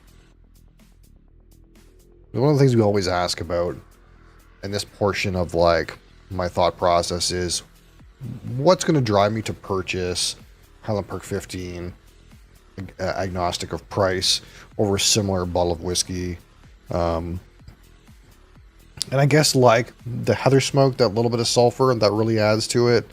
You get despite the lower proof, it's quite drinkable and smooth in that way, but still provides a good hit of flavor, good complexity of flavor. So in that way, it kind of stands out a little bit. That little bit of like smoke lining and that interesting smoke lining, again, is like a little bit of extra that other whiskeys aren't going to have. And you can only get that from a Highland Park whiskey. That adds to its kind of status, if that makes any sense. I'm going to give it 9 out of 15. I enjoyed this pretty much a 9 realm. So it's actually going to be a pretty good score, to be honest. 19 and 18 and 20 and 6 and 9 is 72. 72 out of 100. Because great, a great whiskey. And if I remember right, the fresh crack of this, I wasn't that super duper impressed, but hey, it's pretty good. It's not as good as the cask strength. The cask strength is so good. But this is pretty good. And I think 72 is a fair score for my metrics. I know that sounds like a terrible whiskey-based score, but 72 for me is great. A great whiskey. Highland Park 15.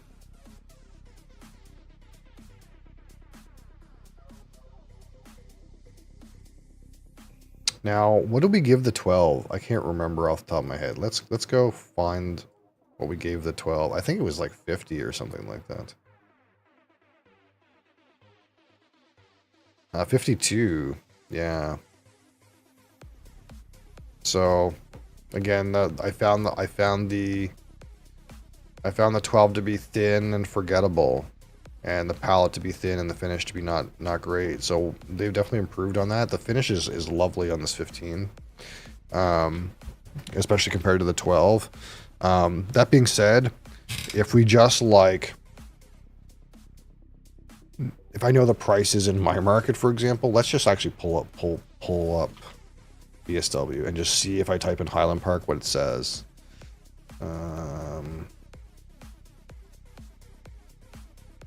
So if we just type in Highland Park and we compare the price of the 12 to the price of the 15, the 15 is twice as expensive as the 12. So for 1% proof and 3 years of age, this is 2 times the price as the 12-year-old at regular price. Assuming both are at regular price in my market. So from a value standpoint, this is maybe a 50% better whiskey, but it's still twice the price. That being said, a significantly better whiskey by every margin. It's hard to say if it's worth the upgrade, considering it's twice the price for what I would score as 50% better. But that's just the way it is with these higher scotches. They kind of like get more and more expensive, but there's not very much room for them to get much better.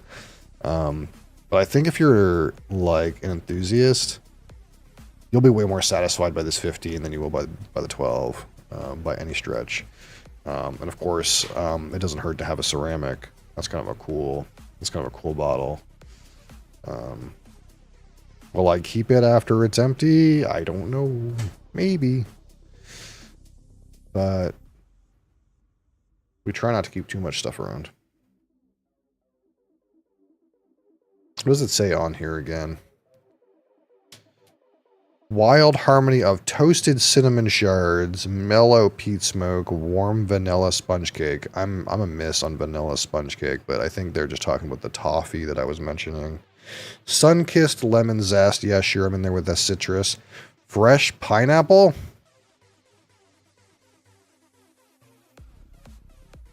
No. Absolutely not. Yeah, I'm not. We're We're SOL on the pineapple on this. I did not get that whatsoever. Not even a little bit. But overall, pretty good. Pretty good. A pretty good whiskey. Again, significantly better than the 12 by a lot. But the cask strength, oh, so good. I'm not sure this can compete with the cask strength. I don't know what I'll end up rating the cask strength. The one I have in particular,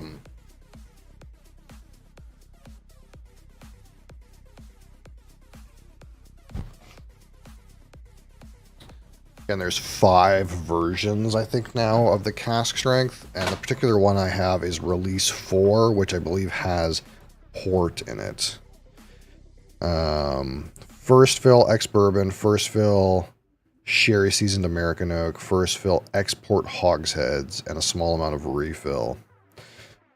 So this, and also I think this is roughly 14 years old. So like, this is like roughly 14 years old at cask strength, and this is 15 at 44. So not only does this have like port in it, which is so good in this particular bottle, but it's like 64% alcohol instead of 44.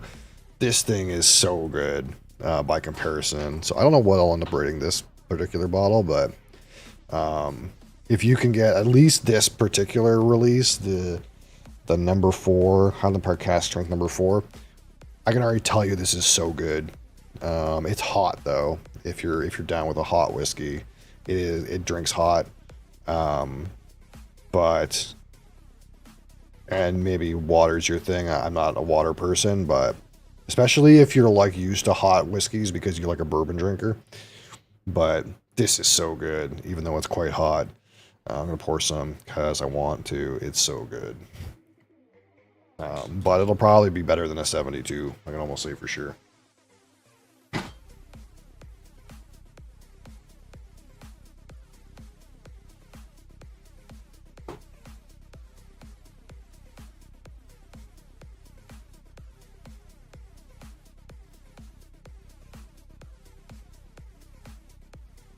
One of the like almost unfortunate things about like trying to like review as many whiskeys as possible is those whiskeys that are truly good, you can't like buy multiples of them and just enjoy them because you love them, because you're like trying all these other whiskeys all the time, right?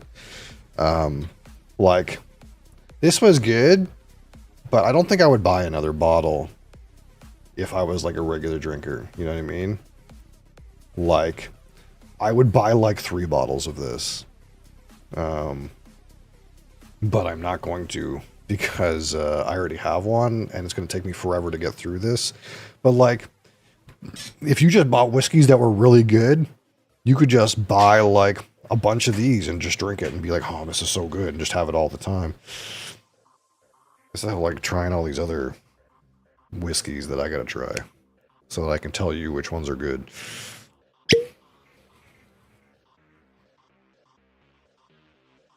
This thing is hot though. This is a hot sucker.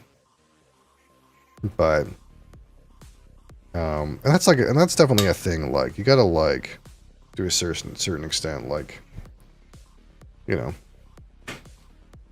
if you like smooth whiskeys, this is maybe not your thing. This is a hot whiskey for sure. Now maybe this is like really good on ice or in water or something like that, but I'm not that person to do that. What was that? Something on the outside of the glass. This is like one of the few times I think Highland Park has something that's not just sherried, because I think this has got port in it, and it's got ex-bourbon, which normally they don't even do ex-bourbon. First fill sherry European oak, first fill ex-bourbon, first fill sherry American oak, first fill export hogshead, and some refill. Yeah, this does have ex-bourbon in it. See, this says on here, introducing ex-bourbon and export for the first time. So I guess this is the only time they've ever used something that wasn't ex-sherry seasoned.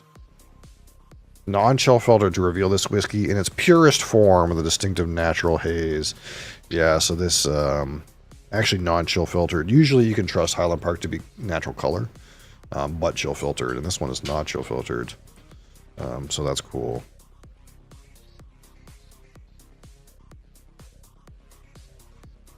But man, lovely, lovely whiskey. This cask strength, absolutely.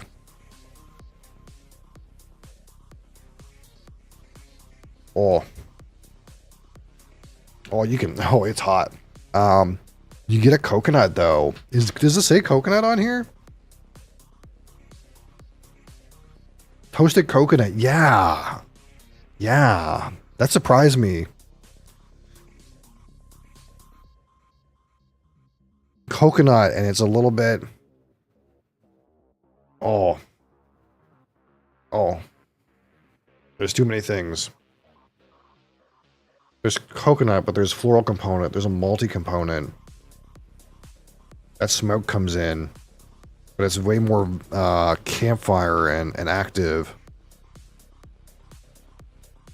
There's a sweet, kind of like toffee component. Oh, this is excellent. This is an excellent whiskey. So to be clear, these are roughly the same price in my market. Very good whiskey. Buy this one. Unless you can't take the heat. In which case this is still acceptable. But buy this one. Oh. There's a lot of things going on in this glass. I get the feeling this is going to score quite highly for me. It's kind of got like all the Highland Park things and some weird coconut things and some deep sweet port things and some zesty things. Oh,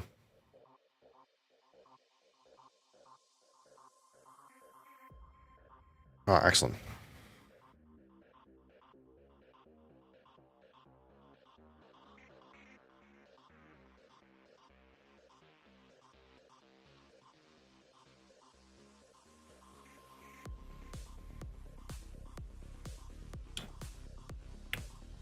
Ooh, it's hot though. Ooh. Oh man. I forgot how hot that drinks. Ooh. Believe me, guys, it's so good. It's really hot. Holy fuck. Oh, it's so good though. It hurts so good. Trust me, it hurts so good. If you're a bourbon drinker, you'll understand. It hurts so good.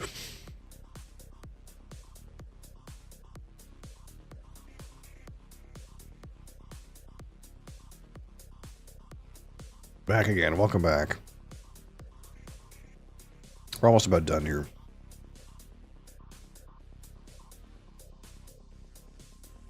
So, the hot news going around. So we just pumped the server, the Discord server. If you're not on my Discord server, please join us on Discord. What bourbon am I drinking? Oh, it's not bourbon. This is well, I did a review of this one here, the Highland Park 15 Island Single Malt Scotch Whiskey. So we did a review of that here. And this other glass is the Highland Park Cask Strength Release number 4. And again, Island Single Malt Scotch Whiskey, which I did not do a review of, but it's so good I had to have some anyway. So it's a hot sucker though, a hot whiskey. Your Viking, well, the Highland Park's old bottle has Viking written all over it. Unfortunately, these are the older bottlings. The new ones don't have this kind of like Viking stuff going on it. The new ones are kind of more like sustainable eco packaging, but this is what they used to package them like.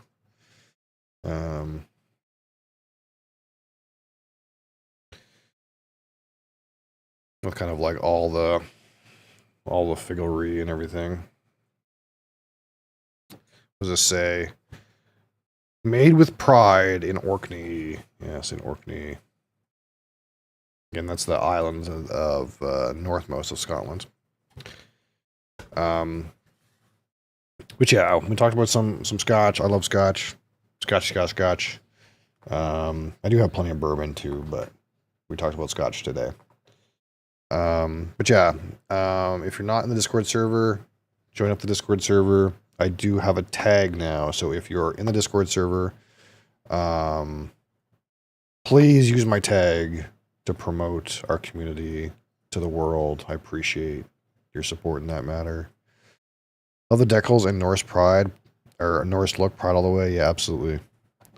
I think these bottles are way cooler than the newer ones, but they decided to go with the eco packaging route, sustainability in the environment and all that, which has merits, absolutely, but I don't think you need to make your packaging look like recycled cardboard for you to be on board. Just my opinion, man. I want cool shit, not like something that looks like recycled cardboard. Just my opinion. We can do both things, I think.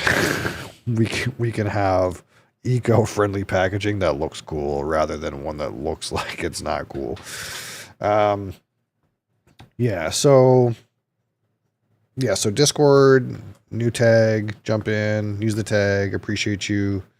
Again, we're still doing shorts every day. We're still posting to YouTube every day. I'm loving Doon. We'll be playing Doon for a while, I think, till I hit some kind of wall with it. But at the rate that I'm playing, a DLC will probably come out before that happens. What else do I have to say? Announcement coming soon.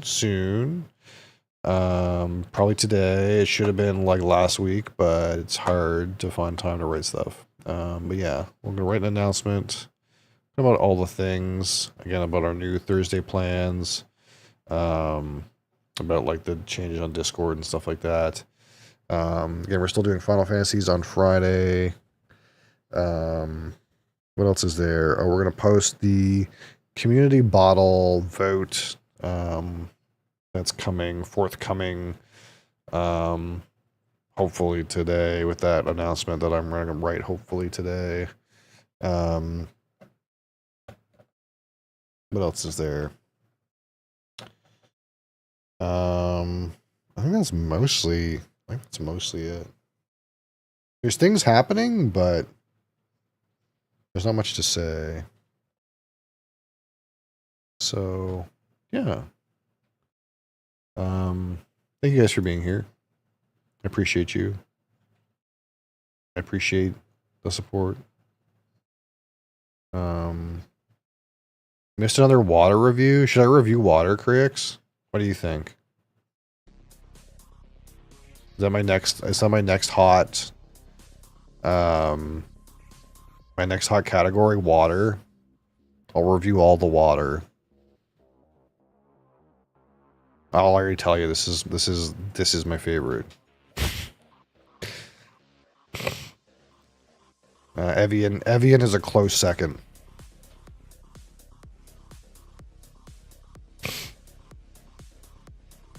Judging me for actually wasting money on that? I got bougie. I got bougie with water a little while ago. And it was actually before I got into whiskey, but some of this particular water has a mouthfeel. And if you've never wasted money on this water, you maybe don't understand, but there's some amount of like silica in here.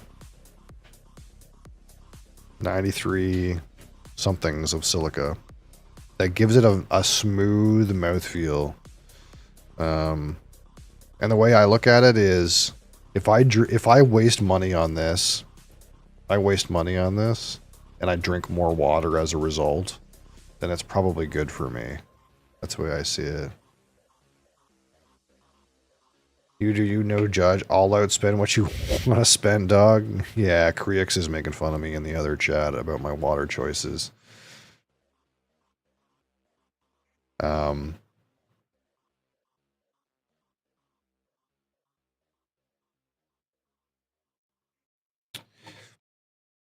But this stuff does have a mouthfeel, and it is actually because there's silica minerals in it that you don't get with regular water. I don't know what happened, but like for example, even bad quality bottled water, I think tastes terrible. And I think Creek's part of it is just if you just drink R&R whiskey and then like drink water from your hose, that's fine for you. But I think when you start like analyzing the like texture and flavors of whiskey, and become a little bougie about the texture of the whiskey, you become a little bougie of the texture of the water and like the taste of the water. I find bottled water very hard a lot of time. Isn't most bottled water just tap water? True. Artisan water has been shown to improve lots of functions better for you. It is a little bit better for you. But you're not wrong, Creeks. Most bottled water is tap water. So if, for example, if you get Dasani, and this is how much I'm into the sauce with this fucking bottled water shit. But if you get Dasani or Aquafina or Smart Water, that is just municipal water that they've done a little bit of things to and put in a bottle. They've filtered it and put some little other minerals in there and put it in a bottle.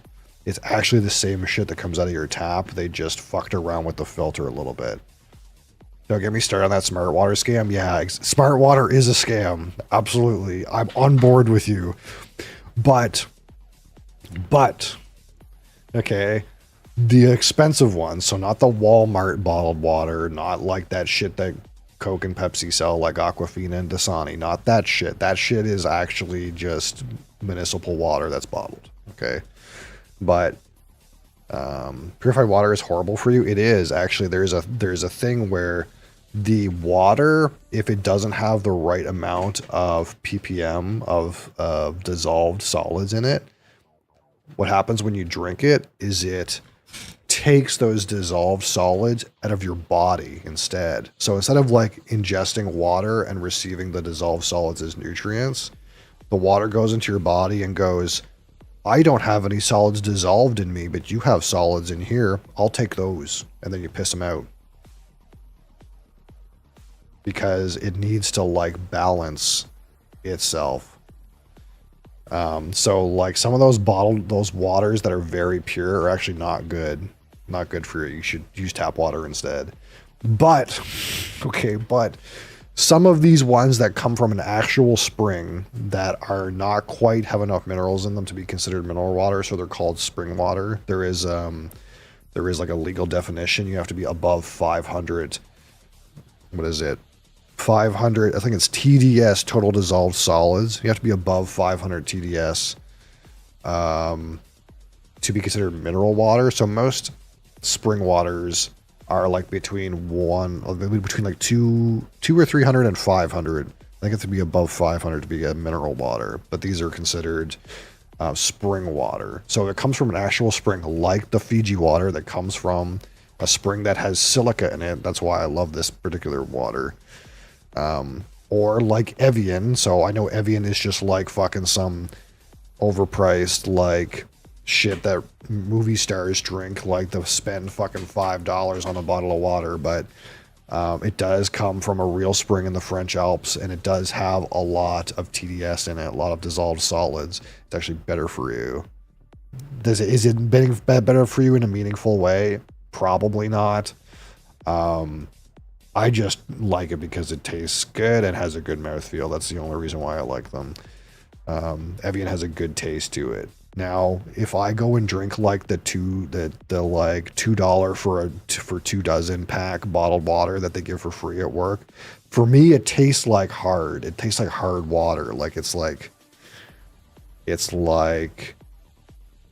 hard to describe, but like this is like soft, and the bottled water that I get for free at work is like hard. It's hard and harsh on the mouth, which I know sounds like some kind of like marketing bullshit, but I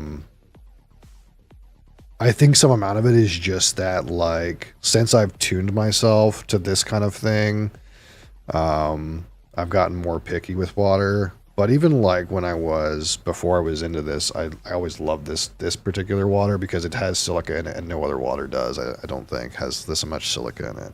Has more silica than any other mineral in it, ppm wise, other than bicarbonates, I guess. So this one does actually have a certain softness, even more than Evian does.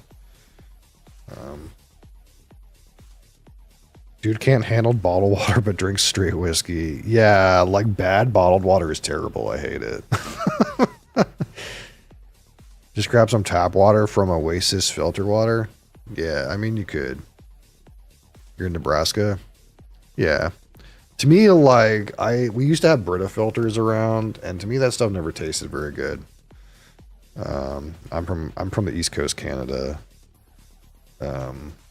But yeah, but there's also some amount of like, maybe if I use these bottled waters while I'm doing whiskey review, then like maybe they'll give me some money. You think that'll work? Like, I cleanse my palate with Fiji water. You should too. You think they'll give me some money for advertising Fiji water to you, Crix? You think they'll give me something? Find it better straight from the tap. I don't know what it removes. Yeah, that doesn't surprise me. Tap water usually tastes bad, but it's not bad for you. There's like a taste issue though. Like tap water always just tastes bad. Some people's tap water tastes really bad. Like it just doesn't taste good. Like there's nothing wrong with it, but it doesn't taste good. And it's probably because there's some amount of some trace mineral in there that's just nasty.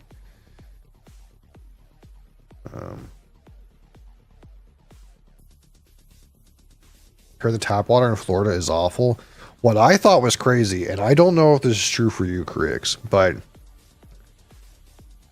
and this is a weird thing, and maybe I just don't understand because I'm from Canada, but in Canada, okay, it doesn't matter what time of year it is.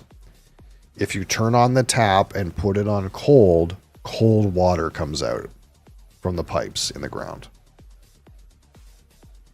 When I went to Florida, okay, and I turned on the tap to get cold water out of the ground like every other time I've ever turned cold water on from the tap, in Florida it was warm. You can't get cold water out of the ground in Florida. Every tap had warm water. And the only way to get cold water was to buy it for like $5 a bottle, $5 US. You got drugs in your water? Yeah, I think they put fluoride in some of the waters up here. I can't remember what the rules are. Fluoride and chlorine. It's called ice. Yeah.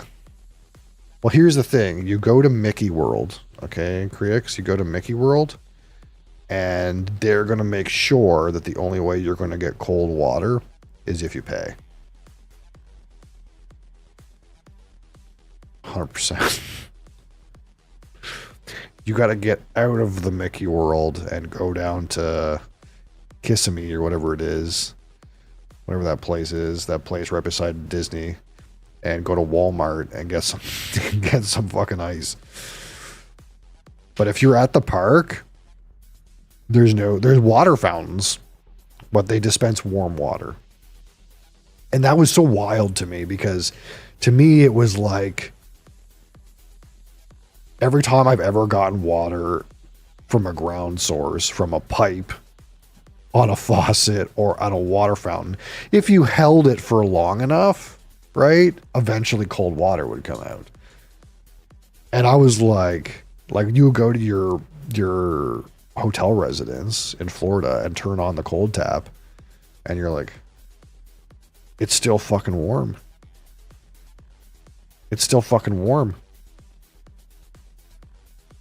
It never gets cold because clearly the source is so warm. Like the ground is warm. The ground is hot enough that the pipes underneath that have the water are warm. And that just seems so weird to me coming from Canada where it's always cold. Like every time you turn the cold tap on, cold water comes out. Duh. Same thing at Six Flags in Atlanta. Yeah.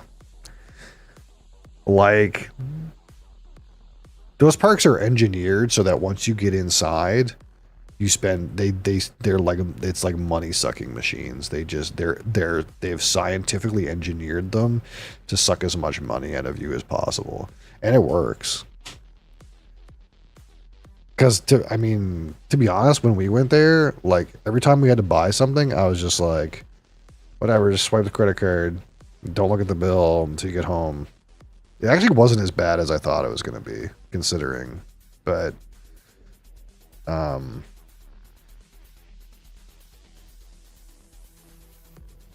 yeah, exactly.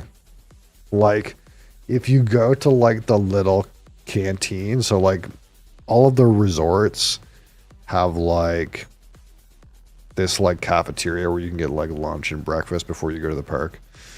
And like the weird part is for you, it wouldn't be so bad because you're American, you use American dollars, you go down there and they charge you some amount in American dollars, and at least you have an idea of your head, oh, I'm being overcharged. I would go down there with my maple scented Canadian dollars, and I don't know the exchange rate exactly, and I don't know roughly how much things should and shouldn't cost. It's all in USD. It's a little bit confusing.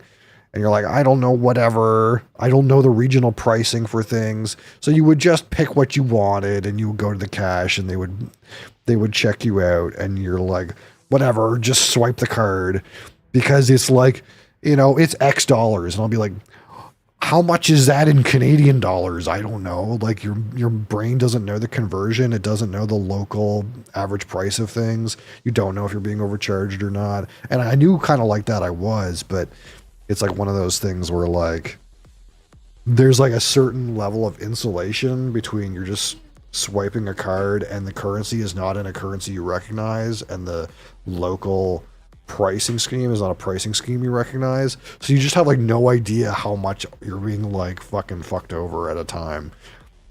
But when you start to think about it, you're like, well, wait, this one meal was $15 in USD.